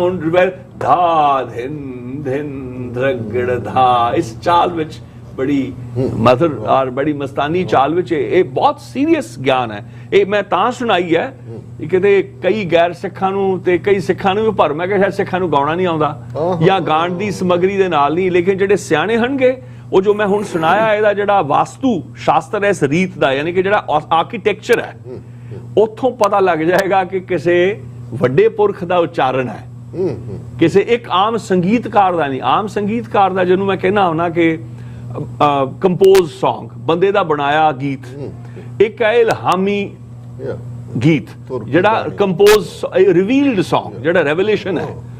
ਉਹਦੇ ਚ ਕੀ ਹੈ ਡਾਕਟਰ ਸਾਹਿਬ ਕਿ ਰਾਗ, ਤਾਲ, ਸ਼ਬਦ ਤੇ ਸੁਰਤ, ਇਹ 4 ਪਾਵੇ ਗਿਣੇ ਗਏ ਨੇ ਜਿਨ੍ਹਾਂ ਨੂੰ ਮੈਂ ਅੰਕਿਤ ਕੀਤਾ। ਰਾਗ ਦਾ ਬੀਜ ਰੂਪ, ਮਰਮ ਰੂਪ, ਆਦ ਰੂਪ ਜਿਹੜੇ ਨੇ। ਤਾਲ ਦਾ ਸਮ ਵਿਸਮ, ਅਤੀਤ, ਕਾਲ, ਮਾਨ, ਕਿਰਿਆ, 7 ਭੇਦ ਉਹਦੇ। ਸ਼ਬਦ ਦਾ ਸੰਦਰਭ ਸ਼ਬਦ ਹੈ ਹੀ ਕਿਉਂ, ਉਹਦਾ ਦ੍ਰਿਸ਼ਟਾਂਤ ਕੀ ਹੈ, ਦਾ ਦ੍ਰਿਸ਼ਟਾਂਤ ਕੀ ਹੈ, ਅਰਥਬੋਧ ਕੀ ਹੈ, ਇਹ ਸਾਰਾ ਪਤਾ ਹੋਵੇ। ਫੇਰ ਆਇਆ ਚਿੱਤ, ਸੁਰਤ ਤੇ ਚਿੱਤ। ਚਿੱਤ ਲੱਗਾ ਤੇ ਜਿਵੇਂ ਬੈਟਰੀ ਚਾਰਜ ਹੁੰਦੀ ਹੈ ਨਾ, ਜਿਵੇਂ ਸਮਝ ਲਓ ਅੱਜ ਆਪਣੇ ਜਿਹੜੇ ਸਾਥੀ ਸੁਣ ਰਹੇ ਨੇ, ਕੌਨਸ਼ੀਅਸ ਲੈਵਲ ਕੀ ਹੈਗਾ? ਕੌਨਸ਼ੀਅਸ ਲੈਵਲ ਹੈਗਾ ਜਿਵੇਂ ਬੈਟਰੀ ਦਾ ਐਕਚੁਅਲ ਚਾਰਜ ਹੈ। ਚਿੱਤ ਜਿਹੜਾ ਲੱਗਾ ਹੈ ਕਿ ਜਦੋਂ ਚਿੱਤ ਲੱਗਾ ਤੇ ਚਾਰਜ ਹੋ ਜੂ, ਹੋਰ ਚਿੱਤ ਨਹੀਂ ਲੱਗਾ ਤਾਂ ਡਿਸਚਾਰਜ ਹੁੰਦਾ ਰਹੂ ਹੌਲੀ ਹੌਲੀ। ਸੋ ਇਹ ਚਿੱਤ ਤੇ ਸੁਰਤ ਦਾ ਇਦਾਂ ਦਾ ਮੇਲ ਹੈ। ਸੋ ਸੁਰਤ ਜਿਹੜੀ ਹੈ ਉਹ ਐਕਚੁਅਲ ਤੁਹਾਡਾ ਕਿੰਨੀ ਐਲੀਵੇਸ਼ਨ ਹੈ, ਤੁਹਾਡੀ ਸੂਝ ਬੂਝ ਦੀ, ਉਹਦੇ ਨਾਲ ਸੰਬੰਧ ਹੈ। ਇਹ ਚਾਰ ਰਾਗ, ਤਾਲ, ਸ਼ਬਦ ਤੇ ਸੁਰਤ ਦੇ ਸੁਮੇਲ ਨੂੰ ਕੀਰਤਨ ਆਖਿਆ ਜਾਂਦਾ ਹੈ। ਤੇ ਜਿਹੜੀ ਟਕਸਾਲੀ ਰੀਤਾਂ ਨੇ, ਇਲਹਾਮੀ ਪਤਾ ਲੱਗ ਜਾਂਦਾ ਹੈ ਕਿ ਵਰਨਾਤਮਕ ਹੈ ਅੱਖਰ, ਇੱਕ ਇੱਕ ਅੱਖਰ ਆਪਣੇ ਅਰਥ ਨਾਲ ਗੀਤ ਵਿੱਚ ਪਰੋਇਆ, ਰਾਗ ਵਿੱਚ ਪਰੋਇਆ ਹੋਇਆ ਹੈ। ਲੇਕਿਨ ਜਿਹੜੇ ਸੰਗੀਤਕਾਰ ਨੇ ਉਹ ਇੱਕ ਕੰਪੋਜੀਸ਼ਨ ਹੁੰਦੀ ਹੈ, ਇੱਕ ਇੰਤਜ਼ਾਮ ਹੁੰਦਾ ਤਾਲ ਦੇ ਵਿੱਚ ਪਰੋਇਆ ਹੋਇਆ, ਇੱਕ ਆਣ ਜਾਣ ਦਾ ਬਹਾਨਾ ਤੇ ਤਾਨਾ ਲਾਉਣ ਦਾ ਤੇ ਲੈਕਾਰੀਆਂ ਕਰਨ ਦਾ। ਜੇ ਖਿਆਲੀਆ ਤੇ ਤਾਨਾ ਮਾਰੀ ਜਾਊ, ਜੇ ਠੁਬਰੀ ਵਾਲਾ ਤੇ ਬਹਿਲਾਵੇ ਕਰੀ ਜਾਊ, ਜੇ ਧਰੁਪਦੀਆ ਕੋਈ ਟੱਕਰ ਗਿਆ ਤੇ ਉਹ ਤਾਨਾ, ਉਹ ਆਪਣੇ ਤਾਲਾਂ ਦੀ ਵੰਡ ਖੰਡ ਕਰੀ ਜਾਊਗਾ। ਉਹ ਇਦਾਂ ਨਹੀਂ ਹੁੰਦਾ। ਇਲਹਾਮੀ ਨਾਦ ਜਿਹੜਾ ਉਹ ਉਹਦੇ ਚ ਕਈ ਵਾਰ ਵਿਸਤਾਰ ਹੀ ਸੰਭਵ ਨਹੀਂ ਹੈ। ਹੁਣ ਪੰਡਿਤ ਦਿਲੀਪ ਚੰਦਰ ਵੇਦੀ ਕਿੰਨੇ ਵੱਡੇ ਹੋਏ ਨੇ ਜੀ, ਉਹ ਦਾਦਾ ਜੀ ਹੋਣੀ ਬੈਠੇ ਹੋਏ, ਭਾਈ ਅਵਤਾਰ ਸਿੰਘ ਗੁਰਚਰਨ ਸਿੰਘ ਹੋਣੀ, ਦੋਨੋਂ ਜਣੇ, ਤੇ ਉਹ ਗੱਲ ਕਰਨ ਆਪਣੇ ਆਪ ਜੀ। ਕਹਿੰਦੇ ਉਹ ਆਇਆ ਇੱਕ ਬੈਠਾ ਗਾਵੇ, ਕਹਿੰਦੇ ਰਾਗੀ ਅਖੇ, ਉਹ ਆਪ ਦਰਬਾਰ ਸਾਹਿਬ ਗਾਉਂਦੇ ਰਹੇ ਨੇ। ਉਹ ਕਹਿੰਦੇ ਹਾਂ ਸਤ ਗੁਰ ਆਇਓ ਸਰਨ ਤਿਹਾਰੀ, ਸਤ ਗੁਰ ਆ। ਉਹ ਕਹਿੰਦੇ ਸ਼ਬਦ ਇਹ ਗਾ ਰਿਹਾ ਤੇ ਆਇਓ, ਕਹਿੰਦੇ ਕੀ ਗੱਲ ਹੈ, ਸਤਿਗੁਰ ਆਇਓ ਸਰਨ ਤਿਹਾਰੀ। ਕਹਿੰਦੇ ਅੱਖਰ ਤਾਂ ਸੁਣ ਲਾ ਕਿ ਕੀ ਕਹਿ ਰਹੇ ਆ ਕਿ ਮਿਲੇ ਸੂਖ ਨਾਮ ਹਰੀ ਸੋਭਾ। ਕੋਈ ਸੰਵਾਦ ਹੀ ਨਹੀਂ ਬਾਣੀ ਦੇ ਨਾਲ ਜੀ। ਉਹ ਆਪਣੀ ਕਲਾਕਾਰੀ ਦੇ ਨਾਲ ਲੋਕ ਜੁੜੇ ਹੋਏ ਨੇ, ਜਿੱਥੋਂ ਵੱਡੇ ਹਰ ਦਫਾ ਵਾਰਨ ਕਰਦੇ ਰਹੇ, ਕੌਸ਼ਨ ਕਰਦੇ ਰਹੇ ਨੇ ਕਿ ਪਦੇ ਵੱਲ ਧਿਆਨ ਦਿਓ, ਸ਼ਬਦ ਵੱਲ ਧਿਆਨ ਦਿਓ, ਸ਼ਬਦ ਵਿੱਚ ਕੋਈ ਅਰਥ ਪਰੋਇਆ ਮਹਾਰਾਜ ਨੇ, ਉਸ ਵੱਲ ਧਿਆਨ ਦਿਓ। ਤੇ ਜਿਹੜੀ ਤੁਹਾਡੀ ਆਪਣੀ ਅਵਸਥਾ, ਜੇ ਉਹ ਦਸਮ ਪਾਤਸ਼ਾਹ ਵੇਲੇ ਸਾਖੀ ਤੇ ਗਰਾਰੇ ਕਰਨ ਵਾਲੀ ਪੰਡਤ ਆ ਗਏ, ਜਿਨ੍ਹਾਂ ਨੂੰ ਮੰਚ ਸੀ ਕਿ ਲੈ ਇਹ ਕਿੱਥੇ ਬਾਲਕ, ਇਹਨੂੰ ਗੁਰੂ ਬਣਾਤਾ, ਮੈਂ ਵੱਡੇ ਨੇ 4 ਗੁਰੂਆਂ ਦਾ ਸਿੱਖ ਰਿਹਾ ਤੇ ਮੈਨੂੰ ਬਣਾਉਣਾ ਚਾਹੀਦਾ ਸੀ। ਮਹਾਰਾਜ ਨੇ ਗਰਾਰੇ ਕਰਨ ਲਾਤਾ ਤੇ ਕਹਿੰਦੇ ਇੱਕ ਬੂੰਦ ਨਹੀਂ ਉਤਰੀ। ਕੀਰਤਨ ਡਾਕਟਰ ਸਾਹਿਬ ਜਿੰਨਾ ਕਿ ਮੈਂ ਸਮਝਿਆ ਕਿ ਭਾਈ ਹਰੀ ਸਿੰਘ ਕਹਿੰਦੇ ਹੁੰਦੇ ਸੀ, ਦਰਬਾਰ ਸਾਹਿਬ ਦੇ ਰਾਗੀ। ਮੈਂ ਜਦੋਂ ਉਹਨਾਂ ਦੀ ਇੰਟਰਵਿਊ ਕੀਤੀ, ਵੈਰਾਗੀ ਹੋ ਕੇ ਕਹਿੰਦੇ ਬਲਦੀਪ ਜੀ, ਕਹਿੰਦੇ ਮੇਰੇ ਕਾਲ ਵਿੱਚ, ਕਹਿੰਦੇ ਜੇ ਪੁਕਾਰ ਸਭ ਤੋਂ ਬਿਹਤਰ ਹੈ ਤੇ ਭਾਈ ਅਵਤਾਰ ਸਿੰਘ ਉਹਨਾਂ ਦੀ ਹੈ। ਕੂਕ ਕਹਿੰਦੇ ਸੀ, ਕੂਕ ਜਿਹੜੀ ਲਾਉਣੀ ਹੈ, ਜੇ ਰੱਬ ਨੂੰ ਜਿਹੜੀ ਪੁਕਾਰਦੇ ਨੇ। ਕਿ ਭਾਈ ਹਰੀ ਸਿੰਘ ਖੁਦ ਵੀ ਉਹਨਾਂ ਦਾ, ਪਰ ਤੁਸੀਂ ਦੇਖੋ ਕਿੰਨੇ ਵੱਡੇ ਜੌਹਰੀ ਨੇ ਕਿ ਜੇ ਇਹਨਾਂ ਨੂੰ ਪੁਕਾਰਨਾ ਪਤਾ ਹੈ। ਦੇਖੋ ਵੱਡੇ ਆਪਸ 'ਚ ਵੱਡੇ ਗੱਲ ਕਰ ਰਹੇ ਨੇ ਨਾ, ਕਿ ਉਹਨਾਂ ਨੂੰ ਪਛਾਣ ਹੈ ਕਿ ਭਾਈ ਅਵਤਾਰ ਸਿੰਘ ਉਹਨੇ ਜਿਹੜੀ ਪ੍ਰਭੂ ਜਾਂ ਰਾਖੋ ਜਿਹੜੀ ਉਹ ਪੁਕਾਰ ਕਰਦੇ ਨੇ, ਵਿਨਤੀ ਕਰਦੇ ਨੇ, ਉਹ ਕਹਿੰਦੇ ਸਭ ਤੋਂ ਅਵਲ ਜਿਹੜੀ ਕੂਕ ਔਰ ਪੁਕਾਰ ਹੈ ਉਹ ਇਹਨਾਂ ਦੀ ਹੈ। ਸੋ ਲੇਕਿਨ ਉਹ ਕਰੇਗਾ ਤਾਂ ਉਹ ਤਾਂ ਪਤਾ ਲੱਗੇਗਾ ਜੇ ਅਰਥ ਦਾ, ਜੇ ਅਰਥ ਪਤਾ ਹੈ ਕਿ ਕਿ ਗਾ ਕੀ ਰਿਹਾ। ਸਿਰਫ ਗਾਣਾ ਇੱਕ ਬਹਾਨਾ ਹੈ ਆਪਣੀ ਨੁਮਾਇਸ਼ ਕਰਨ ਦਾ, ਤੇ ਉਹਦਾ ਕੋਈ ਅਰਥ ਨਹੀਂ। ਤੇ ਆਪਣਾ ਆਪਾ ਗੁਰੂ ਦੇ ਹਵਾਲੇ ਕਰਨਾ, ਜਿਹੜਾ ਸਿੱਖ ਬਣ ਕੇ ਗਾਉਣਾ ਹੈ ਤੇ ਕਿੱਤਾ ਬਣਾ ਲੈਣਾ ਹੈ ਜਾਂ ਕੋਈ ਹੋਰ ਜੀ ਸਦਕੇ ਕਿੱਤਾ ਬਣਾਏ, ਸਗੋਂ ਕਿੱਤਾ ਬਣਾਏ ਤਾਂ ਫਿਰ ਅਸੀਂ ਪੁੱਛਾਂਗੇ ਨਾ ਕਿ ਕਿੰਨੀ ਸਮਗਰੀ ਯਾਦ ਹੈ। ਬਿਲਕੁਲ ਕਿ ਪੂਰਾ ਗਿਆਨੀ ਗਿਆਨ ਸਿੰਘ ਐਬਟਾਬਾਦ ਯਾਦ ਹੈ ਕਿ ਨਹੀਂ, ਪੂਰਾ ਭਾਈ ਅਵਤਾਰ ਸਿੰਘ ਗੁਰਚਰਨ ਸਿੰਘ ਪੂਰਾ ਯਾਦ ਹੈ ਕਿ ਨਹੀਂ। ਬਿਲਕੁਲ, ਸੋ ਅਸੀਂ ਪੁੱਛਾਂਗੇ ਨਾ, ਫਿਰ ਪਰਚਾ ਵੀ ਪਵੇ ਨਾ ਜੀ। ਸੋ ਉਹਦਾ ਪੇਸ਼ਾ ਅੱਜ ਕੱਲ ਤਾਂ ਹਰ ਕੋਈ ਜਿਹੜਾ ਜਿਹਨੂੰ ਕਹੀਏ ਕੁਐਕਰੀ ਦਾ ਨਾਮ ਮਾਈਕ ਇਧਰ ਨੂੰ ਕਰਦਾ ਹੀ ਹੈ। ਲਓ ਬਿਲਕੁਲ ਨਹੀਂ, ਮੈਂ ਗੱਲਾਂ ਦੇ ਵਿੱਚ ਵੀ ਤੇ ਜਿਹੜਾ ਗਿਆਨ ਵੀ ਹੈ, ਇੰਨਾ ਕੁ ਤੁਸੀਂ ਡੂੰਘਾ ਉਤਰ ਗਏ ਹੋ ਕਿ ਕੀ ਕਹਿੰਦੇ ਹੁੰਦੇ ਆ ਵੀ ਹੁਣ ਉਹ ਰੋਕਣ ਨੂੰ ਵੀ ਨਹੀਂ। ਮੈਂ ਤਾਂ ਸੋਚਿਆ ਸੀ ਡਾਕਟਰ ਸਾਹਿਬ ਬੈਠੇ ਨੇ, ਕੋਈ ਸਿਆਸਤ ਦੀਆਂ ਗੱਲਾਂ ਹੋਣਗੀਆਂ। ਮੈਨੂੰ ਤਾਂ ਪਤਾ ਨਹੀਂ ਸੀ ਡਾਕਟਰ ਸਾਹਿਬ ਨੂੰ ਬਾਣੀ ਔਰ ਕੀਰਤਨ ਦਾ ਇੰਨਾ ਚਾਅ ਔਰ ਸ਼ੌਂਕ ਹੈ। ਬੜੀ ਖੁਸ਼ੀ ਹੋਈ ਹੈ। ਸਾਰੇ ਸਮੇਂ 'ਚ ਪਤਾ ਹੀ ਨਹੀਂ ਲੱਗਾ ਘੜੀ ਕਿੱਥੇ ਹੈ, ਔਰ time ਬੀਤ ਗਿਆ। ਵਕਤ ਖਲੋ ਗਿਆ, ਜਿਹਨੂੰ ਕਹਿੰਦੇ ਸਮਾਂ ਖੜਾ ਹੋ ਗਿਆ, ਵਾਪਸ ਹੁਣ ਘੜੀ ਵੱਲ ਦੇਖਿਆ। ਆਨੰਦ ਰਿਹਾ ਗੱਲਬਾਤ ਦੇ ਵਿੱਚ ਨਹੀਂ, ਵੀ ਸਾਡੇ ਤੇ viewers ਨੇ ਵੀ enjoy ਗਿਆਨ ਦੇ ਕੀਤਾ ਵਿੱਚ ਵੀ। ਉਮੀਦ ਕਰਦੇ ਹਾਂ ਜਿਹੜੇ ਸਾਡੇ ਦਰਸ਼ਕ ਸਾਡੇ ਨਾਲ ਜੁੜੇ ਹੋਏ ਉਹਨਾਂ ਨੂੰ ਵੀ ਆਨੰਦ ਆਇਆ ਹੋਵੇਗਾ, ਤੇ ਆਉਣ ਵਾਲੇ ਸਮੇਂ ਦੇ ਵਿੱਚ ਕੋਸ਼ਿਸ਼ ਵੀ ਹੋਊਗੀ, ਜਿਵੇਂ ਤੁਸੀਂ ਦੱਸਿਆ ਵੀ ਇਹ ਪਬਲਿਕੇਸ਼ਨ ਜਦੋਂ ਬੁੱਕ ਤੁਸੀਂ ਜਿਹੜੀ ਕੰਪੋਜ਼ ਕੀਤੀ ਹੈ, ਇਹਨੂੰ ਜਦੋਂ ਪਬਲਿਸ਼ ਸੰਗ੍ਰਹਿ ਕੀਤਾ, ਜਿਹਨੂੰ ਕਹੀ 38 ਸਾਲ ਲੱਗੇ ਨੇ। ਹਾਂਜੀ, ਇਸ ਵੇਲੇ ਮੈਂ ਐਂਡਾਊਮੈਂਟ ਲੱਭਦਾ ਪਿਆ ਕਿ ਜਦੋਂ ਪਬਲਿਸ਼ ਹੁੰਦੀ ਹੈ ਤੇ ਫਿਰ ਤੁਹਾਡੇ ਨਾਲ ਦੁਬਾਰਾ ਵੀ ਰਾਬਤਾ ਹੋਵੇਗਾ, ਤੇ ਨਾਲ ਹੀ ਨਾਲ ਅੱਗੇ ਜਿਵੇਂ ਇਹਦਾ ਪ੍ਰਮੋਸ਼ਨ ਜਾਂ ਜਿਹੜਾ ਪਾਰਟ ਤੁਸੀਂ ਸ਼ੁਰੂ ਕੀਤਾ ਵੀ ਸੰਗੀਤ ਨੂੰ ਰਵਾਇਤ ਦੇ ਨਾਲ ਜੋੜ ਕੇ, ਤੇ ਜਿਹੜੀ ਸਾਡੀ ਪੁਰਾਤਨ ਪਰੰਪਰਾ ਹੈਗੀ ਹੈ ਉਹਦੀ ਜਿਹੜੀ ਰਿਵਾਈਵਲ ਹੈ ਉਹ ਕਿਸ ਹੱਦ ਤੱਕ ਹੋ ਸਕੇ, ਇਹੀ ਅਰਦਾਸ ਵੀ ਹੈ। ਸੋ ਇਸ ਦੇ ਨਾਲ ਅੱਜ ਦੇ ਸ਼ੋਅ ਦੀ ਸਮਾਪਤੀ ਵੀ ਇੱਥੇ ਕਰਦੇ ਹਾਂ, ਤੇ ਨਾਲ ਹੀ ਜਿਹੜੇ ਦਰਸ਼ਕ ਸਾਡੇ ਨਾਲ ਜੁੜੇ ਹੋਏ ਆ ਉਹਨਾਂ ਨਾਲ ਵੀ ਫਤਿਹ ਦੀ ਸਾਂਝ ਪਾਉਂਦੇ ਹਾਂ। ਦੁਬਾਰਾ ਫਿਰ ਮੁਲਾਕਾਤ ਹੋਵੇਗੀ ਜੀ। ਵਾਹਿਗੁਰੂ ਜੀ ਕਾ ਖਾਲਸਾ, ਵਾਹਿਗੁਰੂ ਜੀ ਕੀ ਫਤਿਹ।